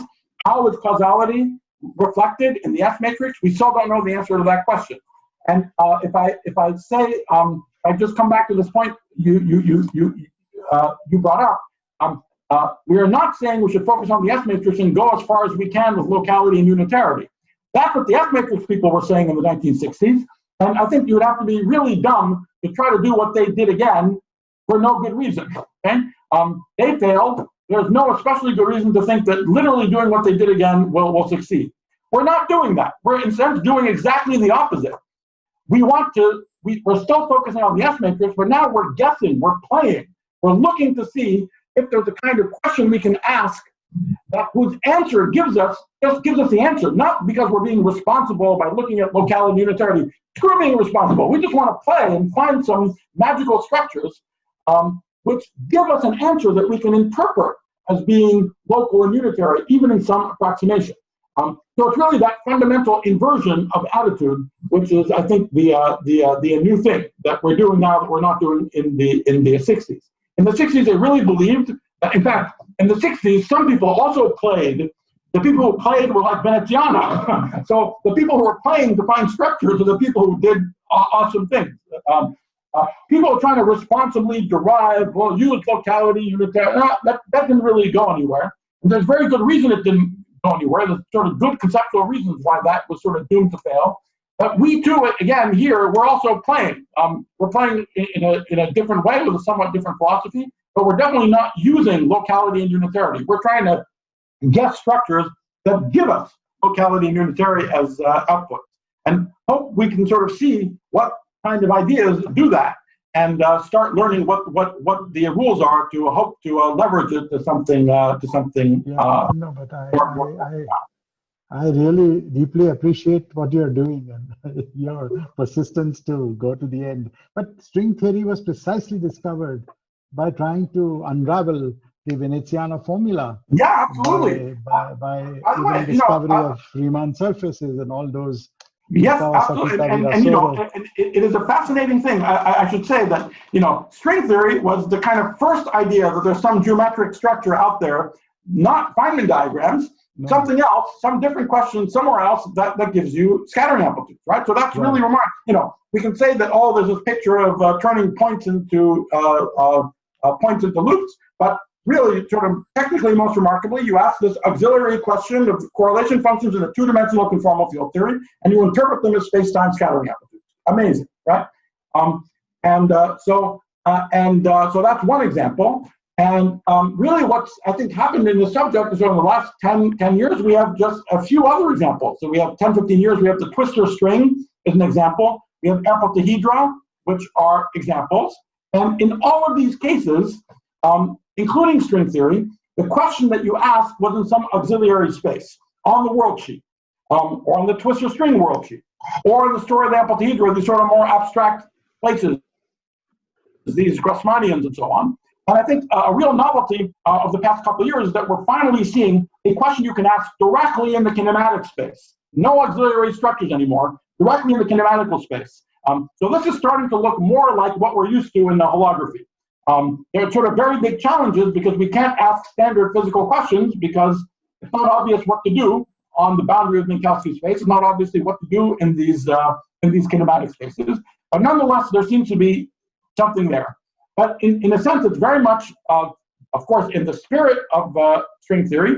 And not only in the spirit, they're technically related to each other. String theory, the string world sheet at tree level is all about the positive Grassmannian G2n. And in a sense, G2n, after we mod out by the action of rescaling of all the columns, is just exactly the n-ordered points on the boundary of a disk. The form that show up in the Kolbe-Nielsen formula is exactly the canonical form for that positive geometry. So like open string, world sheet, moduli space is a nice positive geometry. And it's G2n. Well, G2n is the most baby example of these curvier positive geometries. What's relevant for n equals 4 super Yang-Mills is G4n. And G4n with some extra topological conditions on it. And then when you study them in more detail, all of these things are so deeply intertwined with each other for very mysterious reasons. it's not sort of manifest ahead of time. They have to have something to do with each other.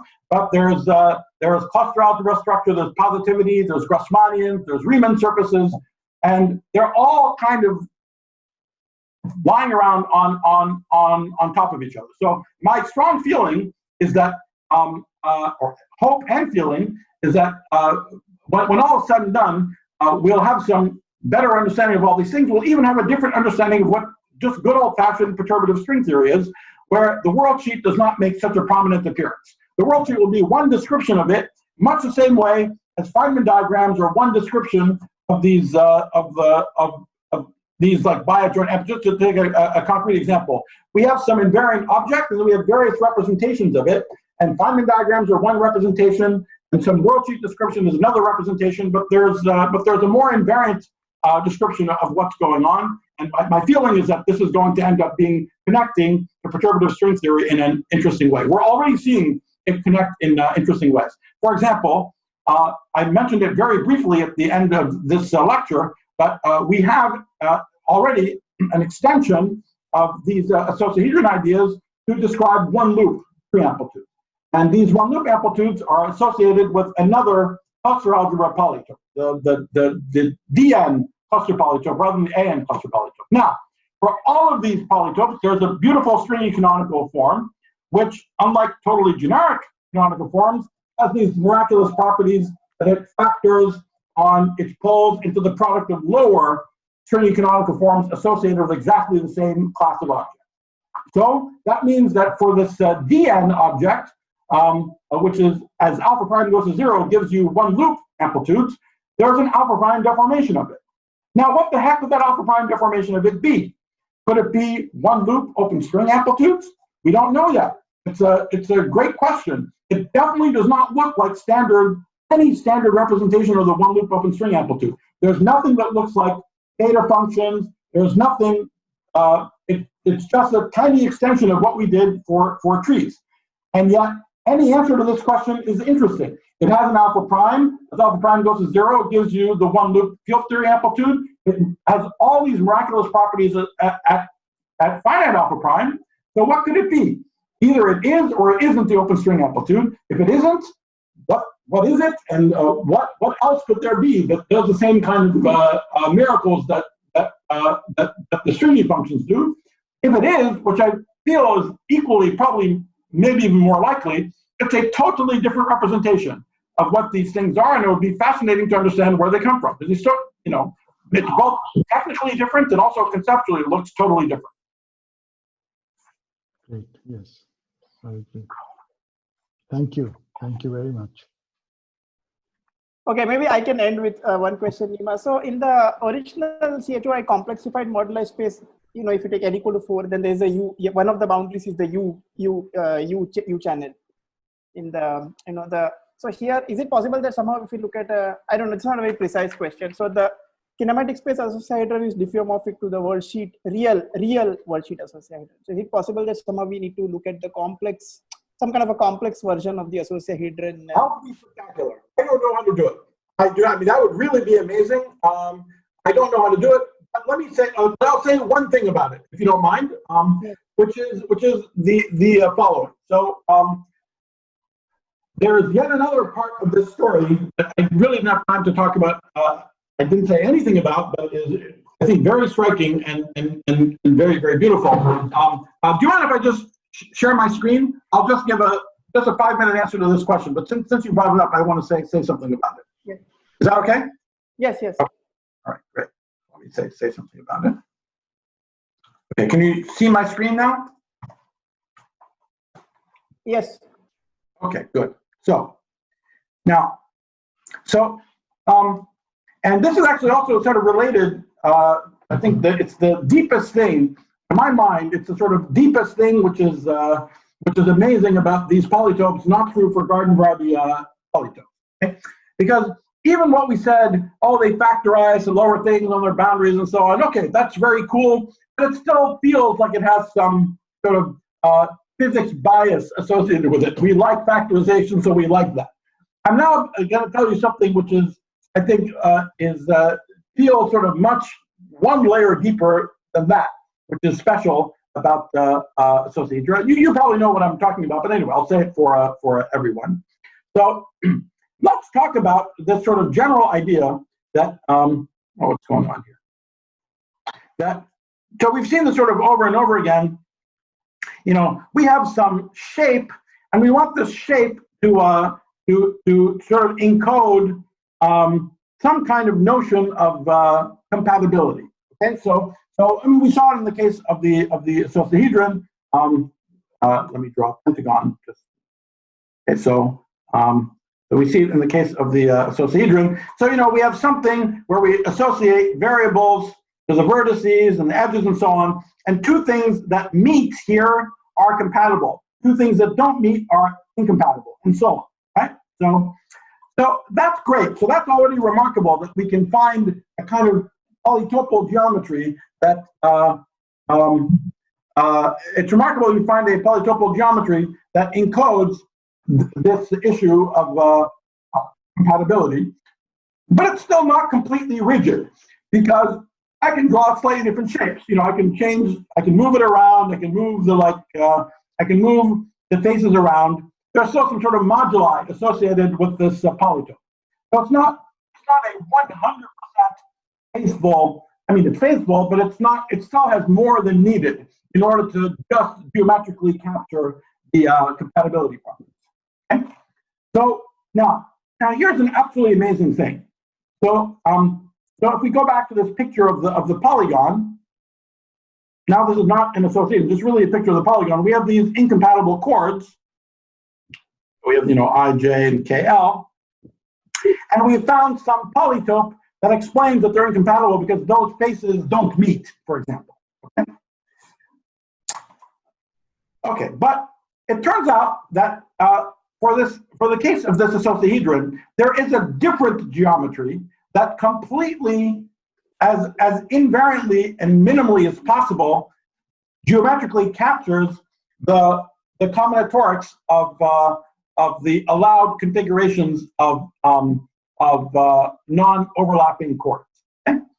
And so that's something that we call the binary realization, binary geometry, which could be either real or complex, actually. Okay? And you'll see what I mean in a second. And here's the idea. Instead of using these xij variables, with every chord,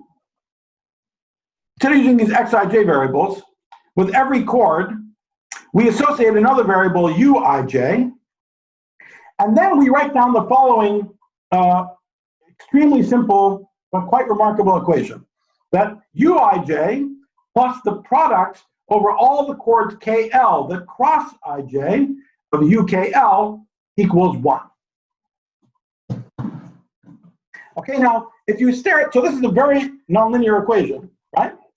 If you stare at this equation, though, you notice that it has an amazing property. First of all, let's just say for fun that we care about uij real and positive. Now, this equation tells me that all the u's will also be less than 1 because the sum of these things has to add up to 1. So all the u's are between 0 and 1. But now we learn something amazing. Because that's true, let's say I take some uij, go to 0, then this tells me that all of the KL, for the KL that cross ij, so the ones that are incompatible, just go to 1. Okay? So this equation sort of beautifully captures the compatibility. If you go to a boundary where one chord goes to 0, then every other incompatible chord variable is forced to go to 1. Okay, so this is even more rigid realization of geometric realization of the pattern of compatibilities than we get from the icosahedron itself. Again, the icosahedron itself, we can move the faces around and so on. This is just a 100% rigid binary realization of the combinatorics of the compatibility between poles. And this kind of realization most certainly is not possible for garden variety polytope. You have a garden variety relationship of compatibility that's being captured by some polytope. You want to see, does it have a binary realization this is a shockingly special thing. I mean, we have some examples. All of these cluster algebra polytopes have binary realizations. Some extensions of these ideas that and Cousins that Song and friends have been exploring has these properties, but they're very special things. They're certainly not garden variety things have this property. Okay, so this is an I think this is kind of it's an absolutely amazing fact that you just ask, can I find binary realizations of some pattern of relationships between objects? And the answer is yes. And the ones that do are precisely those pattern relationships that we can somehow interpret as being associated with factorization of amplitudes in space-time. So the hedra and things in the neighborhood of associated. Okay, so this, I think, is a really remarkable fact. And this description, this curvy geometry, is actually a gauge invariant description of the world sheet. Okay, so you can think of these UIJs as certain cross ratios of the variables on the world sheet, but it's a gauge invariant description of it. So I don't actually see points on the boundary of a disk. I see these gauge invariant descriptions of it instead. So that's it sort of dovetails with my answer with what I was mentioning to Spencer.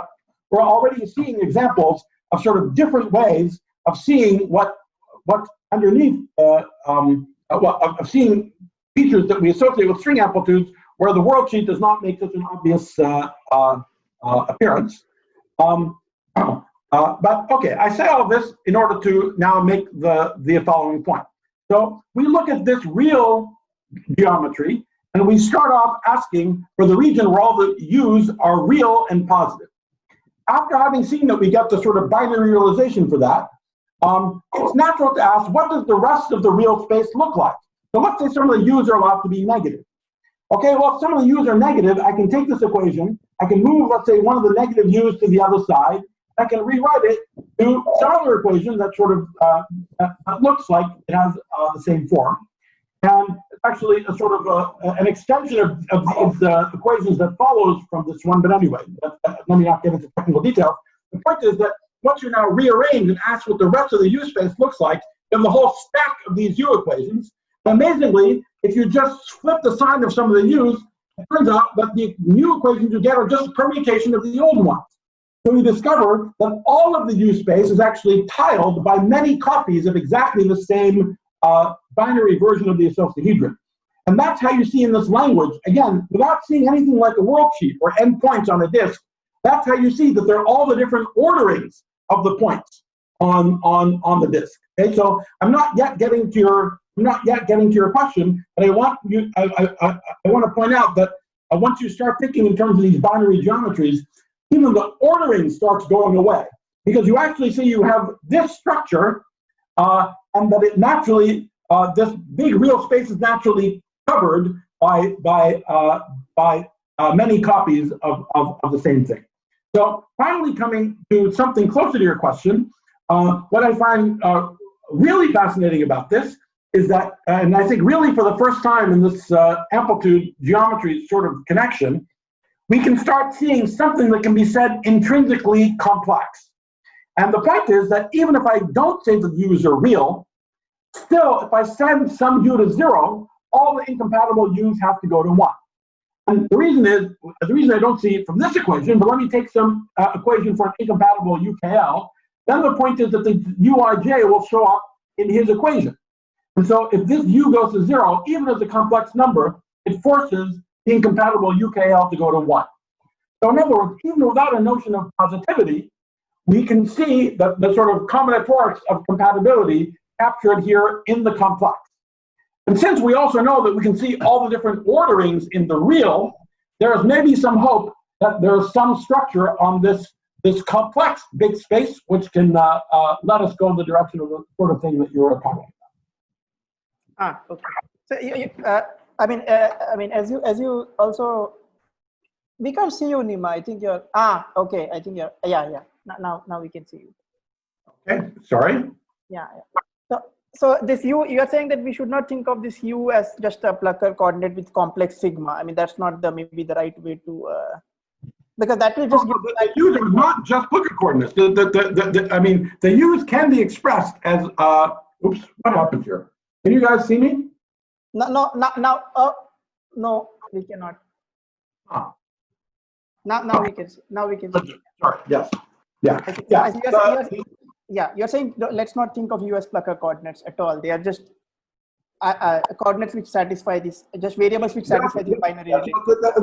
I mean, first, they're not random. They're not random cross ratios. They're very specific cross ratios, and in fact, sort of from many points of view. For example, from this clustery point of view, the U's are sort of very natural objects to start talking about. And for instance, we don't have a kind of worldsheet picture for the other cluster algebras, but we have the U's for all of them. Okay, and even in the case of even for the case of the standard worldsheet, it's conceptually it's really straightforward to start from these equations. They're totally gauge invariant, but very beautifully you see that from these equations you discover that the U's satisfy that the U's can be used to build things that you can interpret as cross ratios, so that you can see that there's an underlying worldsheet coming from. But if you start from the picture of the worldsheet, you never knew about these U equations, then what? That's the beautiful thing about these U equations. They make the boundary structure of the space completely manifest. And with the usual worldsheet description, what do? You always gauge fix in some way. Some of the boundaries are obvious, other boundaries aren't obvious. You have to do blow-ups in order to see all the boundaries. So that's both the virtue and the weakness of the worldsheet picture. The virtue is it's a sort of a linearization of this complicated moduli space. The defect is exactly that you don't see it all. So you have to work in order to sort of see all of the boundaries and all the singularities. So again, of course, they're equivalent. So I'm not saying, at some level, I'm not saying one is better or some is worse, just in talking about the open string case. But the fact that the U picture extends so naturally to these other cases is, I think, quite striking. And it's striking that that somehow, without seeing the worldsheet, you do discover all the orderings are there. You do discover the sort of complex way of thinking about compatibility.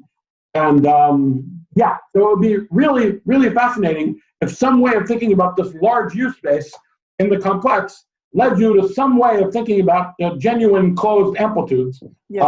In a way that wasn't just squaring open things. You asked this question before. It's an excellent. I mean, it's never far from my mind for sure. And it seems like maybe there's something simple. If so, I've missed it for a long time, but that's not saying it isn't there. But I suspect it's something deep and not technical. Thanks. Yeah. Any more questions? Okay, so if not, I just want to remind everyone that there will be at least one more lecture by Nima on one of the evenings. I think we will discuss the time. We will fix the time with Nima over the weekend and announce it by Sunday or Monday. So yeah. So again, let's unmute and thank Nima once again. Thank you. Thanks a lot. Thanks a lot, guys. I had fun. Thank you. Bye. All right. Bye. Bye. Bye. Talk to you later. Bye. Bye. Bye. Bye.